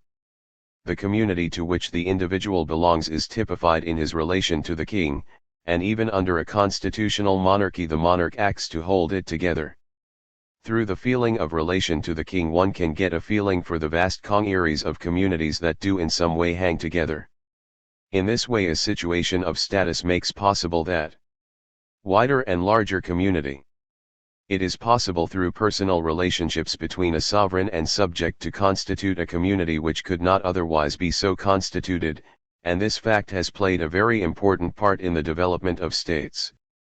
It is interesting to see how this situation appeared in the Roman Empire. There the relationship of the emperor to the subjects as such was one of absolute power, but it was defined in legal terms which carried over the definitions that belonged to Roman law into the relationship between the emperor and his subjects. This, however, constituted too abstract a relationship to meet the demands of the community, and the deification of the emperor under these conditions was the expression of the necessity of setting up some sort of more personal relation. When the Roman member of the community offered his sacrifice to the emperor he was putting himself into personal relationship with him, and because of that he could feel his connection with all the members in the community. Of course, the conception of the deity under those circumstances was not comparable with the conception that was developed in Christianity, but it was the setting up of a personal relationship which in a certain sense went beyond the purely legal relations involved in the development of Roman law. We are all familiar with this function of personality in social organization. We express it in terms of leadership or in the vague term personality. Where an office force is organized by a good manager, we speak of his personality as playing a part. Where the action of a man in the office is more or less dependent upon his dread of a reprimand or desire for approval from the manager himself, there the element of a personal relationship of selves to each other plays a considerable part, perhaps the dominant part, in the actual social organization. It plays, of course, the dominant part in the relation of children to their parents. It is found in the relation of parents to each other.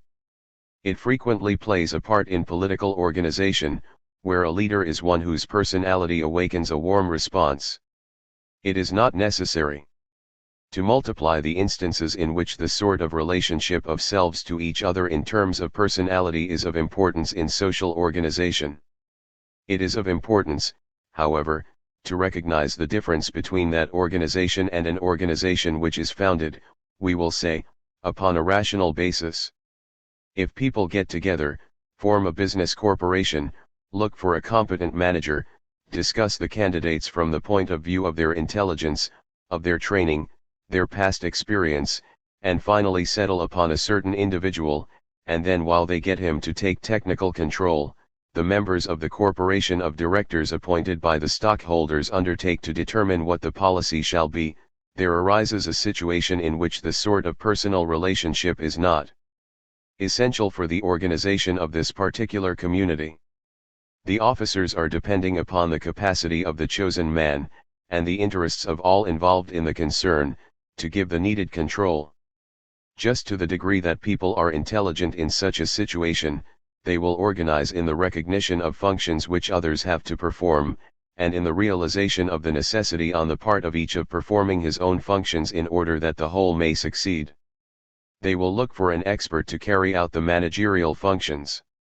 The managerial form of government is an illustration of the definite advance from an organization which depends very considerably upon personal relations to political leaders, or the devotion of parties to persons in charge, to this sort of rational organization on the basis of what a government ought to do in the community.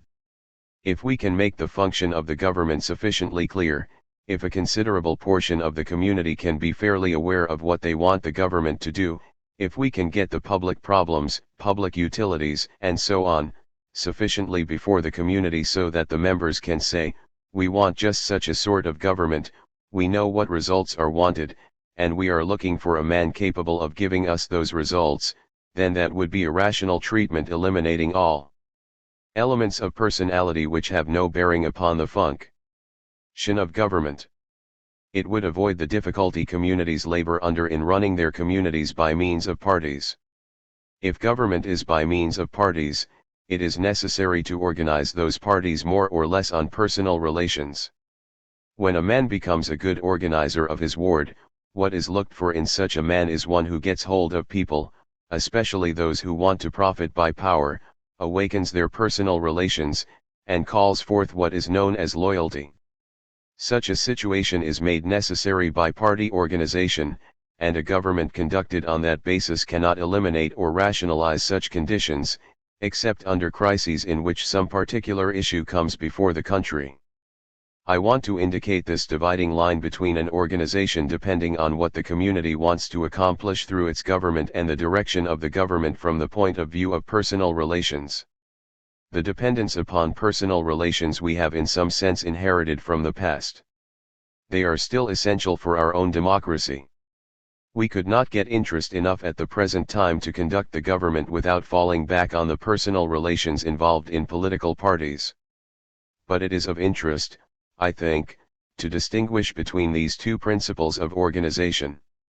So far as we have the managerial form of government, it is worth noting that where it has come in, hardly any communities have given it up.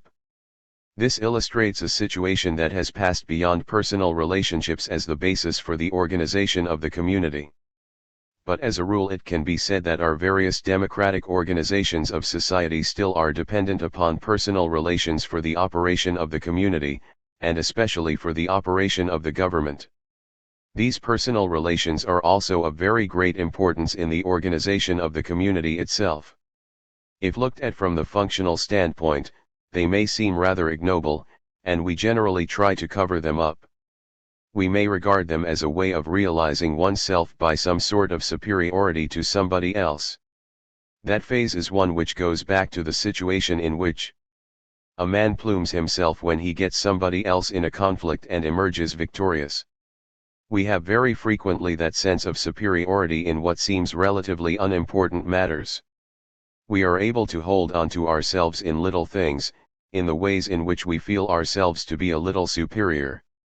If we find ourselves defeated at some point, we take refuge in feeling that somebody else is not as good as we are.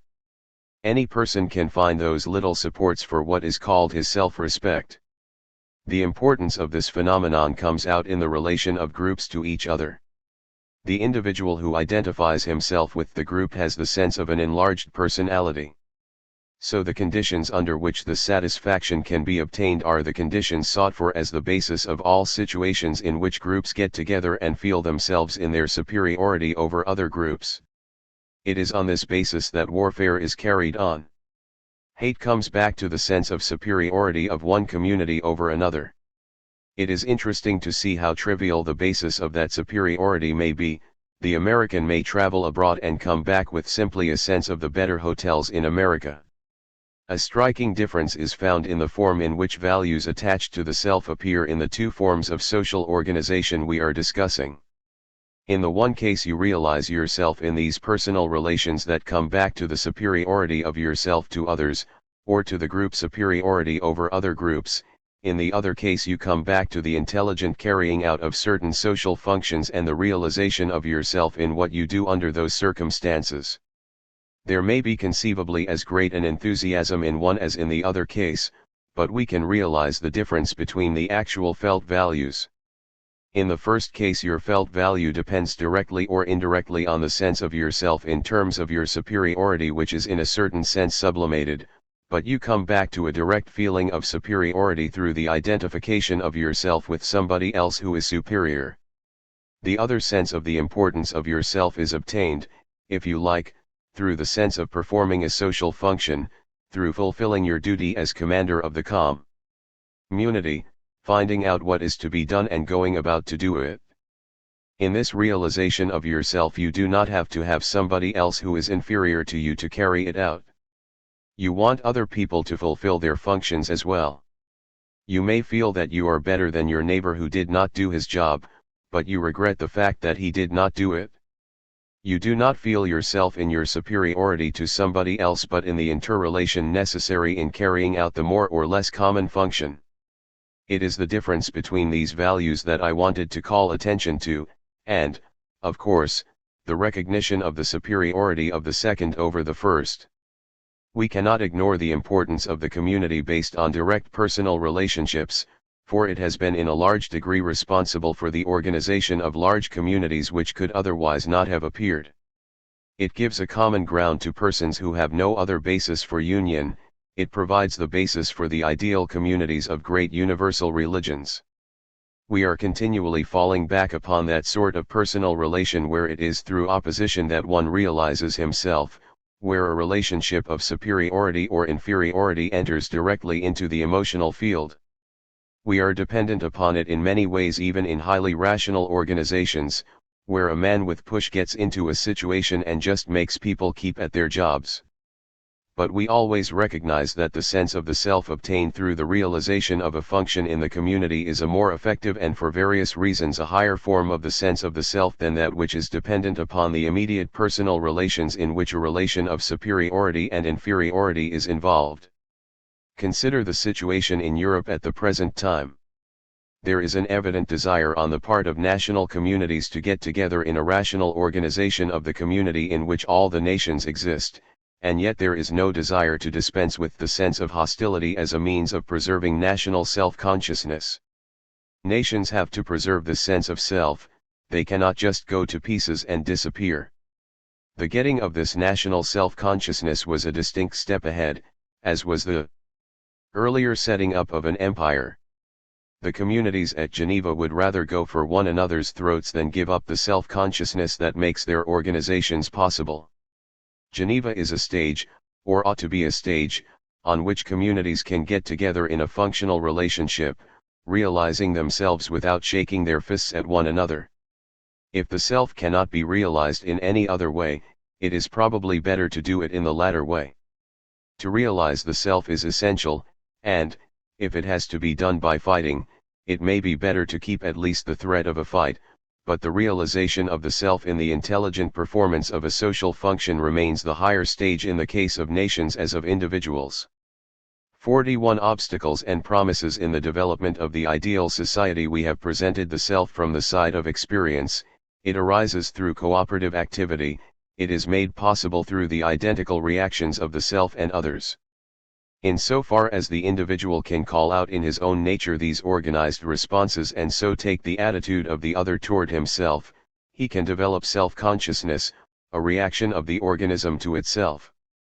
On the other hand, we have seen that an essential moment in this process is the response of the individual to this reaction, which does contain the organized group, that which is common to all, that which is called the me.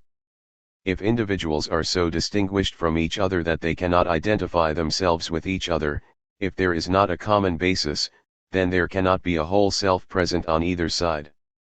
Such a distinction, for example, does lie between the infant and the human society in which he enters. He cannot have the whole self-consciousness of the adult, and the adult finds it difficult, to say the least, to put himself into the attitude of the child. That is not, however, an impossible thing, and our development of modern education rests on this possibility of the adult finding a common basis between himself and the child. Go back into the literature in which children are introduced in the 16th, 17th, and even 18th centuries, and you find children treated as little adults.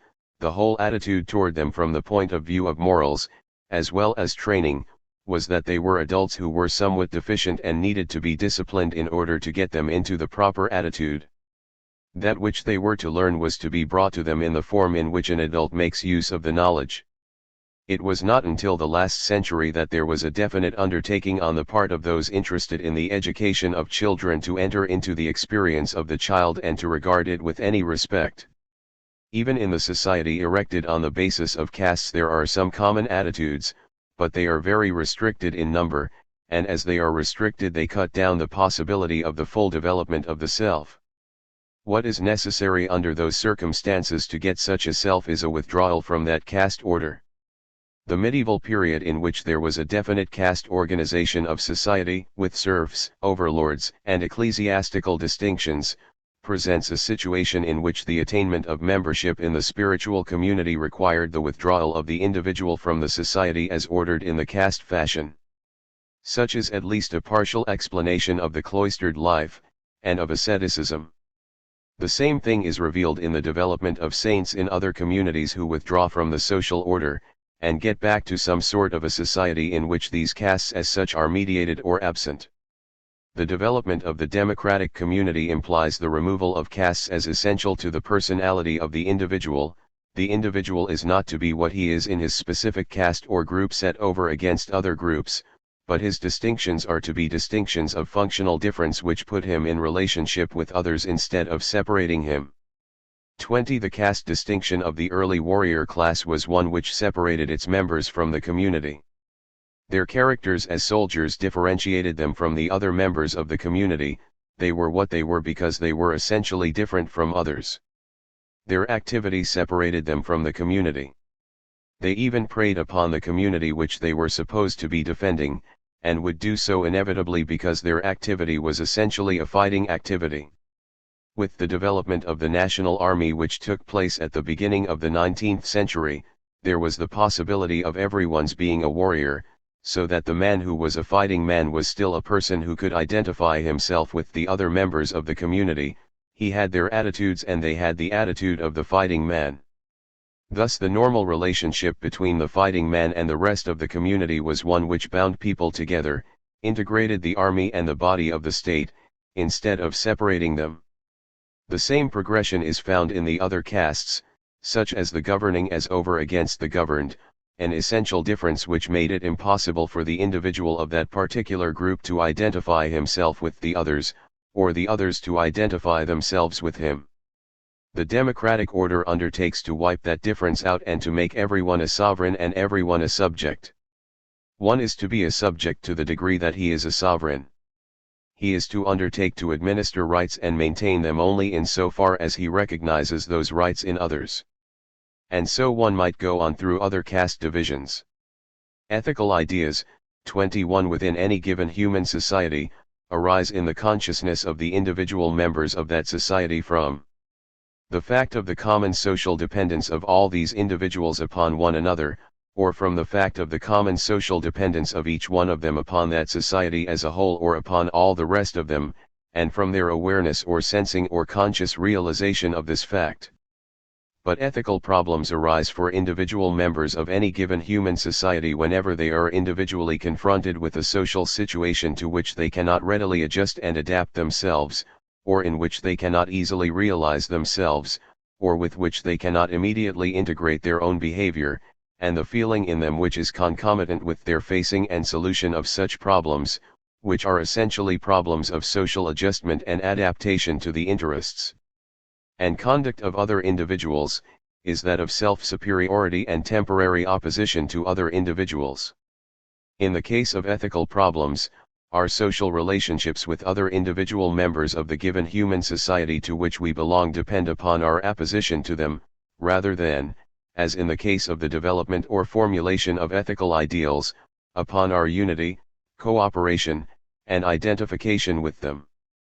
Every human individual must, to behave ethically, integrate himself with the pattern of organized social behavior which, as reflected or prehended in the structure of his self, makes him a self-conscious personality. Wrong, evil, or sinful conduct on the part of the individual runs counter to this pattern of organized social behavior which makes him, as a self, what he is, just as right, good, or virtuous behavior accords with this pattern, and this fact is the basis of the profound ethical feeling of conscience of ought and ought not which we all have, in varying degrees, respecting our conduct in given social situations. The sense which the individual self has of his dependence upon the organized society or social community to which he belongs is the basis and origin, in short, of his sense of duty, and in general of his ethical consciousness, and ethical and unethical behavior can be defined essentially in social terms, the former as behavior which is socially beneficial or conducive to the well-being of society, the latter as behavior which is socially harmful or conducive to the disruption of society.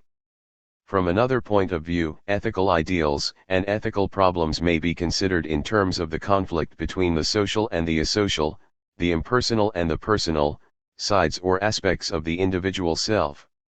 The social or impersonal aspect of the self integrates it with the social group to which it belongs and to which it owes its existence, and this side of the self is characterized by the individual's feeling of cooperation and equality with the other members of that social group.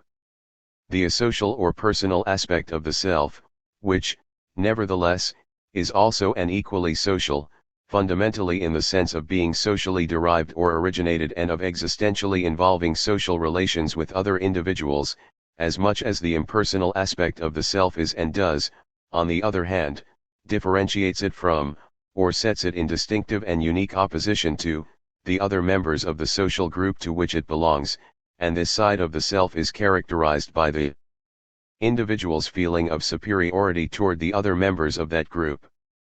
The social aspect of human society, which is simply the social aspect of the selves of all individual members taken collectively with its concomitant feelings on the parts of all these individuals of cooperation and social interdependence, is the basis for the development and existence of ethical ideals in that society, whereas the asocial aspect of human society, which is simply the asocial aspect of the selves of all individual members taken collectively with its concomitant feelings on the parts of all these individuals of individuality, self-superiority to other individual selves, and social independence, is responsible for the rise of ethical problems in that society. These two basic aspects of each single individual self are, of course, responsible in the same way or at the same time for the development of ethical ideals and the rise of ethical problems in the individual's own experience as opposed to the experience of human society as a whole, which is obviously nothing but the sum total of the social experiences of all its individual members. Those social situations in which the individual finds it easiest to integrate his own behavior with the behavior of the other individual selves are those in which all the individual participants are members of some one of the numerous socially functional groups of individuals, groups organized, respectively, for various special social ends and purposes, within the given human society as a whole, and in which he and they are acting in their respective capacities as members of this particular group. Every individual member of any given human society, of course, belongs to a large number of such different functional groups. On the other hand, those social situations in which the individual finds it most difficult to integrate his own behavior with the behavior of others are those in which he and they are acting as members, respectively, of two or more different socially functional groups, groups whose respective social purposes or interests are antagonistic or conflicting or widely separated. In social situations of the former general type, each individual's attitude toward the other individuals is essentially social, and the combination of all these social attitudes toward one another of the individuals represents, or tends to realize more or less completely, the ideal of any social situation respecting organization, unification, cooperation, and integration of the behavior of the several individuals involved. In any social situation of this general type, the individual realizes himself as such in his relation to all the other members of the given socially functional group, and realizes his own particular social function in its relations to the respective functions of all other individuals. He takes or assumes the social attitudes of all these other individuals toward himself and toward one another, and integrates himself with that situation or group by controlling his own behavior or conduct accordingly, so that there is nothing in the least competitive or hostile in his relations with these other individuals.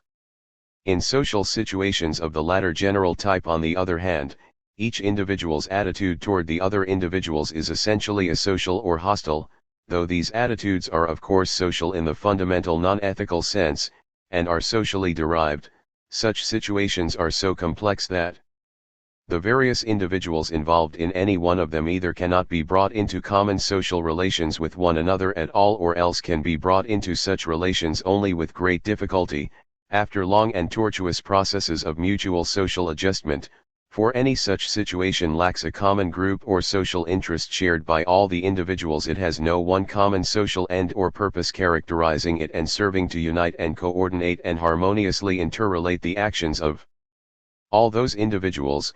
Instead, those individuals are motivated, in that situation, by several different and more or less conflicting social interests or purposes. Examples of social situations of this general type are those involving interactions or relations between capital and labor, i.e., those in which some of the individuals are acting in their socially functional capacity as members of the capitalistic class, which is one economic aspect of modern human social organization, whereas the other individuals are acting in their socially functional capacity as members of the laboring class, which is another, and in social interests directly opposed, economic aspect of that social organization. Other examples of social situations of this general type are those in which the individuals involved stand in the economic relations to each other of producers and consumers, or buyers and sellers, and are acting in their respective socially functional capacities as such. But even the social situations of this general type, involving complex social antagonisms and diversities of social interests among the individuals implicated in any one of them, and respectively lacking the coordinating, integrating, unifying influence of common social ends and motives shared by those individuals, even these social situations, as occurring within the general human social process of experience and behavior, are definite aspects of or ingredients in the general relational pattern of that process as a whole. What is essential to the order of society in its fullest expression on the basis of the theory of the self that we have been discussing is, then, an organization of common attitudes which shall be found in all individuals. It might be supposed that such an organization of attitudes would refer only to that abstract human being which could be found as identical in all members of society, and that that which is peculiar to the personality of the individual would disappear. The term personality implies that the individual has certain common rights and values obtained in him and through him, but over and above that sort of social endowment of the individual, there is that which distinguishes him from anybody else, makes him what he is. It is the most precious part of the individual. The question is whether that can be carried over into the social self, or whether the social self shall simply embody those reactions which can be common to him in a great community. On the account we have given, we are not forced to accept the latter alternative. When one realizes himself, in that he distinguishes himself, he asserts himself over others in some peculiar situation which justifies him in maintaining himself over against them. If he could not bring that peculiarity of himself into the common community, if it could not be recognized, if others could not take his attitude in some sense, he could not have appreciation in emotional terms, he could not be the very self he is trying to be. The author, the artist, must have his audience. It may be an audience that belongs to posterity, but there must be an audience. One has to find oneself in his own individual creation as appreciated by others. What the individual accomplishes must be something that is in itself social. So far as he is a self, he must be an organic part of the life of the community, and his contribution has to be something that is social. It may be an ideal which he has discovered, but it has its value in the fact that it belongs to society. One may be somewhat ahead of his time, but that which he brings forward must belong to the life of the community to which he belongs. There is, then, a functional difference, but it must be a functional difference which can be entered into in some real sense by the rest of the community. Of course, there are contributions which some make that others cannot make, and there may be contributions which people cannot enter into, but those that go to make up the self are only those which can be shared. To do justice to the recognition of the uniqueness of an individual in social terms, there must be not only the differentiation which we do have in a highly organized society but a differentiation in which the attitudes involved can be taken by other members of the group. Take, for example, the labor movement. It is essential that the other members of the community shall be able to enter into the attitude of the laborer in his functions. It is the caste organization, of course, which makes it impossible, and the development of the modern labor movement not only brought the situation actually involved before the community but inevitably helped to break down the caste organization itself. The caste organization tended to separate in themselves the essential functions of the individual so that one could not enter into the other. This does not, of course, shut out the possibility of some sort of social relationship, but any such relationship involves the possibility of the individuals taking the attitude of the other individuals, and functional differentiation does not make that impossible. A member of the community is not necessarily like other individuals because he is able to identify himself with them. He may be different. There can be a common content, common experience, without there being an identity of function. A difference of functions does not preclude a common experience. It is possible for the individual to put himself in the place of the other although his function is different from the other. It is that sort of functionally differentiated personality that I wanted to refer to as over against that which is simply common to all members of a community. There is, of course, a certain common set of reactions which belong to all, which are not differentiated on the social side but which get their expression in rights, uniformities, the common methods of action which characterize members of different communities, manners of speech, and so on. Distinguishable from those is the identity which is compatible with the difference of social functions of the individuals, illustrated by the capacity of the individual to take the part of the others whom he is affecting, the warrior putting himself in the place of those whom he is proceeding against, the teacher putting himself in the position of the child whom he is undertaking to instruct. That capacity allows for exhibiting one's own peculiarities, and at the same time taking the attitude of the others whom he is himself affecting. It is possible for the individual to develop his own peculiarities, that which individualizes him, and still be a member of a community, provided that he is able to take the attitude of those whom he affects. Of course, the degree to which that takes place varies tremendously, but a certain amount of it is essential to citizenship in the community. One may say that the attainment of that functional differentiation and social participation in the full degree is a sort of ideal which lies before the human community. The present stage of it is presented in the ideal of democracy.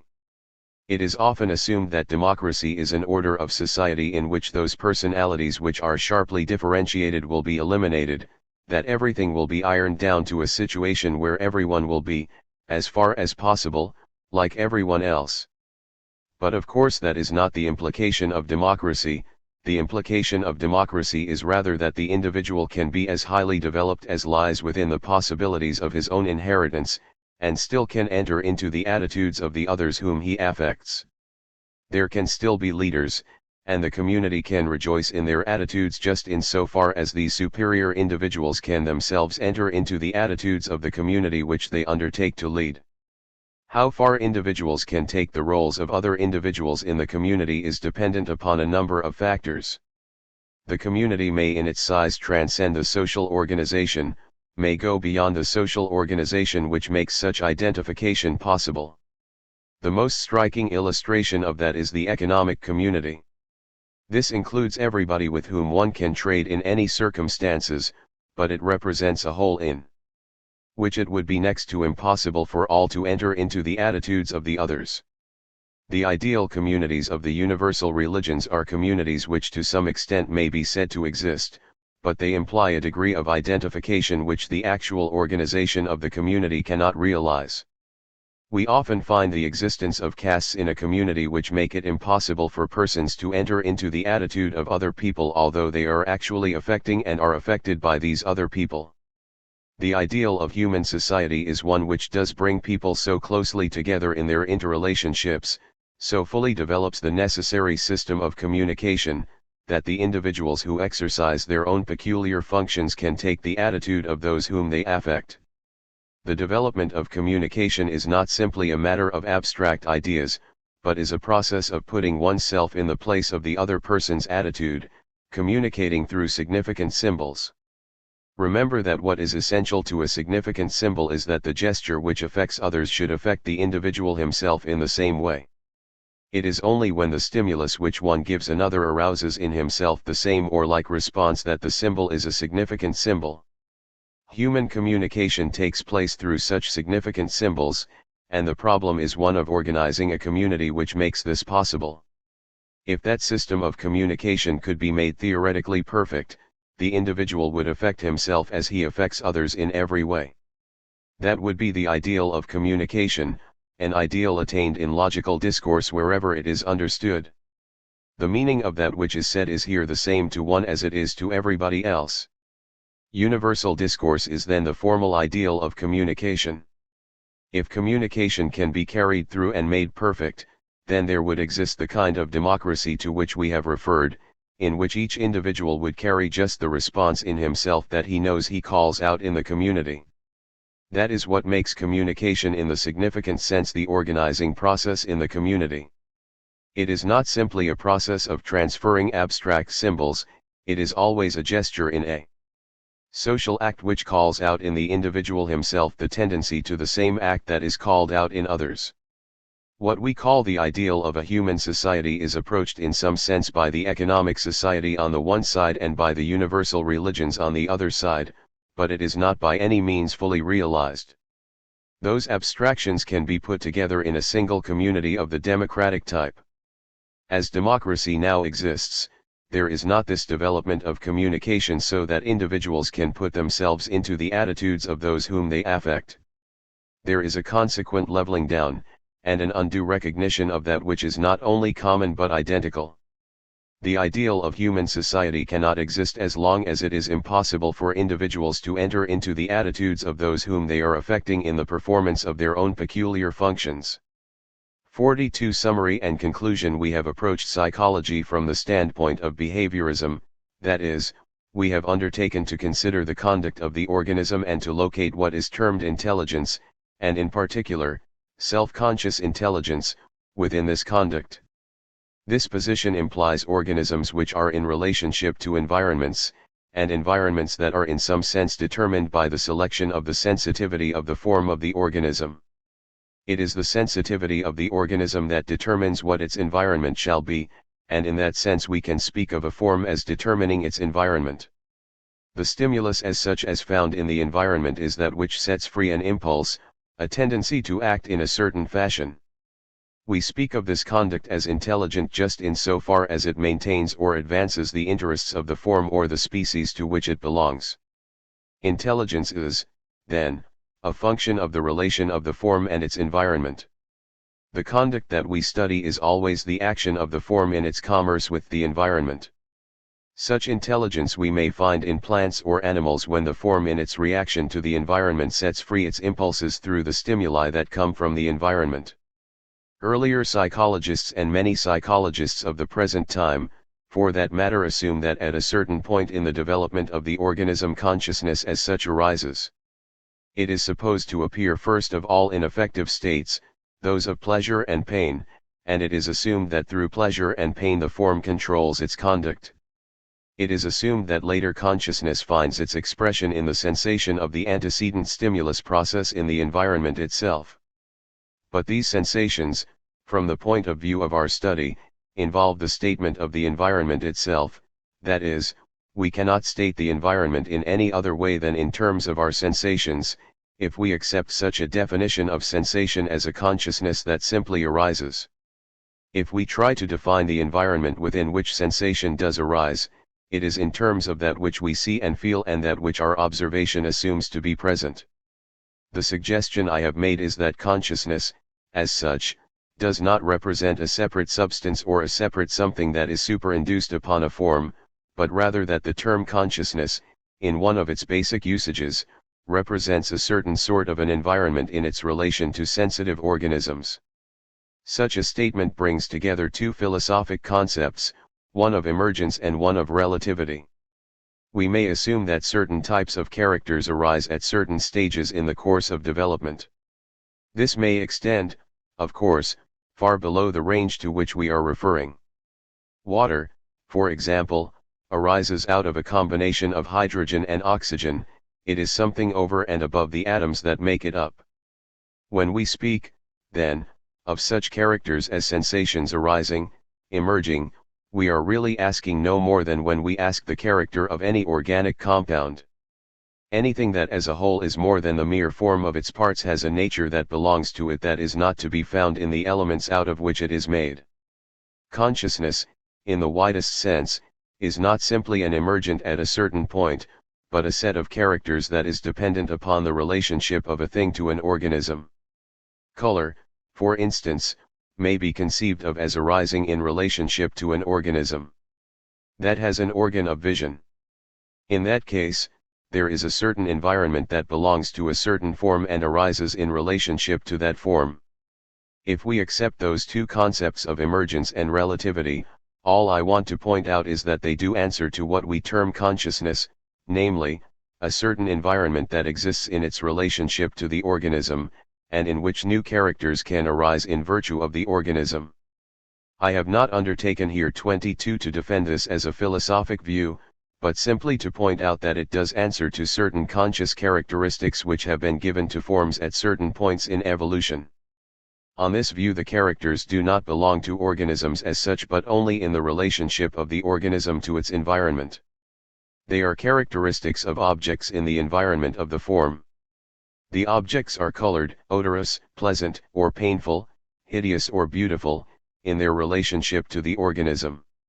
I have suggested that in the development of forms with environments that answer to them and that are regulated by the forms themselves, there appear or emerge characters that are dependent on this relation between the form and its environment. In one sense of the term, such characters constitute the field of consciousness. This is a conception which at times we use without any hesitancy. When an animal form appears, certain objects become food, and we recognize that those objects have become food because the animal has a certain sort of digestive apparatus. There are certain microorganisms that are dangerous to human beings, but they would not be dangerous unless there were individuals susceptible to the attack of these germs. We do constantly refer to certain objects in the environment as existing there because of the relationship between the form and the environment. There are certain objects that are beautiful but that would not be beautiful if there were not individuals that have an appreciation of them. It is in that organic relation that beauty arises. In general, then, we do recognize that there are objective fields in the world dependent upon the relation of the environment to certain forms. I am suggesting the extension of that recognition to the field of consciousness. All that I aim to point out here is that with such a conception we have hold of what we term consciousness. As such, we do not have to endow the form with consciousness as a certain spiritual substance if we utilize these conceptions, and, as I said, we do utilize them when we speak of such a thing as food emerging in the environment because of the relationship of an object with the form. We might just as well speak of color, sound, and so on, in the same way. The psychical in that case answers to the peculiar character which the environment has for a particular organism. It comes back to the distinction which we made between the self in its universal character and in its individual character. The self is universal, it identifies itself with a universal me. We put ourselves in the attitude of all, and that which we all see is that which is expressed in universal terms, but each has a different sensitivity, and one color is different to me from what it is to you. These are differences which are due to the peculiar character of the organism as over against that which answers to universality.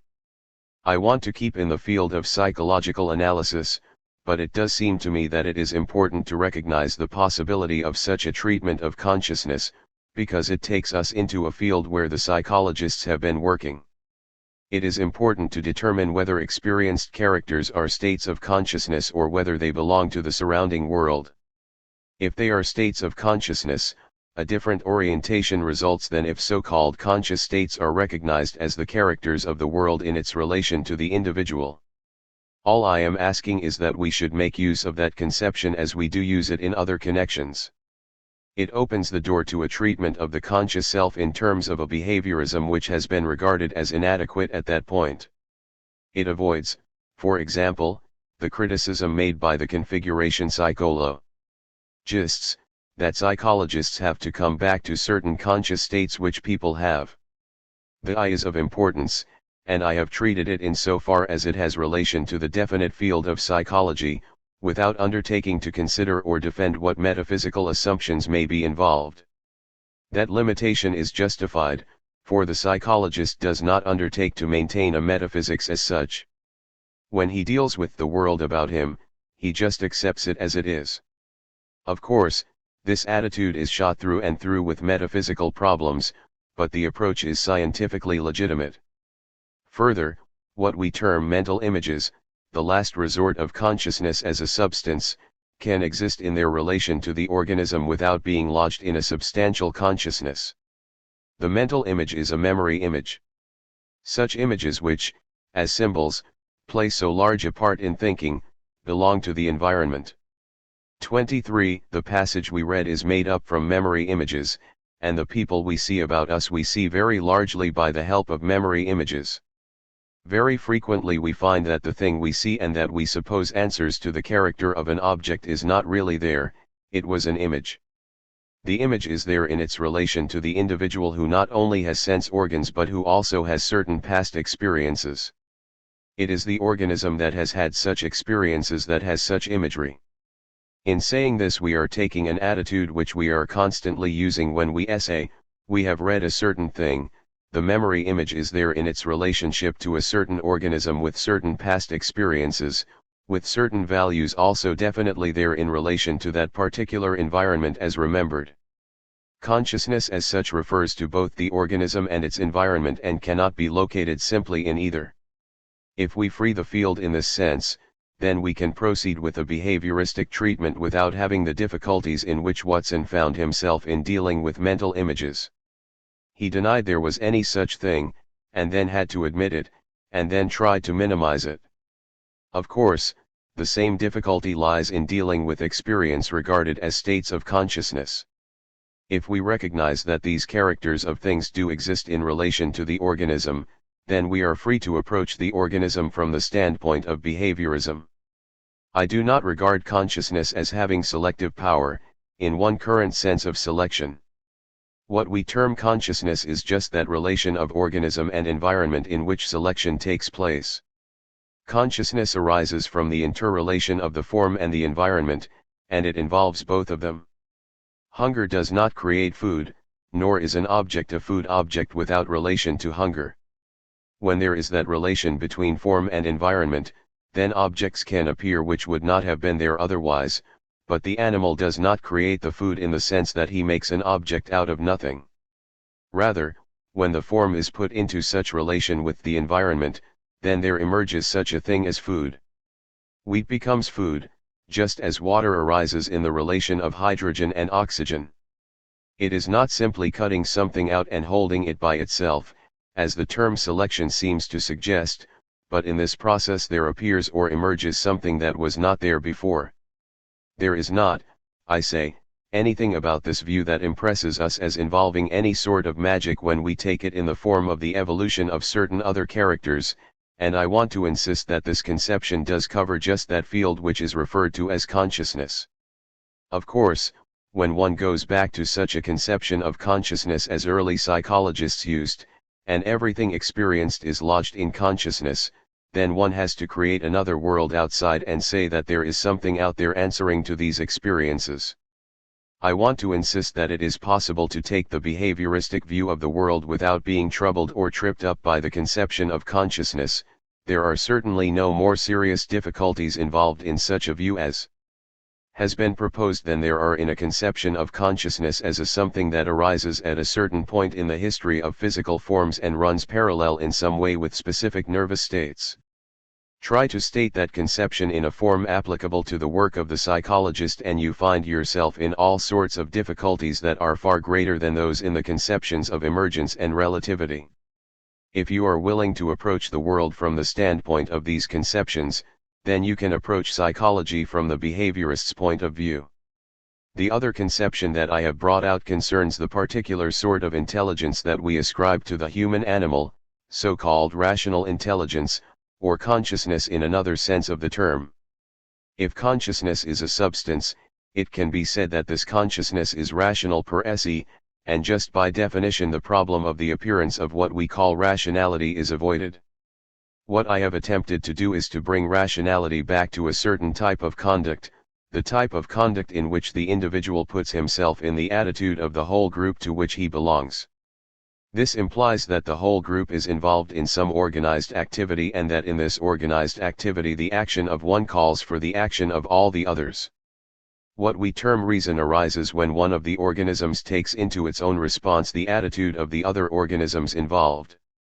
It is possible for the organism so to assume the attitudes of the group that are involved in its own act within this whole cooperative process.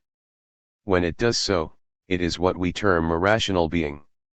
If its conduct has such universality, it has also necessity, that is, the sort of necessity involved in the whole act. If one acts in one way, the others must act in another way. Now, if the individual can take the attitude of the others and control his action by these attitudes, and control their action through his own, then we have what we can term rationality. Rationality is as large as the group which is involved, and that group could be, of course, functionally, potentially, as large as you like. It may include all beings speaking the same language. Language as such is simply a process by means of which the individual who is engaged in cooperative activity can get the attitude of others involved in the same activity. Through gestures, that is, through the part of his act which calls out the response of others, he can arouse in himself the attitude of the others. Language as a set of significant symbols is simply the set of gestures which the organism employs in calling out the response of others. Those gestures primarily are nothing but parts of the act which do naturally stimulate others engaged in the cooperative process to carry out their parts. Rationality then can be stated in terms of such behavior if we recognize that the gesture can affect the individual as it affects others so as to call out the response which belongs to the other. Mind or reason presupposes social organization and cooperative activity in this social organization. Thinking is simply the reasoning of the individual, the carrying on of a conversation between what I have termed the I and the me. In taking the attitude of the group, one has stimulated himself to respond in a certain fashion. His response, the I, is the way in which he acts. If he acts in that way, he is, so to speak, putting something up to the group, and changing the group. His gesture calls out then a gesture which will be slightly different.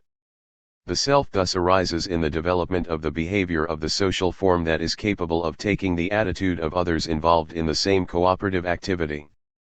The precondition of such behavior is the development of the nervous system which enables the individual to take the attitude of the others.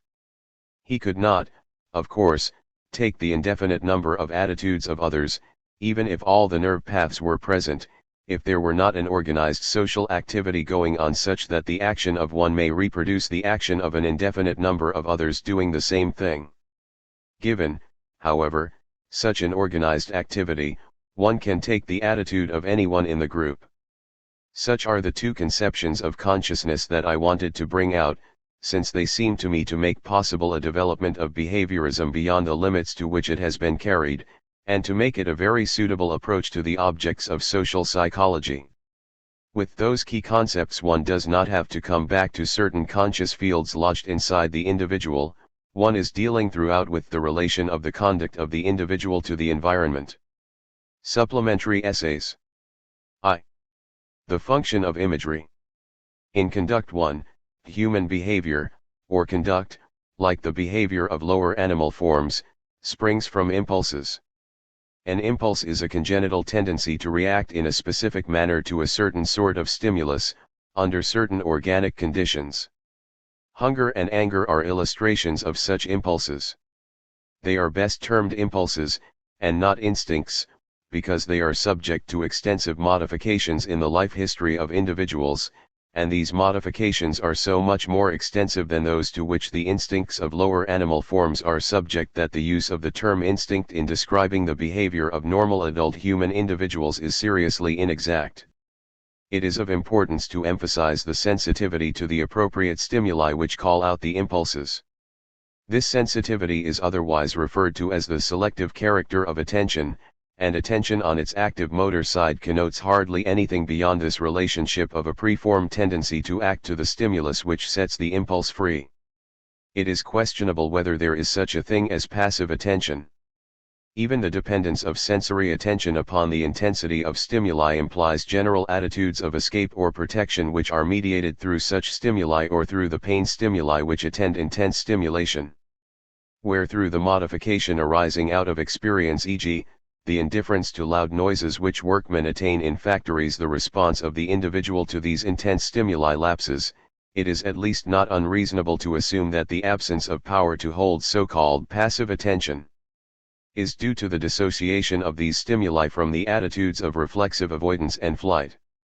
There is another procedure by which the organism selects the appropriate stimulus, where an impulse is seeking expression. This is found in the relation to imagery.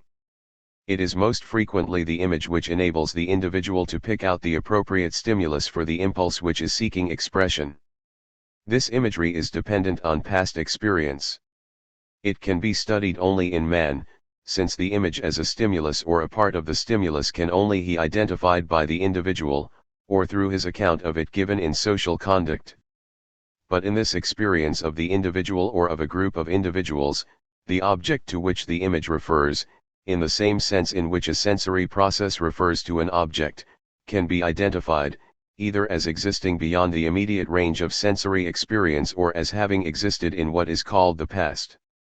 In other words, the image is never without such reference to an object. This fact is embodied in the assertion that all our imagery arises out of previous experience. Thus, when one recalls the face of one whom he has met in the past, and identifies it through actual vision of the face, his attitude is identical with that of a man who identifies an object seen uncertainly at a distance. The image is private or psychical only in the situation in which the sensory process may be private or psychical. This situation is that in which readjustment of the individual organism and its environment is involved in the carrying out of the living process. The private or psychical phase of the experience is that content which fails to function as the direct stimulus for the setting free of the impulse.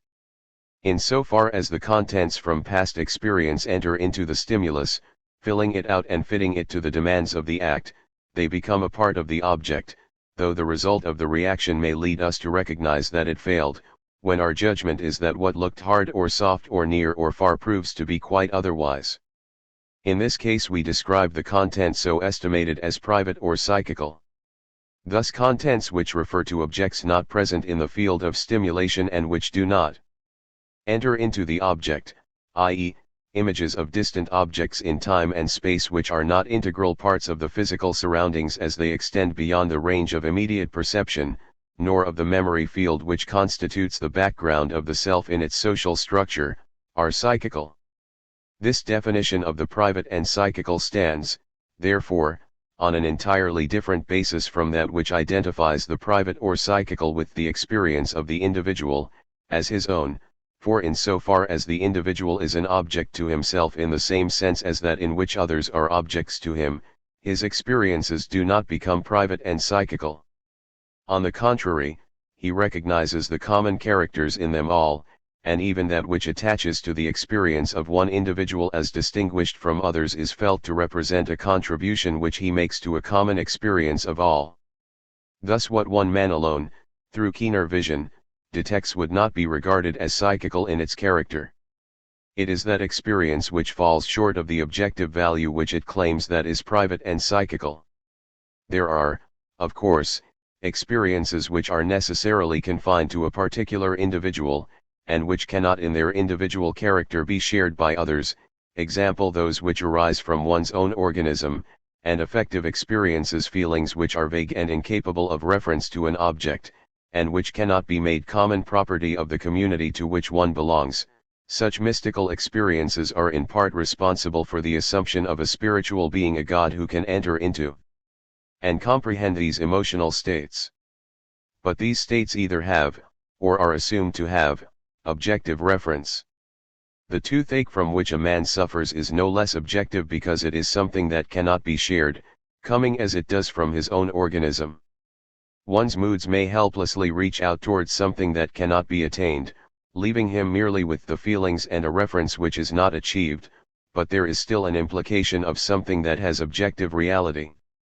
The psychical is that which fails to secure its reference and remains therefore the experience simply of the individual. Even then it invites reconstruction and interpretation, so that its objective character may be discovered, but until this has been secured, it has no habitat except the experience of the individual and no description except in terms of his subjective life. Here belong the illusions, the errors of perception, the emotions that stand for frustrated values, the observations which record genuine exceptions to accepted laws and meanings. From this standpoint the image, insofar as it has objective reference, is not private or psychical. Thus the extended landscape reaching beyond our visual horizon, bounded perhaps by nearby trees or buildings, the immediate past that is subject to no question, these stand out as real as do the objects of perception, as real as the distance of neighboring houses, or the polished cool surface of a marble table, or the line of the printed page on which the eye in its apperceptive leaps rests but 2 or 3 times. In all these experiences sensuous contents which we call imagery, because the objects to which they refer are not the immediate occasions of their appearance, are involved, and are only rendered private or psychical by having their objectivity questioned in the same manner in which the sensuous contents which answer to immediate excitements of end organs may be questioned. As the perceptual sensuous experience is an expression of the adjustment of the organism to the stimulation of objects temporally and spatially present, so the images are adjustments of the organism to objects which have been present but are now spatially and temporally absent. These may merge into immediate perceptions, giving the organism the benefit of past experience in filling out the object of perception, or they may serve to extend the field of experience beyond the range of immediate perception in space or time or both, or they may appear without such reference, although they always imply a possible reference, i.e., we hold that they could always be referred to the experiences out of which they arose if their whole context could be developed. In the latter case the images are spoken of as existing in the mind. It is important to recognize that the location of the imagery in the mind is not due to the stuff of the imagery, for the same stuff goes into our perceptions and into the objects beyond immediate perception, which exist beyond our spatial and temporal horizons. It due rather to the control over the appearance of the imagery in the mental processes which are commonly called those of association, especially in the process of thinking in which we readjust our habits and reconstruct our objects. The laws of association are now generally recognized as simple processes of redintegration, in which the imagery tends to complete itself in its temporal, spatial, or functional similarity phases. It has been found most convenient to deal with these tendencies as expressions of neural coordinations. The association of ideas has been superseded by associations of nerve elements. Thus the sight of a room recalls an individual whom one has met there. The area of the central nervous system affected on the occasion of the encounter being partially affected by the sight of the room on the later occasion is aroused by the stimulation and the image of the acquaintance appears. As a piece of mechanism this is not different from the perception of distance or solidity which accompanies our visual experiences through the imagery of past contacts filling out the immediate visual experience, except that the image of the acquaintance does not fit into the visual experience so as to become a part of the perception. In the case of a hallucination this does take place, and only the attempt to establish contact with the acquaintance proves that one is dealing with an image instead of a perceptual fact. What is still unexplained in such a statement of association is the fact that one image appears rather than countless others which have also been a part of the experience of the room.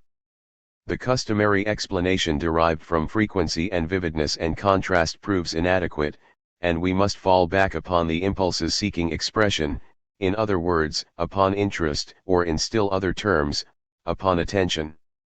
The so-called selective nature of consciousness is as necessary for the explanation of association as for that of attention, and shows itself in our sensitivity to the stimuli which set free impulses seeking expression, when those stimuli arise from objects in the immediate field of perception or from imagery.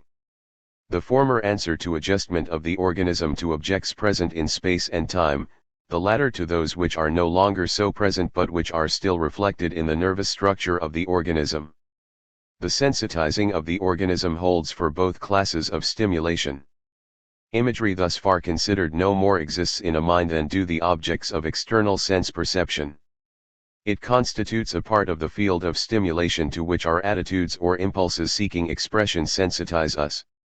The image of the stimulus we need is more vivid than others. It serves to organize the perceptual attitude toward the object which we need to recognize, as embodied in Herbart's phrase, apperception mass. The sensuous content of the imagery may be relatively slight, so slight that many psychologists have taught that much of our thinking is imageless, but though the adjustment of the organism to the carrying out of the response involved in the whole act may be the most readily recognized, and thus this part of the imagery be regarded as the most important, there is no reason to question the presence of the sensuous content which serves as stimulation. The dominant part which the doctrine of association of ideas has played in explaining conduct finds its ground in the control over the imagery which thought exercises. In thinking, we indicate to ourselves imagery which we may use in reconstructing our perceptual field, a process which will be the subject of later discussion. What I wish to point out here is that imagery so controlled has been regarded as subject to the same principles of redintegration as those by which we bring it into the process of thought. The latter principles are the relations of the significant vocal gestures or signs to that which they signify. We speak of words as associated with things, and carry over this relation to the connections of images with each other, together with the reactions they help to mediate. The principle of the association of words and things is in large measure that of habit forming. It has no import for the explanation of the sort of habit to be formed. It has no relation to the structure of experience through which we adjust ourselves to changing conditions. The child makes habits of applying certain names to certain things. This does not explain the relations of things in the child's experience or the type of his reactions to them, but this is just what the associational psychologist assumes. A habit fixes a certain response, but its habitual character does not explain either the inception of the reaction or the ordering of the world within which the reaction takes place. In this preliminary account of mind we recognize, first, contents which are not objective, that is, do not go to constitute the immediate perceptual world to which we react, which are then termed subjective imagery, and, second, the thought process and its contents, arising through the social process of conversation with the self as another, whose function in behavior we have to investigate later. It is important to recognize that the self, as one among other individuals, is not subjective, nor are its experiences as such subjective. This account is introduced to free imagery as such from an all-inclusive predicate of subjectivity. Certain images are there just as are other perceptual contents, and our sensitivity to them serves the same function as does our sensitivity to other perceptual stimulations, namely, that of selecting and building out the objects which will give expression to the impulses. Of imagery the only thing that can be said is that it does not take its place among our distant stimuli which build up the surrounding world, that is the extension of the manipulatory area. Probably Hume's distinction of vividness is legitimate here, though the better statement is to be found in its efficiency in carrying out the function of calling forth the movement toward the distant object and receiving the confirmation of contact experience. It is true that characters in the distance experience presumably come in from imagery and do call out the response. Thus the contours of a familiar face may be filled in by imagery, and lead to approach to the individual and the grasp of the hand, which ultimately assures us of his real existence in the present experience. Hallucinations and illusions also call out these responses and lead to the results which correct the first impression. If we find that we have met a stranger instead of the supposed friend, we identify, perhaps, the part of the distance experience which was imagery as distinct from what is called sensation. We speak of imagery as psychically present. What do we mean by this? The simplest answer would be that the imagery is the experience of the individual organism that is the percipient event in the perspective. If by this we mean that there is an experience in the central nervous system which is the condition of the appearance of the imagery, the statement has a certain meaning. But it is confessed that the disturbance in the central nervous system is not what we term the imagery, unless we place some inner psychical content in the molecules of the brain, and then we are not talking about the central nervous system which is a possible object in the field. Imagery is, of course, not confined to memory. Whatever may be said about its origin in past experience, its reference to the future is as genuine as to the past. Indeed, it is fair to say that it only refers to the past insofar as it has a future reference in some real sense. It may be there without immediate reference to either future or to past.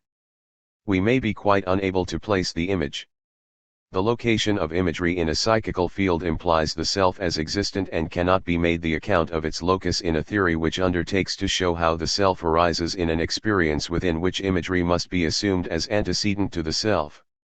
Here we are thrown back on the vividness as a reason for the organism not responding to it as it does to the distant stimulus which we do not call imagery. Perhaps there is some other character which is not expressed in the term vividness. But it is evident that if the imagery had the quality which belongs to the so-called sensuous experience, we should react to it, and its entrance into sensuous experience as above noted indicates that it is not excluded by its quality. In our own sophisticated experience, the controlling factor seems to be its failure to fit into the complex of the environment as a continuous texture. Where as filling or as hallucination it does so enter, there is no hesitancy on the part of the organism in reacting to it as to sensuous stimuli, and it is there in the same sense in which the normal stimuli are there, i.e., the individual acts to reach or avoid the contacts which the images imply. It is then its failure to become a part of the distance environment which is responsible for its exclusion. That it is not the imagery of hardness that constitutes the stuff of what we see, I have already insisted. Here again it is the functional attitude of the organism in using the resistance which the distance stimulus is responsible for, that constitutes the stuff of the distant object, and the image does not call out this attitude. Imagery has to be accepted as there but as not a part of the field to which we respond in the sense in which we respond to the distance stimuli of sense experience, and the immediate reason for not so responding seems to lie in its failure to fall into the structure of the field except as filling, when it is indistinguishable. The light that we get upon its character comes from the evidence that its contents have always been in former experiences, and from the part which the central nervous system seems to play in its appearance. But the part played by the central nervous system is largely inference from the function which memory and anticipation have in experience. The present includes what is disappearing and what is emerging. Toward that which is emerging our action takes us, and what is disappearing provides the conditions of that action. Imagery then comes in to build out both stretches. We look before and after, and sigh for what is not. This building out process is already in operation in building up the present, insofar as the organism endows its field with present existence. Imagery is an experience that takes place within the individual, being by its nature divorced from the objects that would give it a place in the perceptual world, but it has representational reference to such objects. This representational reference is found in the relation of the attitudes that answer to the symbols of the completion of the act to the varied stimuli that initiate the acts. The bringing of these different attitudes into harmonious relation takes place through the reorganization of the contents of the stimuli. Into this reorganization enter the so-called images of the completion of the act. The content of this imagery is varied. It may be of vision and contact or of the other senses. It is apt to be of the nature of the vocal gestures. It serves as a preliminary testing of the success of the reorganized object. Other imagery is located at the beginning of the act, as in the case of a memory image of an absent friend that initiates an act of meeting him at an agreed rendezvous. Imagery may be found at any place in the act, playing the same part that is played by objects and their characteristics. It is not to be distinguished, then, by its function. What does characterize it is its appearance in the absence of the objects to which it refers. Its recognized dependence upon past experience, i.e., its relation to objects that were present, in some sense removes this difference, but it brings out the nature of the image as the continued presence of the content of an object which is no longer present. It evidently belongs to that phase of the object which is dependent upon the individual in the situation within which the object appears. 2. The biologic individual. The distinction of greatest importance between types of conduct in human behavior is that lying between what I will term the conduct of the biologic individual and the conduct of the socially self-conscious individual. The distinction answers roughly to that drawn between conduct which does not involve conscious reasoning and that which does, between the conduct of the more intelligent of the lower animals and that of man. While these types of conduct can be clearly distinguished from each other in human behavior, they are not on separate planes, but play back and forth into each other, and constitute, under most conditions, an experience which appears to be cut by no lines of cleavage. The skill with which one plays a fast game of tennis and that by which he plans a house or a business undertaking seem to belong to the organic equipment of the same individual, living in the same world and subject to the same rational control. For the tennis player criticizes his game at times and learns to place the ball differently over against different opponents, while in the sophisticated undertakings of planning, he depends confidently on his flair for conditions and men. And yet the distinction is of real and profound importance, for it marks the distinction between our biologic inheritance from lower life and the peculiar control which the human social animal exercises over his environment and himself. It would be a mistake to assume that a man is a biologic individual plus a reason, if we mean by this definition that he leads two separable lives, one of impulse or instinct, and another of reason, especially if we assume that the control exercised by reason proceeds by means of ideas considered as mental contents which do not arise within the impulsive life and form a real part thereof. On the contrary, the whole drift of modern psychology has been toward an undertaking to bring will and reason within the impulsive life. The undertaking may not have been fully successful, but it has been impossible to avoid the attempt to bring reason within the scope of evolution, and if this attempt is successful, rational conduct must grow out of impulsive conduct. My own attempt will be to show that it is in the social behavior of the human animal that this evolution takes place.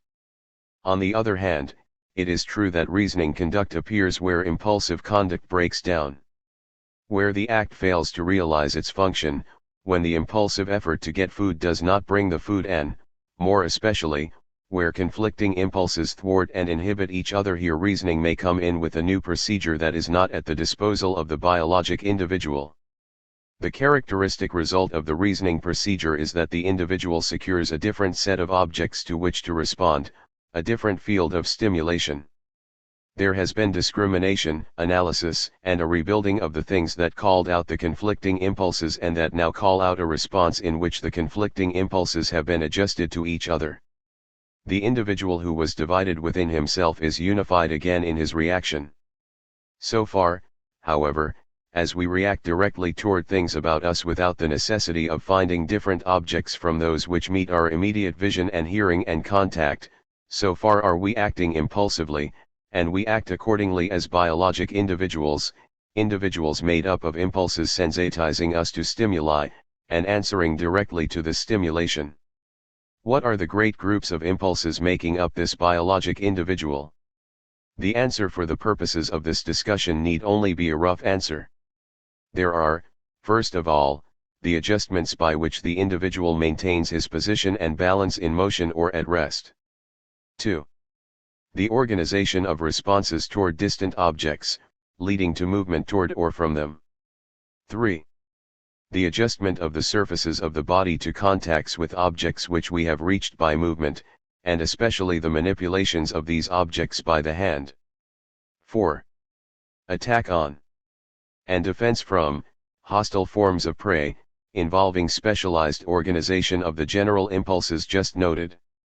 5. Flight and escape from dangerous objects. 6. Movements toward, or away from, individuals of the opposite sex, and the sexual process. 7. Securing and ingesting food. 8. Nourishment and care of child forms, and suckling and adjustment of the body of the child to parental care. 9.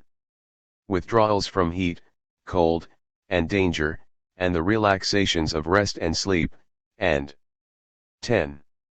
The formation of various sorts of habitats, serving the functions of protection and of parental care. While this is but a roughly fashioned catalogue of primitive human impulses, it does cover them, for there is no primitive reaction which is not found in the list, or is not a possible combination of them, if we accept the debatable field of the herding instinct. There seem to be in the last analysis two factors in this so-called instinct: first, a tendency of the member of the group that herds to move in the direction of, and at the same rate as, other members of the group; second, the carrying out of all the life processes more normally and with less excitability in the group than outside it. The latter is evidently a highly composite factor, and seems to point to a heightened sensitivity to the stimuli to withdrawal and escape in the absence of the group. I have referred to this especially because the vagueness and lack of definition of this group of impulses have led many to use this instinct to explain phenomena of social conduct that lie on an entirely different level of behavior. It is customary to speak of the instincts in the human individual as subject to almost indefinite modification, differing in this from the instincts in the lower animal forms. Instincts in the latter sense can hardly be identified in man, with the exception of that of suckling and perhaps certain of the immediate reactions of anger which very voting infants exhibit, together with a few others which are too undeveloped to deserve the term. The life of the child in human society subjects these and all the impulses with which human nature is endowed to a pressure which carries them beyond possible comparison with the animal instincts, even though we have discovered that the instincts in lower animals are subject to gradual changes through long-continued experience of shifting conditions.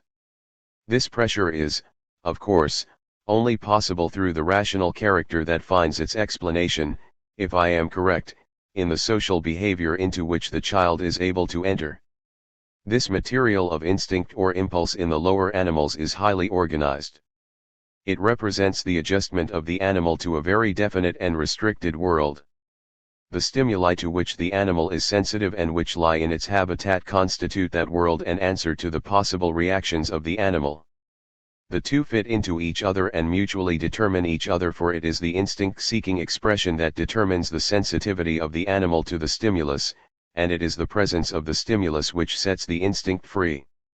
The organization represents not only the balance of attitude and the rhythm of movement but the succession of acts upon each other, the whole unified structure of the life of the form and the species. In any known human community, even of the most primitive type, we find neither such a unified world nor such a unified individual. There is present in the human world a past and an uncertain future, a future which may be influenced by the conduct of the individuals of the group. The individual projects himself into varied possible situations and by implements and social attitudes undertakes to make a different situation exist, which would give expression to different impulses. From the point of view of instinctive behavior in the lower animals, or of the immediate human response to a perceptual world, in other words, from the standpoint of the unfractured relation between the impulses and the objects which give them expression, past and future are not there, and yet they are represented in the situation. They are represented by facility of adjustment through the selection of certain elements both in the direct sensuous stimulation through the excitement of the end organs, and in the imagery. What represents past and what represents future are not distinguishable as contents. The surrogate of the past is the actual adjustment of the impulse to the object as stimulus. The surrogate of the future is the control which the changing field of experience during the act maintains over its execution. The flow of experience is not differentiated into a past and future over against an immediate now until reflection affects certain parts of the experience with these characters, with the perfection of adjustment on the one hand, and with the shifting control on the other. The biologic individual lives in an undifferentiated now, the social reflective individual takes this up into a flow of experience within which stands a fixed past and a more or less uncertain future. The now of experience is represented primarily by the body of impulses listed above, our inherited adjustment to a physical and social world, continuously reconstituted by social reflective processes, but this reconstitution takes place by analysis and selection in the field of stimulation, not by immediate direction and recombination of the impulses. The control exercised over the impulses is always through selection of stimulations conditioned by the sensitizing influence of various other impulses seeking expression. The immediacy of the now is never lost, and the biologic individual stands as the unquestioned reality in the minds of differently constructed pasts and projected futures. It has been the work of scientific reflection to isolate certain of these fixed adjustments, in terms of our balanced postures, our movements toward objects, our contacts with and manipulations of objects, as a physical world, answering to the biologic individual with its intricate nervous system. The physical world, which has arisen thus in experience, answers not only to our postures and movements with reference to distant objects and our manipulations of these objects, but also to the biological mechanism, especially its complex nervous coordinations by which these reactions are carried out. As it is in this physical world that we attain our most perfect controls, the tendency toward placing the individual, as a mechanism, in this physical world is very strong. Just insofar as we present ourselves as biological mechanisms are we better able to control a correspondingly greater field of conditions which determine conduct. On the other hand, this statement in mechanical terms abstracts from all purposes and all ends of conduct. If these appear in the statement of the individual, they must be placed in mind, as an expression of the self placed, in other words, in a world of selves, that is, in a social world. I do not wish to enter the subtle problems involved in these distinctions, the problems of mechanism and teleology, of body and mind, the psychological problem of parallelism or interaction. I desire simply to indicate the logical motive which carries the mechanical statement of behavior into the physical field and the statement of ends and purposes into the mental world, as these terms are generally used.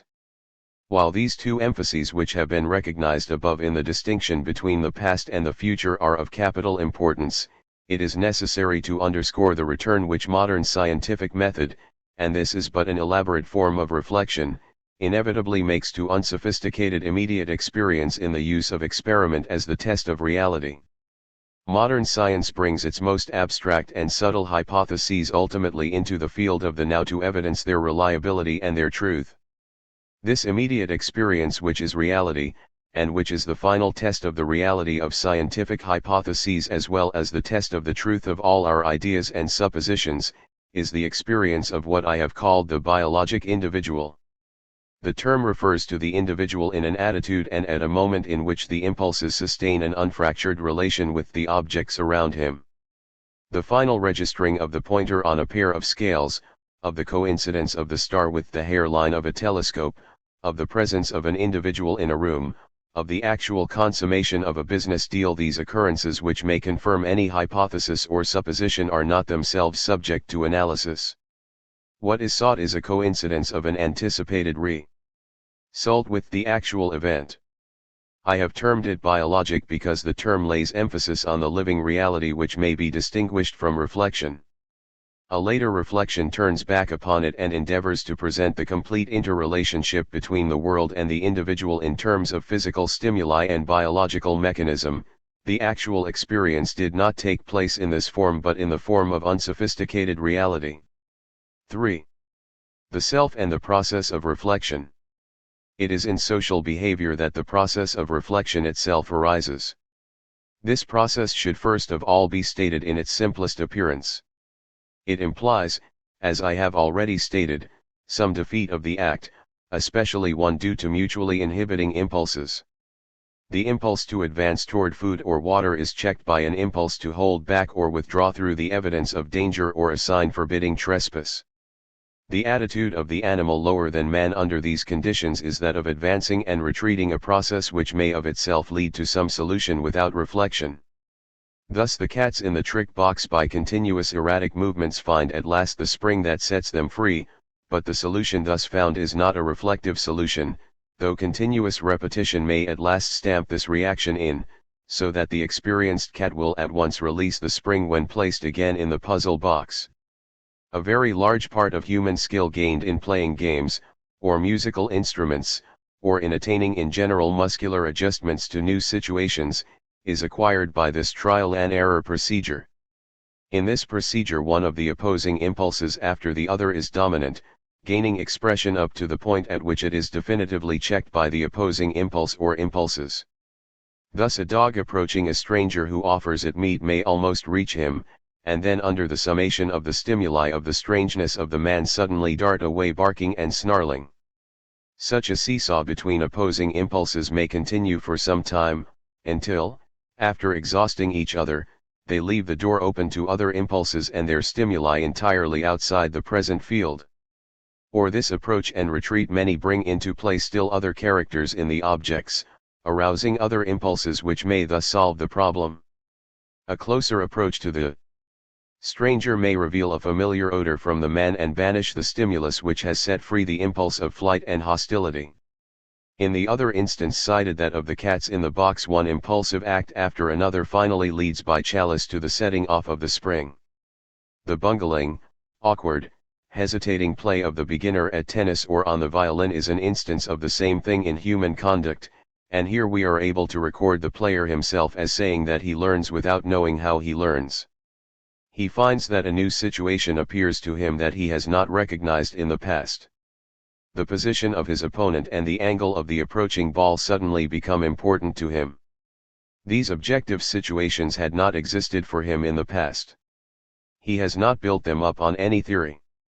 They are simply there, whereas in the past they had not been in his experience, and introspection shows that he recognizes them by a readiness to a new sort of response.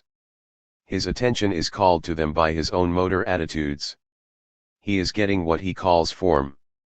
In fact, form is a feel for those motor attitudes by which we sensitize ourselves to the stimuli that call out the responses seeking expression.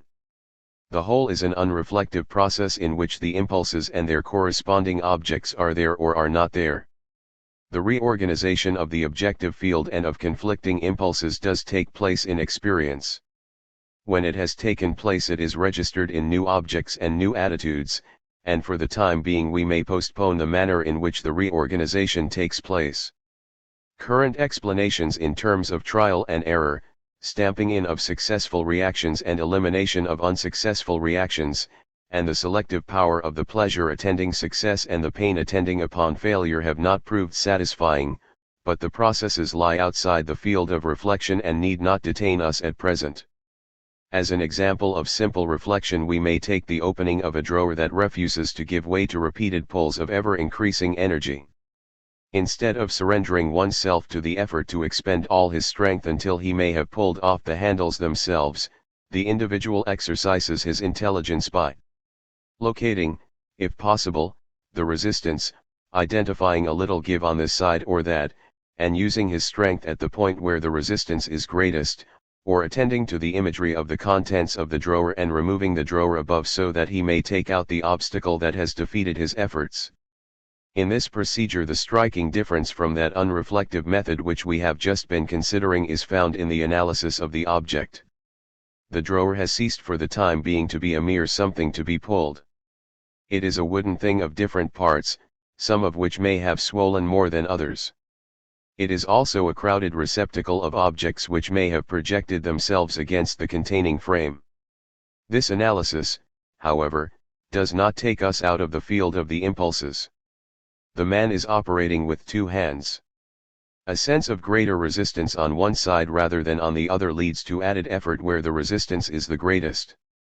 The imagery of the contents of the drawer answers to a tendency to drag away the offending hindrance. The mechanism of ordinary perception, in which the person's tendencies to act lead him to remark the objects which will give the tendencies free play, is quite competent to deal with the problem, if he can only secure a field of behavior within which the parts of the unitary object may answer to the parts of the organized reaction. Such a field is not that of overt action, for the different suggestions appear as competing hypotheses of the best plan of attack, and must be related to each other so as to be parts of some sort of a new whole. Mere inhibition of conflicting impulses does not provide such a field. This may leave us with objects that simply negate each other: a drawer that is not a drawer, since it cannot be drawn, an individual that is both an enemy and a friend, or a road that is a no thoroughfare, and we may simply bow to the inevitable, while the attention shifts to other fields of action.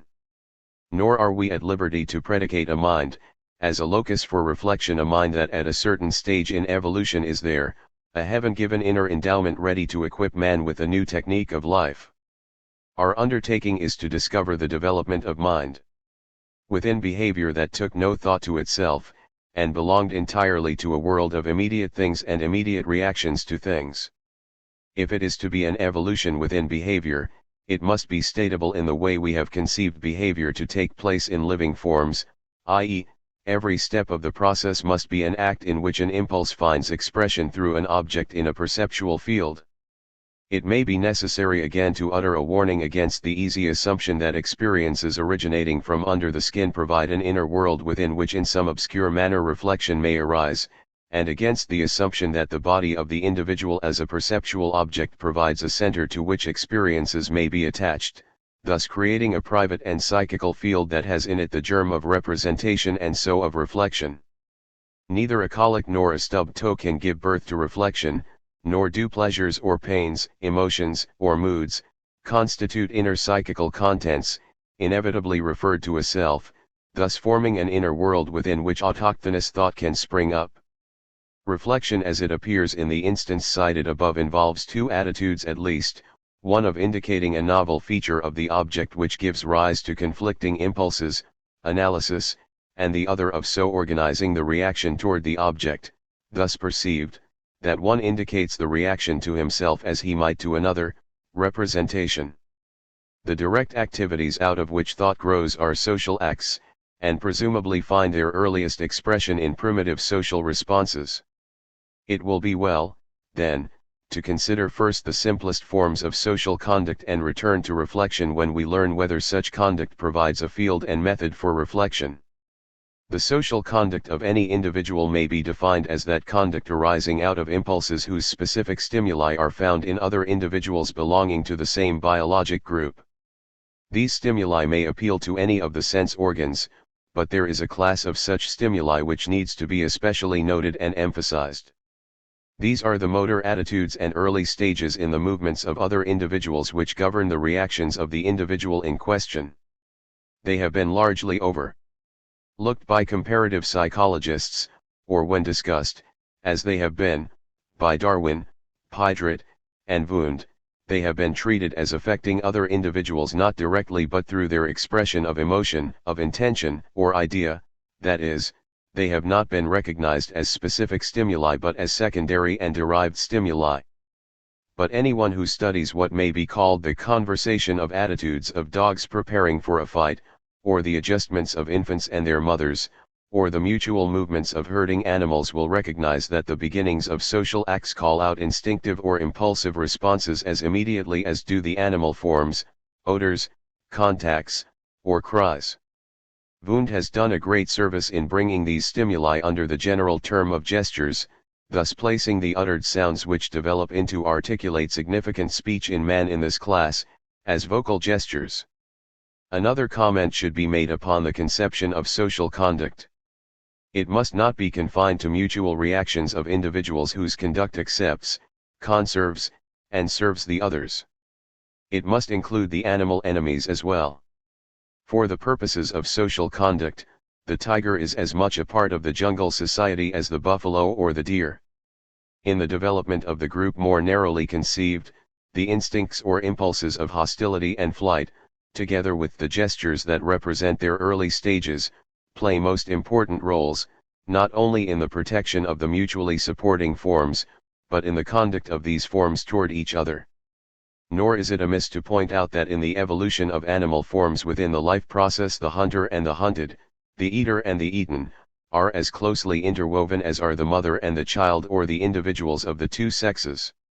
Among the lower forms, social conduct is implicated in the instincts of attack and flight, of sex, parenthood, and childhood, in those of the herding animals, though these are somewhat vague in their outline, and probably in the construction of habitats. In all these processes the forms themselves, their movements, especially the early stages of these movements for in adjustment to the action of another animal the earliest indication of the oncoming reaction is of greatest importance, and the sounds they utter serve as specific stimuli to social impulses. The responses are as immediate and objective in their character as are the responses to non-social physical stimuli. However complex and intricate this conduct may become, as in the life of the bee and the ant, or in building such habitats as those of the beaver, no convincing evidence has been gained by competent animal observers that one animal give to another an indication of an object or action which is registered in what we have termed a mind. In other words, there is no evidence that one form is able to convey information by significant gestures to another form. The beast that responds directly to external objects, and presumably to imagery also, has no past or future, has no self as an object in a word, has no mind as above described, is capable of no reflection, nor of rational conduct as that term is currently used. We find among birds a curious phenomenon. The birds make an extensive use of the vocal gesture in their sexual and parental conduct. The vocal gesture has in a peculiar degree the character of possibly affecting directly the animal that uses it, as it does the other form. It does not of course follow that this effect will be realized. Whether it is realized or not depends upon the presence of impulses requiring the stimulus to set them free. In the common social life of animals, the impulse of one form would not be to do what it is stimulating the other form to do, so that even if the stimulus were of such a character as to affect the sense organ of the individual itself as it does the other, this stimulus would normally have no direct effect upon his conduct. There is, however, some evidence that this does take place in the case of birds. It is difficult to believe that the bird does not stimulate itself to sing by its own notes. If bird by its note calls out a response in bird, and bird not only responds by a note which calls out a response in bird but has in its own organism an attitude finding expression in the same note as that which bird has uttered, bird will have stimulated itself to utter the same note as that which it has called out in bird. This implies like attitudes seeking expression in the two birds and like notes expressing these attitudes. If this were the case and one bird sang frequently in the hearing of the other, there might result common notes and common songs. It is important to recognize that such a process is not what is commonly called imitation. The bird does not find in the note of bird a stimulus to utter the same note. On the contrary, the supposition here is that its reply to bird stimulates itself to utter the same note that bird utters. There is little or no convincing evidence that any phase of the conduct of one animal is a direct stimulus to another to act in the same fashion. One animal stimulating itself to the same expression as that which it calls out in the other is not imitating in this sense at least, though it accounts for a great deal that passes as such imitation. It could only take place under the condition which I have emphasized, that the stimulus should act upon the animal itself in the same manner as that in which it acts upon the other animal, and this condition does obtain in the case of the vocal gesture. Certain birds, such as the mockingbird, do thus reproduce the connected notes of other birds, and a sparrow placed in the cage with a canary may reproduce the canary's song. The instance of this reproduction of vocal gesture with which we are most familiar is that of the accomplishments of talking birds. In these cases the combinations of phonetic elements, which we call words, are reproduced by the birds, as the sparrow reproduces the canary's song. It is a process of interest for the light it may throw on a child's learning of the language heard about it. It emphasizes the importance of the vocal gesture, as possibly stimulating the individual to respond to itself. While it is essential to recognize that response of the animal to its own stimulation can only take place where there are impulses seeking expression which the stimulation sets free, the importance of the vocal gesture as a social act which is addressed to the individual itself, as well as to other individuals, will be found to be very great. Here in the field of behavior we reach a situation in which the individual may affect itself as it affects other individuals, and may therefore respond to the stimulation as it would respond to the stimulation of other individuals. In other words, a situation arises here in which the individual may become an object in its own field of behavior. This would meet the first condition of the appearance of mind. But this response will not take place unless there are reactions answering to these self-stimulations which will advance and reinforce the individual's conduct. So far as the vocal gestures in the wooing of birds of both sexes are alike, the excitement which they arouse will give expression to other notes that again will increase excitement. An animal that is aroused to attack by the roar of its rival may give out a like roar that stimulates the hostile attitude of the first. This roar, however, may act back upon the animal itself and arouse a renewed battle excitement that calls out a still louder roar. The cock that answers the crow of another cock can stimulate itself to answer its own crow. The dog that bays at the moon would not probably continue its baying if it did not stimulate itself by its own howls. It has been noted that parent pigeons excite each other in the care of the young by their cooings. So far as these notes affect the other birds, they have the tendency to affect the bird that utters them in the same fashion. Here we find social situations in which the preparation for the sexual act, for the hostile encounter, and for the care of the young, is advanced by vocal gestures that play back upon the animal that utters them, producing the same effect of readiness for social activity that they produce upon the individuals to which they are immediately addressed. If, on the other hand, the vocal gesture calls out a different reaction in the other form, which finds expression in a different vocal gesture, there would be no such immediate reinforcement of the vocal gesture. The parental note which calls out the note of the child form, unless it called out in the parent the response of the child to stimulate again the parental note, would not stimulate the parent to repeat its own vocal gesture.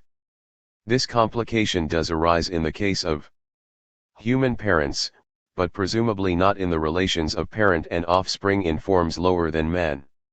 In these instances we recognize social situations in which the conduct of one form affects that of another in carrying out acts in which both are engaged. They are acts in which the gestures and corresponding attitudes are so alike that one form stimulates itself to the gesture and attitude of the other and thus re-stimulates itself. In some degree the animal takes the role of the other and thus emphasizes the expression of its own role.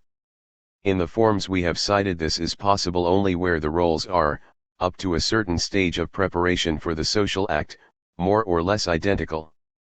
This action does not, however, belong to the type of inhibition out of which reflection springs, though in all adjustment of individuals to each other's action there must be some inhibition, nor does it involve such variety of attitudes as is essential to analysis and representation. Nor is this lack of variety in attitude. By attitude I refer to the adjustment of the organism involved in an impulse ready for expression, due to lack of complexity in conduct. Many of the acts of these lower forms are as highly complex as many human acts which are reflectively controlled. The distinction is that which I have expressed in the distinction between the instinct and the impulse.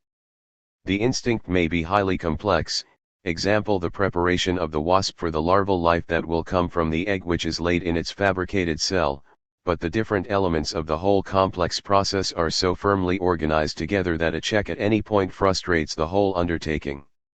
It does not leave the parts of the whole free for recombination in other forms. Human impulses, however, are generally susceptible to just such analysis and recombination in the presence of obstacles and inhibitions. There is a circumstance that is not unconnected, I think, with this separable character of the human act.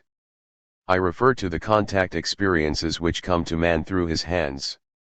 The contact experiences of most of the vertebrate forms lower than man represent the completion of their acts. In fighting, the food process, sex, most of the activities of parenthood or childhood, attack, flight to a place of security, search for protection against heat and cold, choice of a place for sleep, contact is coincident with the goal of the instinct, while man's hand provides an intermediate contact that is vastly richer in content than that of the jaws or the animal's paws. Man's implements are elaborations and extensions of his hands. they provide still other and vastly more varied contacts which lie between the beginnings and the ends of his undertakings. And the hand, of course, includes in this consideration not only the member itself but its indefinite coordination through the central nervous system with the other parts of the organism. This is of peculiar importance for the consideration of the separability of the parts of the act, because our perceptions include the imagery of the contacts which vision or some other distance sense promises. We see things hard or soft, rough or smooth, big or little in measurement with ourselves, hot or cold, and wet or dry. It is this imaged contact that makes the seen thing an actual thing. These imaged contacts are therefore of vast import in controlling conduct. Varied contact imagery may mean varied things, and varied things mean varied responses. Again, I must emphasize the fact that this variety will exist in experience only if there are impulses answering to this variety of stimuli and seeking expression. However, man's manual contacts, intermediate between the beginnings and the ends of his acts, provide a multitude of different stimuli to a multitude of different ways of doing things, and thus invite alternative impulses to express themselves in the accomplishment of his acts when obstacles and hindrances arise. Man's hands have served greatly to break up fixed instincts by giving him a world full of a number of things. Returning now to the vocal gesture, let me note another feature of the human species that has been of great importance in the development of man's peculiar intelligence, his long period of infancy. I do not refer to the advantage insisted upon by Fiske, the opportunities which come with a later maturity, but to the part which the vocal gesture plays in the care of the child by the parent, especially by the mother. The phonetic elements, out of which later articulate speech is constructed, belong to the social attitudes which call out answering attitudes in others together with their vocal gestures. The child's cry of fear belongs to the tendency to flight toward the parent, and the parent's encouraging tone is part of the movement toward protection. This vocal gesture of fear calls out the corresponding gesture of protection. There are two interesting human types of conduct that seemingly arise out of this relationship of child and parent. On the one hand we find what has been called the imitation of the child, and on the other the sympathetic response of the parent. The basis of each of these types of conduct is to be found in the individual stimulating himself to respond in the same fashion as that in which the other responds to him. As we have seen, this is possible if two conditions are fulfilled. The individual must be affected by the stimulus which affects the other, and affected through the same sense channel. This is the case with the vocal gesture. The sound which is uttered strikes on the ear of the individual uttering it in the same physiological fashion as that in which it strikes on the ear of the person addressed. The other condition is that there should be an impulse seeking expression in the individual who utters the sound, which is functionally of the same sort as that to which the stimulus answers in the other individual who hears the sound. The illustration most familiar to us is that of a child crying and then uttering the soothing sound which belongs to the parental attitude of protection. This childish type of conduct runs out later into the countless forms of play in which the child assumes the roles of the adults about him. The very universal habit of playing with dolls indicates how ready for expression, in the child, is the parental attitude, or perhaps one should say, certain of the parental attitudes. The long period of dependence of the human infant during which his interest centers in his relations to those who care for him gives a remarkable opportunity for the play back and forth of this sort of taking of the roles of others. Where the young animal of lower forms very quickly finds itself responding directly to the appropriate stimuli for the conduct of the adult of its species, with instinctive activities that are early matured, the child for a considerable period directs his attention toward the social environment provided by the primitive family, seeking support and nourishment and warmth and protection through his gestures, especially his vocal gestures. These gestures inevitably must call out in himself the parental response which is so markedly ready for expression very early in the child's nature, and this response will include the parent's corresponding vocal gesture. The child will stimulate himself to make the sounds which he stimulates the parent to make. In so far as the social situation within which the child reacts is determined by his social environment, that environment will determine what sounds he makes and therefore what responses he stimulates both in others and himself. The life about him will indirectly determine what parental responses he produces in his conduct, but the direct stimulation to adult response will be inevitably found in his own childish appeal. To the adult stimulation he responds as a child. There is nothing in these stimulations to call out an adult response. But insofar as he gives attention to his own childish appeals, it will be the adult response that will appear, but will appear only in case that some phases of these adult impulses are ready in him for expression. It is, of course, the incompleteness and relative immaturity of these adult responses that gives to the child's conduct one of the peculiar characters which attach to play. The other is that the child can stimulate himself to this activity. In the play of young children, even when they play together, there is abundant evidence of the child's taking different roles in the process, and a solitary child will keep up the process of stimulating himself by his vocal gestures to act in different roles almost indefinitely. The play of the young animal of other species lacks this self-stimulating character and exhibits far more maturity of instinctive response than is found in the early play of children. It is evident that out of just such conduct as this, out of addressing oneself and responding with the appropriate response of another, self-consciousness arises. The child during this period of infancy creates a forum within which he assumes various roles, and the child's self is gradually integrated out of these socially different attitudes, always retaining the capacity of addressing itself and responding to that address with a reaction that belongs in a certain sense to another. He comes into the adult period with the mechanism of a mind. The attitude that we characterize as that of sympathy in the adult springs from this same capacity to take the role of the other person with whom one is socially implicated. It is not included in the direct response of help, support, and protection. This is a direct impulse, or in lower forms, a direct instinct, which is not at all incompatible with the exercise on occasion of the opposite instincts. The parent forms that on occasion act in the most ordinary parental fashion may, with seeming heartlessness, destroy and consume their offspring. Sympathy always implies that one stimulates himself to his assistance and consideration of others by taking in some degree the attitude of the person whom one is assisting. The common term for this is putting yourself in his place. It is presumably an exclusively human type of conduct, marked by this involution of stimulating oneself to an action by responding as the other responds. As we shall see, this control of one's conduct, through responding as the other responds, is not confined to kindly conduct. We tend to reserve the term sympathetic, however, for those kindly acts and attitudes which are the essential binding cords in the life of any human group. Whether we agree with McDougall or not in his contention that the fundamental character of tenderness which goes out into whatever we denominate as humane, or human in the sense of humane, has its source in the parental impulses, there can be no doubt that the fundamental attitude of giving assistance in varied ways to others gets its striking exercise in relation to children. Helplessness in any form reduces us to children, and arouses the parental response in the other members of the community to which we belong. Every advance in the recognition of a wider social grouping is like the kingdom of heaven, we can enter it only as little children.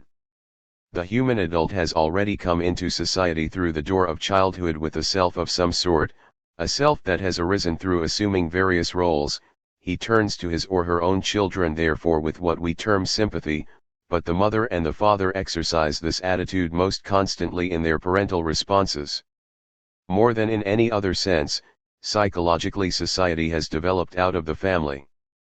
The parental attitudes, like the infantile attitudes, serve first of all the purpose of the self-stimulation which we have noted in birds, and thus emphasize valuable responses, but secondarily they provide the mechanism of mind. The most important activity of mind that can be identified in behavior is that of so adjusting conflicting impulses that they can express themselves harmoniously. Recalling the illustration already used, when the impulse to go ahead toward food or rest is checked by an impulse to draw back from a sharp declivity, mind so organizes these mutually defeating tendencies that the individual advances by a detour, both going ahead and escaping the danger of the descent. This is not accomplished through a direct reorganization of motor processes. The mental process is not one of readjusting a mechanism from the inside, a rearrangement of springs and levers. Control over impulse lies only in the shift of attention which brings other objects into the field of stimulation, setting free other impulses, or in such a resetting of the objects that the impulses express themselves on a different time schedule or with additions and subtractions. This shift of attention again finds its explanation in the coming into play of tendencies that before were not immediately in action. These tendencies render us sensitive to stimuli which are not in the field of stimulation. Even sudden powerful stimuli act upon us because there are in our make-up responses of sudden withdrawal or attack in the presence of such stimulation. As I have already stated, in the conduct of lower forms such conflicts lead to the switching from one type of reaction to another. In these animals the impulses are so firmly organized in fixed instincts that alternatives of reaction lie only between one congenital habit and others. Stated in other terms, the instinctive individual cannot break up his objects and reconstruct his conduct through the adjustment to a new field of stimulation, because its organized reactions cannot be separated to come together again in new combinations. The mechanical problem of mind, then, is in securing a type of conduct coming on top of that of the biologic individual that will dissociate the elements of our organized responses. Such a dismemberment of organized habits will bring into the field of perception all the objects that answer to the different impulses that made up the fixed habits. It is from this standpoint that I wish to consider the social conduct into which the self has entered as an integral factor. So far as it merely emphasizes certain reactions through self-stimulation, as in the case of the wooing of birds, it introduces no new principle of action. For in these cases the self is not present as an object toward which an attitude is assumed as toward other objects, and which is subject to the effects of conduct. When the self does become such an object to be changed and directed as other objects are affected, there appears over and above the immediate impulsive responses a manner of conduct which can conceivably both analyze the act through an attention shifting where our various tendencies to act direct it, and can allow representation, by holding out the imagery of the results of the various reactions, instead of allowing it to simply enter into the presentation or perception of the objects. Such reflective direction of activity is not the form in which intelligence first appears, nor is this its primitive function. Its earliest function, in the instance of the infant, is effective adjustment to the little society upon which it has so long to depend. The child is for a long time dependent upon moods and emotional attitudes. How quickly he adjusts himself to this is a continual surprise. He responds to facial expressions earlier than to most stimuli and answers with appropriate expressions of his own, before he makes responses that we consider significant. He comes into the world highly sensitive to this so-called mimic gesture, and he exercises his earliest intelligence in his adaptation to his social environment. If he is congenitally deprived of the vocal gesture that affects himself as it does others, and the loss is not early made good, in part through other means of communication which in principle follow the same procedure as that of vocal communication, he is confined to this instinctive means of adjustment to those about him, and lives a life hardly above that of the lower animals, indeed, lower than theirs because of his lack of their varied instinctive reactions to the physical and social world about them. As we have seen, in the normal child the vocal gesture arouses in himself the responses of his elders, through their stimulation of his own parental impulse and later of other impulses which in their childish form are beginning to ripen in his central nervous system. These impulses find their expression first of all in tones of voice and later in combinations of phonetic elements which become articulate speech as they do in the vocal gesture of the talking birds. The child has become, through his own impulses, a parent to himself. The same selective process which leads him to use the phonetic elements of the speech about him leads him to use the general types of attitudes of those about him, not by direct imitation, but through his tending to call out in himself in any situation the same reaction which he calls out in others. The society which determines these situations will, of course, determine not only his direct replies but also those adult responses within himself which his replies arouse. In so far as he gives expression to these, at first in voice and later in play, he is taking many roles and addressing himself in all of them. He is of course fitting himself in his play to take up the adult activities later, and among primitive people this is practically all the training he receives. But he is doing far more than this. He is gradually building up a definite self that becomes the most important object in his world. As an object, it is at first the reflection of the attitudes of others toward it. Indeed, the child in this early period often refers to his own self in the third person. He is a composite of all the individuals he addresses when he takes the roles of those about him. It is only gradually that this takes clear enough form to become identified with the biologic individual and endow him with a clear-cut personality that we call self-conscious. When this has taken place, he has put himself in the position of commenting on what he is doing and what he intends to do from the standpoint of any of the roles that this so-called imaginative conduct finds him carrying. Insofar as these roles differ, the undertaking has a different aspect, and different elements in the field of objects about him stand out, answering to his own different impulses. If he cannot yet be said to be thinking, he has at least the mechanism of thought. It is necessary to emphasize the wide stretch between the direct immediate life of the child and the self growing in his conduct. The latter is almost imposed from without. He may passively accept the individual that the group about him assigns to him as himself. This is very different from the passionate assertive biologic individual that loves and hates and embraces and strikes, is never an object, and is a life of direct suffering and action. In the meantime, the self that is growing up has as much reality and as little as the roles the child plays. Interesting documents on this early self are to be found in the so-called imaginary companions with which many children confessedly, all children implicitly, provide themselves.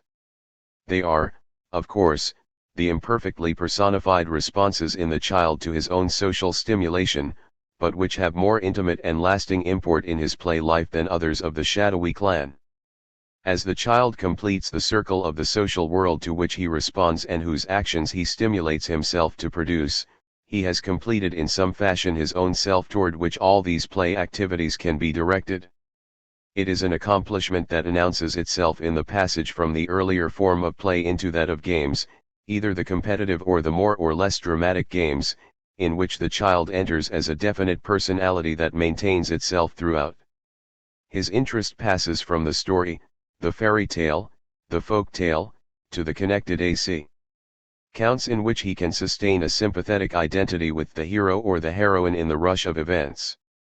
This not only involves a more or less definitely organized self seen from the standpoints of those about him whose attitudes he takes, but it involves, further, a functional interrelationship of the subject self with the biologic individual in his conduct. His reactions now are not simply the direct responses to the social and physical things about him, but are also to the self which has become an object of continually increasing moment. It is made up of social responses to others regarded primarily through their eyes as he takes their parts. Thus a child comes to regard himself as a playmate who must share his toys with other children if he is to keep them as playmates. This compels him to see other characters in the playthings beside their immediate attraction to his play impulse and to that of possession. The plaything becomes a composite object. It is not only that which gives expression to his own impulse but something that keeps with him his cherished friends. His habits of response are reconstructed and he becomes a rational animal. The reconstruction takes place unwittingly as he recognizes the different features in the objects about him which force themselves upon his attention as a self. But as the self becomes effectively organized, it provides the technique that helps the child out of as many situations as it creates. A smooth interplay results between the biologic individual and the self. All conduct that presents difficulties passes into this reflective form. The subject is the biologic individual never on the scene, and this self adjusted to its social environment, and through this to the world at large, is the object. It is true that the subject in the conversation between the two takes now this role and now that. We are familiar with this in thought processes which we carry on in the form of a discussion with another individual. One not infrequently puts the arguments which he wishes to meet into the mouth of some advocate of the idea. It is the argument which the supporter of the doctrine offers which appears in thought, and when one has replied to that, it is the reply which he would make that calls out the next answer. But though the voice is the voice of another, the source of it all is oneself, the organized group of impulses which I have called the biologic individual. It is this individual in action, with his attention on the object. He does not come into the field of his own vision. But insofar as he can address himself, and call out a response, that self and its response does become an object, as we have seen. It is necessary to make another distinction here, for the experience is subtle in the extreme. At the stage which we are considering, that of the young child, the role of the other which he assumes is taken without recognition.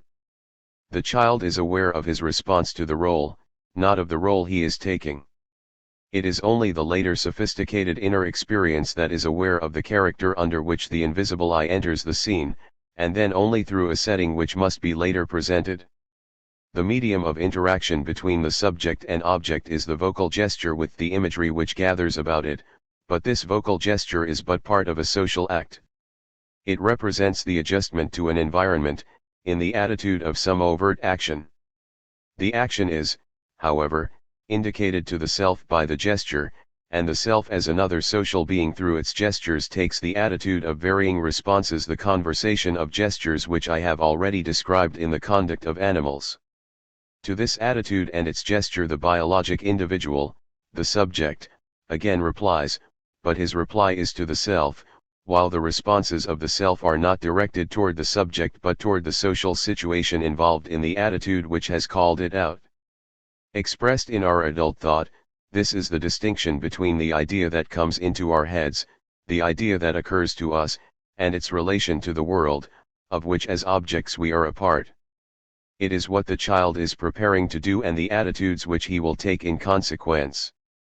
He starts to do something and finds himself in the early stage of the process objecting and taking some other tack. In a sense he is trying out this undertaking through the medium of communication with the self. Thus the biologic individual becomes essentially interrelated with the self, and the two go to make up the personality of the child. It is this conversation that constitutes the earliest mechanism of mind. Into it comes the material of perception and imagery which are involved in the actions which these gestures initiate. In particular, the imagery of the results of the actions presaged by the gestures becomes of peculiar interest. As we have seen, this imagery goes directly into the object under conditions of direct action. In the presence of alternative activities, in some sense competing with each other, this imagery of the result of the acts is, for the time being, dissociated from the objects and serves to check and call for readjustments. I have noted two standpoints from which imagery may be regarded. It is, as percepts are, and like percepts, imagery can be stated in terms of its relation to the physiological organism, but while percepts are dominantly an expression of an immediate relation between the organism and its field of objects, imagery represents an adjustment between an organism and an environment that is not there. In case that the imagery is fused with the other contents of the percept, it extends and fills out the field of objects. In so far as it does not enter into the immediate environment, it presents material for which an instinctive form can have little or no use. It may serve it as it does us, to pick out objects which cannot be at once detected, but as the objects that enter into the field of perception answer to organized habits, and since an instinctive form cannot reconstruct its congenital habits, images can hardly serve the function which they do in man's mind of reconstructing both objects and habits. This latter function is a development of the function of the image in filling out the object, by putting into that which comes through the distance senses such as vision and hearing the content of the contact which actual approach to the object will reveal. Its primal function in reflection is that of determining what course of action shall be pursued, by the presentation of the results of different courses. It is a function that inevitably emphasizes the content of imagery, as the reaction becomes dependent upon the imaged outcome of the process. And yet this emphasis presupposes something beyond this distinction and its function. It implies a definite location and identification of imagery apart from its fusion with other contents in the object. We have seen that this takes place in the formation of past and future, and in the extension, through these dimensions, of the immediate environment beyond the range of sense perception.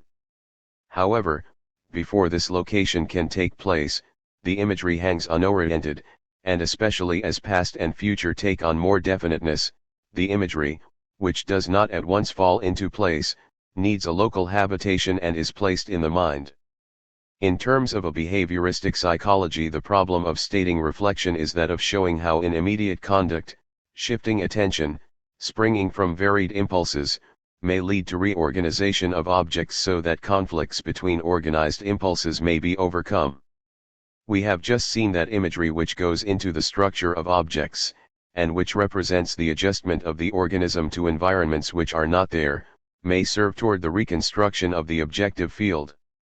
It is important to present more fully the part which the social activity of the individual mediated through vocal gesture plays in this process. Social acts of this type proceed cooperatively, and the gestures serve to adjust the attitudes of the different individuals within the whole act to each other's attitudes and actions. The child's cry directs the attention of the mother toward the location of the child and the character of his need. The mother's response directs the child toward the mother and the assistance he is prepared to accept. The challenging calls of rival animals, and the wooing notes of birds, serve analogous purposes. These gestures and the immediate responses to them are preparations for a mutual activity that is to take place later. The human individual, through his gesture and his own response to it, finds himself in the role of another. He thus places himself in the attitude of the individual with whom he is to cooperate. The conduct of little children, which is so largely directed, can only go on in combination with that of their elders, and this early. Facility in playing the roles of others gives them the adjustment necessary for this interrelated activity. The prohibitions, the taboos, involve conflicting tendencies which appear in terms of personal commands. It is these that recur as imagery when the impulse again arises to do the forbidden thing. Where an animal would only slink back from a forbidden spot, the child repeats the prohibition in the role of the parent. What simply enters into the object to render it dangerous for the animal builds up for the child an imaginary scene, since his own social attitude summons up that of the other in his own response. What was part of an unbroken flow becomes now an event which precedes breaking of the law or compliance with it. What the assumption of the different attitudes makes possible is the analysis of the object. In the role of the child, the thing is the object of an immediate want. It is simply desirable. That which occupies the attention is this answer to the impulse to seize and devour. In the role of the parent, the object is taboo, reserved for other times and people, the taking of which calls out retribution. The child's capacity for being the other puts both of these characters of the object before him in their disparateness. The object does not simply lead him on and drive him away, as it does the well-mannered dog. It is with this material that the child sets out upon his creations of imagination. The mother relents and removes the taboo, or when the object is eaten the child escapes attention, or 1,000 things may happen in the activities of the different characters on the scene so that the desirable thing is his and its character as taboo, while recognized, fails to bring the dreaded consequences. Or the more matter-of-fact child may take and eat and face the consequence of the whipping as worth the while, thus affecting the union of the conflicting characters in a heroic fashion, but still with the lingering hope that the unexpected may happen that will hide the deed, or change the law or its enforcement. In a word, the sympathetic assumption of the attitude of the other brings into play varying impulses which direct the attention to features of the object which are ignored in the attitude of direct response. And the very diverse attitudes assumed furnish the material for a reconstruction of the objective field in which and through which the cooperative social act may take place, giving satisfactory expression to all the roles involved.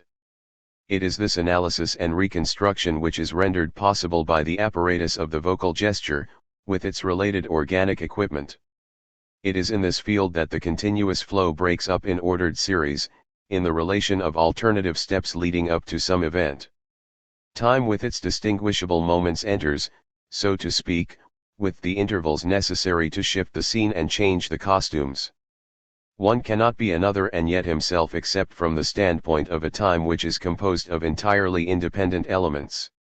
It is important to recognize how entirely social the mechanism of young children's reflective conduct is.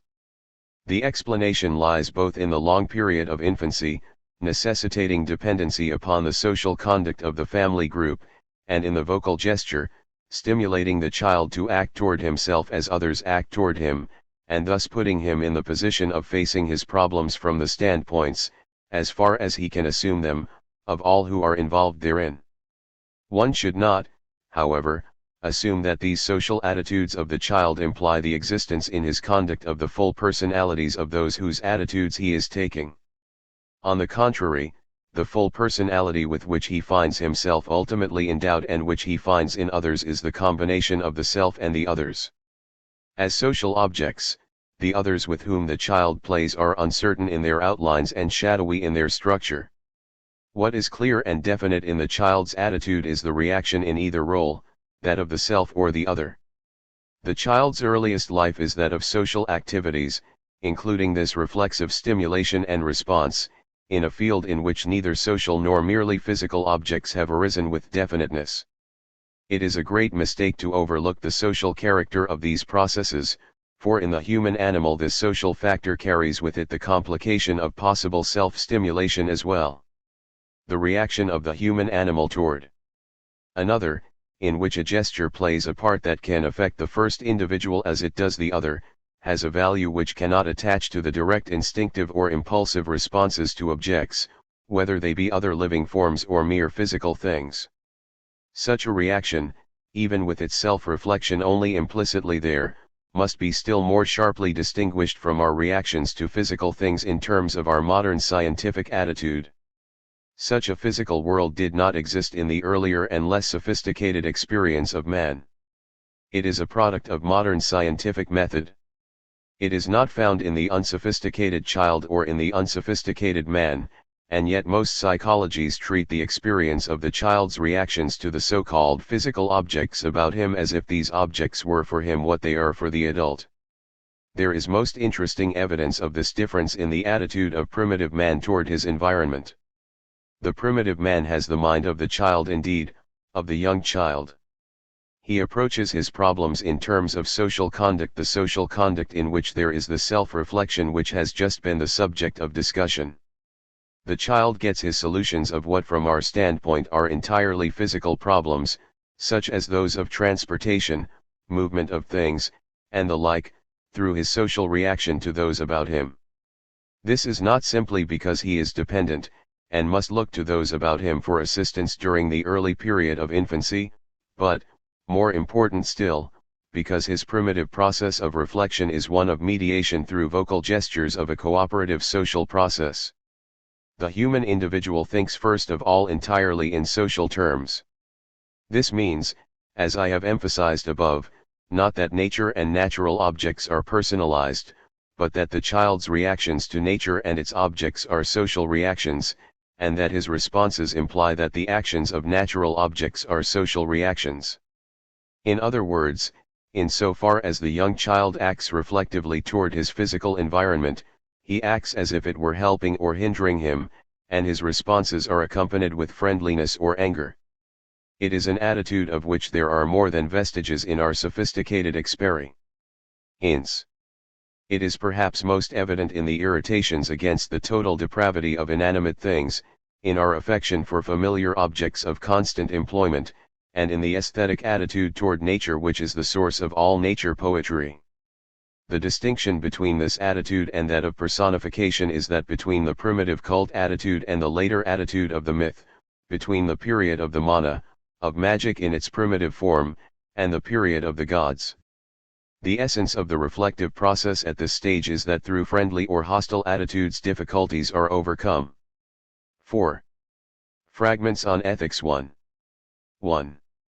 It is possible to build up an ethical theory on a social basis, in terms of our social theory of the origin, development, nature, and structure of the self.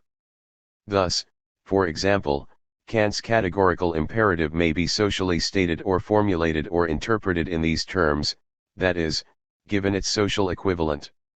Man is a rational being because he is a social being. The universality of our judgments, upon which Kant places so much stress, is a universality that arises from the fact that we take the attitude of the entire community, of all rational beings. We are what we are through our relationship to others. Inevitably, then, our end must be a social end, both from the standpoint of its content, that which would answer to primitive impulses, and also from the point of view of form. Sociality gives the universality of ethical judgments and lies back of the popular statement that the voice of all is the universal voice, that is, everyone who can rationally appreciate the situation agrees. The very form of our judgment is therefore social, so that the end, both content and form, is necessarily a social end. Kant approached that universality from the assumption of the rationality of the individual, and said that if his ends, or the form of his acts, were universal, then society could arise. He conceived of the individual first of all as rational and as a condition for society. However, we recognize that not only the form of the judgment is universal but the content also, that the end itself can be universalized. Kant said we could only universalize the form. However, we do universalize the end itself. If we recognize that we can universalize the end itself, then a social order can arise from such social, universal ends. 2. We can agree with Kant that the ought does involve universality. As he points out, that is true in the case of the Golden Rule. Wherever the element of the ought comes in, wherever one's conscience speaks, it always takes on this universal form. Only a rational being could give universal form to his act. The lower animals simply follow inclinations, they go after particular ends, but they could not give a universal form to acts. Only a rational being would be able so to generalize his act and the maxim of his act, and the human being has such rationality. When he acts in a certain way, he is willing that everyone should act in the same way, under the same conditions. Is not that the statement we generally make in justifying ourselves? When a person has done something that is questionable, is not the statement that is first made, that is what anyone would have done in my place? Such is the way in which one does justify his conduct if it is brought into question at all. That it should be a universal law is the justifiable support that one gives to a questioned act. This is quite apart from the content of the act, as one can be sure that what he is doing is what he wants everyone else to do under the same circumstances. Do unto others as you would have them do unto you, that is, act toward other people as you want them to act toward you under the same conditions. 3. In general, when you are taking advantage of other people, the universalizing of the principle of the act would take away the very value of the act itself. You want to be able to steal things and yet keep them as your own property, but if everyone stole, there would not be any such thing as property. Just generalize the principle of your act and see what would follow with reference to the very thing you are trying to do. This Kantian test is not a test of feeling but a rational test that does meet a very large number of acts which we recognize as moral. It is valuable in its way. We try to decide whether we are making ourselves exceptions or whether we should be willing to have everyone else act as we are doing. If a man will set up as a maxim for his conduct the principle that everybody else should be honest with him while he would be dishonest with everybody else, there could not be a factual basis for his attitude. He is commanding the honesty of other people, and he is in no position to command it if he is dishonest.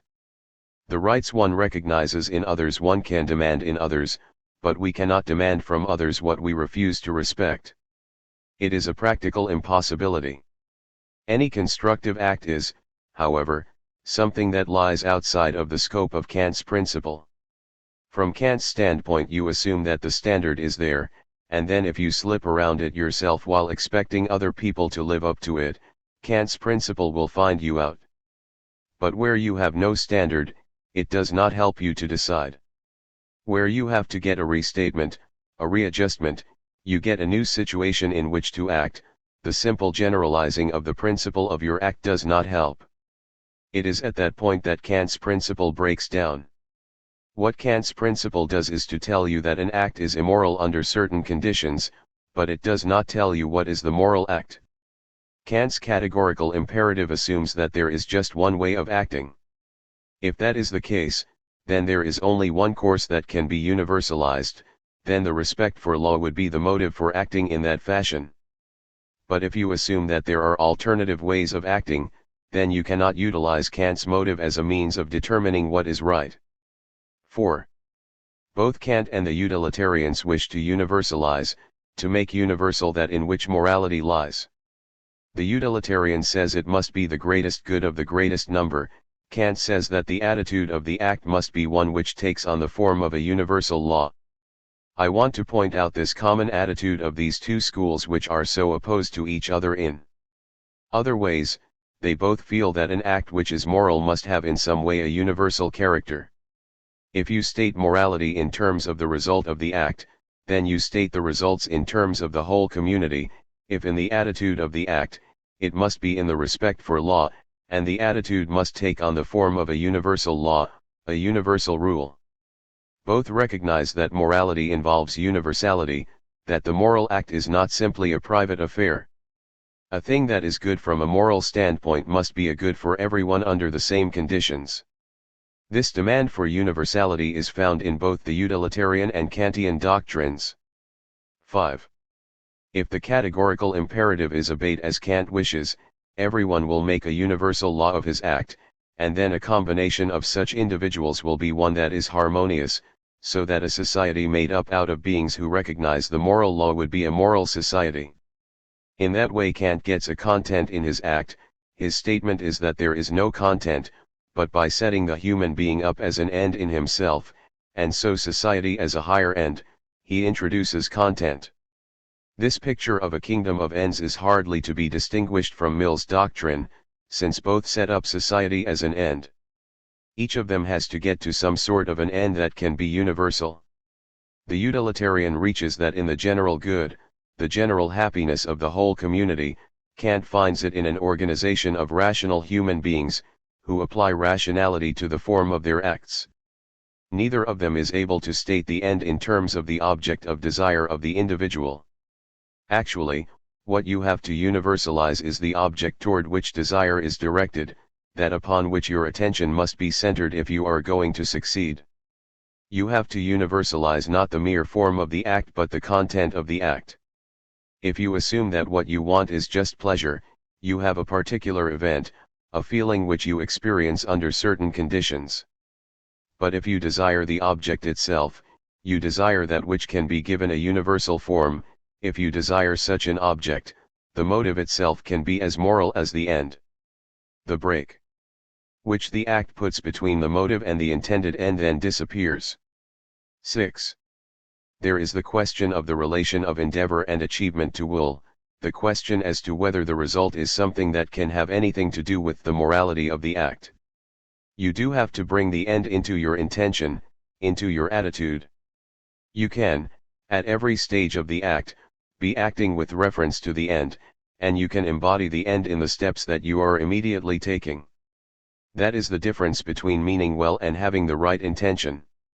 Of course, you cannot have the final result in your early steps of the act, but you can at least state that act in terms of the conditions which you are meeting. If you are going to be successful, you have to be interested in an end in terms of the steps which are necessary to carry it out. In that sense the result is present in the act. A person who is taking all the steps to bring about a result sees the result in the steps. It is that which makes one moral or immoral, and distinguishes between a man who really means to do what he says he is going to do, and one who merely means well. 7. All of our impulses are possible sources of happiness, and in so far as they get their natural expression they lead up to happiness. In the moral act there will be pleasure in our satisfactions, but the end is in the objects, and the motives are in the impulses which are directed toward these objects. When a person, for example, becomes extremely interested in some undertaking, then he has impulses that are directed toward certain ends, and such impulses become the motives of his conduct. We distinguish such impulses from the motive that the utilitarian recognizes. He recognizes only one motive, the feeling of pleasure that will arise when the desire is satisfied. In place of that we put the impulse which is directed toward the end itself and maintain that such impulses are the motives of moral conduct. The question then becomes the determination of the sort of ends toward which our action should be directed. What sort of a standard can we set up? Our ends should, first of all, be ends which are desirable in themselves, that is, which do lead to the expression and satisfaction of the impulses. Now there are some impulses which lead simply to disintegration, which are not desirable in themselves. There are certain of our impulses which find their expression, for example, in cruelty. Taken by themselves they are not desirable because the results which they bring are narrowing, depressing, and deprive us of social relations. They also lead, so far as others are concerned, to injury to other individuals. In Dewey's terms, the moral impulses should be those which reinforce and expand not only the motives from which they directly spring but also the other tendencies and attitudes which are sources of happiness. 2. If a person becomes interested in other persons, he finds the interest which he has does lead to reinforcing that motive and to expanding other motives. The more we become interested in persons, the more we become interested in general in life. The whole situation within which the individual finds himself takes on new interest. Similarly, to get an intellectual motive is one of the greatest boons which one may have, because it expands interest so widely. We recognize such ends as particularly important. So, looking at happiness from the point of view of impulses themselves, we can set up a standard in this fashion: the end should be one which reinforces the motive, one which will reinforce the impulse and expand other impulses or motives. That would be the standard proposed. We are free now from the restrictions of the utilitarian and Kantian if we recognize that desire is directed toward the object instead of toward pleasure. Both Kant and the utilitarian are fundamentally hedonists, assuming that our inclinations are toward our own subjective states, the pleasure that comes from satisfaction. If that is the end, then of course our motives are all subjective affairs. From Kant's standpoint they are bad, and from the utilitarian's standpoint they are the same for all. 2. Actions and so neutral. But on the present view, if the object itself is better, then the motive is better. The motive can be tested by the end, in terms of whether the end does reinforce the very impulse itself. Impulses will be good to the degree that they reinforce themselves and expand and give expression to other impulses as well. 8. All the things worthwhile are shared experiences. Even when a person is by himself, he knows that the experience he has in nature, in the enjoyment of a book, experiences which we might think of as purely individual, would be greatly accentuated if they could be shared with others. Even when a person seems to retire into himself to live among his own ideas, he is living really with the others who have thought what he is thinking. He is reading books, recalling the experiences which he has had, projecting conditions under which he might live. The content is always of a social character. Or it may pass into those mystical experiences in religious lived communion with God. The conception of the religious life is itself a social conception. It gathers about the idea of the community. It is only in so far as you can identify your own motive and the actual end you are pursuing with the common good that you reach the moral end and so get moral happiness. As human nature is essentially social in character, moral ends must be also social in their nature. 9. If we look at the individual from the point of view of his impulses, we can see that those desires which reinforce themselves, or continue on in their expression, and which awaken other impulses, will be good, whereas those which do not reinforce themselves lead to undesirable results, and those which weaken the other motives are in themselves evil. If we look now toward the end of the action rather than toward the impulse itself, we find that those ends are good which lead to the realization of the self as a social being. Our morality gathers about our social conduct. It is as social beings that we are moral beings.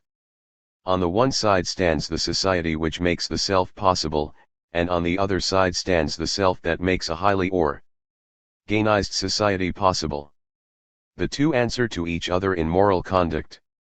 In our reflective conduct we are always reconstructing the immediate society to which we belong. We are taking certain definite attitudes which involve relationship with others.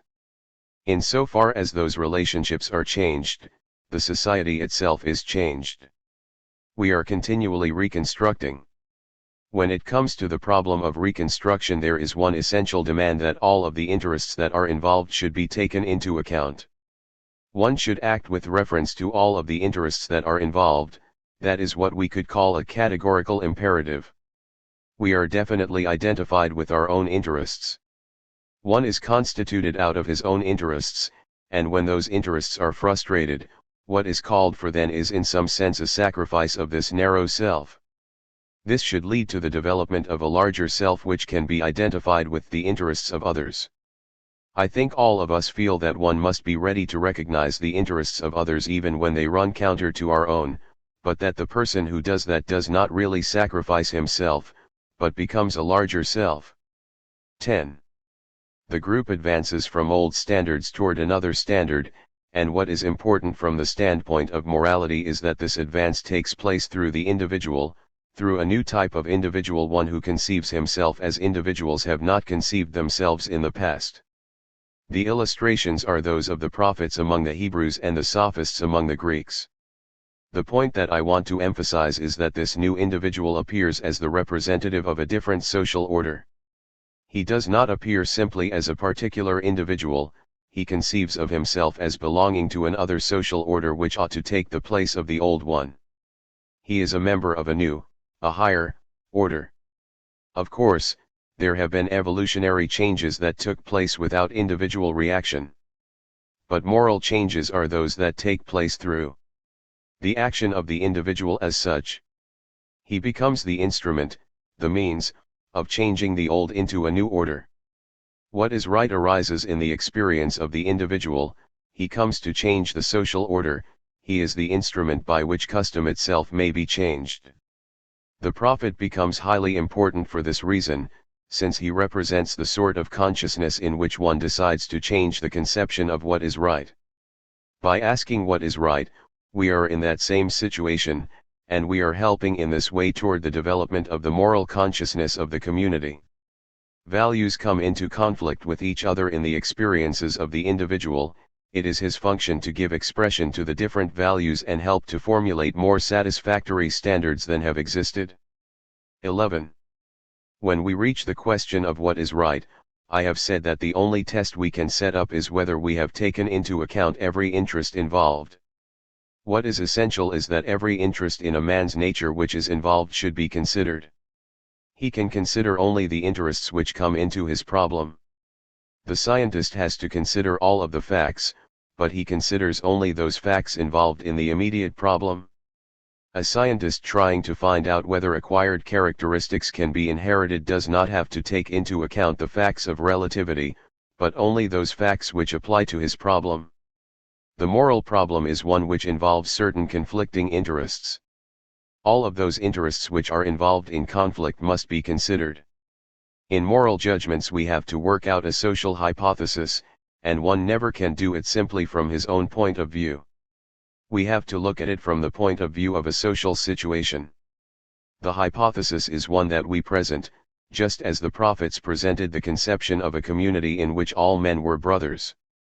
Now, if we ask what is the best hypothesis, the only answer we can make is that it must take into account all of the interests that are involved. Our temptation is to ignore certain interests that run contrary to our own interests, and emphasize those with which we have been identified. You cannot lay down in advance fixed rules as to just what should be done. You can find out what are the values involved in the actual problem and act rationally with reference to them. That is what we ask, and all we ask, of anyone. When we object to a person's conduct, we say that he has failed to recognize the values, or that in recognizing them he does not act rationally with reference to them. That is the only method that an ethics can present. Science cannot possibly tell what the facts are going to be, but can give a method for approach, recognize all the facts that belong to the problem, so that the hypothesis will be a consistent, rational one. You cannot tell a person what must be the form of his act any more than you can tell a scientist what his facts are going to be. The moral act must take into account all the values involved, and it must be rational. That is all that can be said. 12. The only rule that an ethics can present is that an individual should rationally deal with all the values that are found in a specific problem. That does not mean that one has to spread before him all the social values when he approaches a problem. The problem itself defines the values. It is a specific problem and there are certain interests that are definitely involved. The individual should take into account all of those interests and then make out a plan of action which will rationally deal with those interests. That is the only method that ethics can bring to the individual. It is of the greatest importance that one should define what those interests are in the particular situation. The great need is that one should be able to regard them impartially.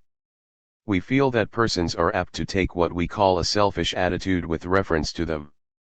I have pointed out that the matter of selfishness is the setting up of a narrow self over against a larger self. Our society is built up out of our social interests.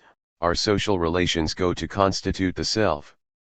But when the immediate interests come in conflict with others we had not recognized, we tend to ignore the others and take into account only those which are immediate. The difficulty is to make ourselves recognize the other and wider interests, and then to bring them into some sort of rational relationship with the more immediate ones. There is room for mistakes, but mistakes are not sins. 13. A man has to keep his self-respect, and it may be that he has to fly in the face of the whole community in preserving this self-respect. But he does it from the point of view of what he considers a higher and better society than that which exists. Both of these are essential to moral conduct, that there should be a social organization and that the individual should maintain himself. The method for taking into account all of those interests which make up society on the one hand and the individual on the other is the method of morality.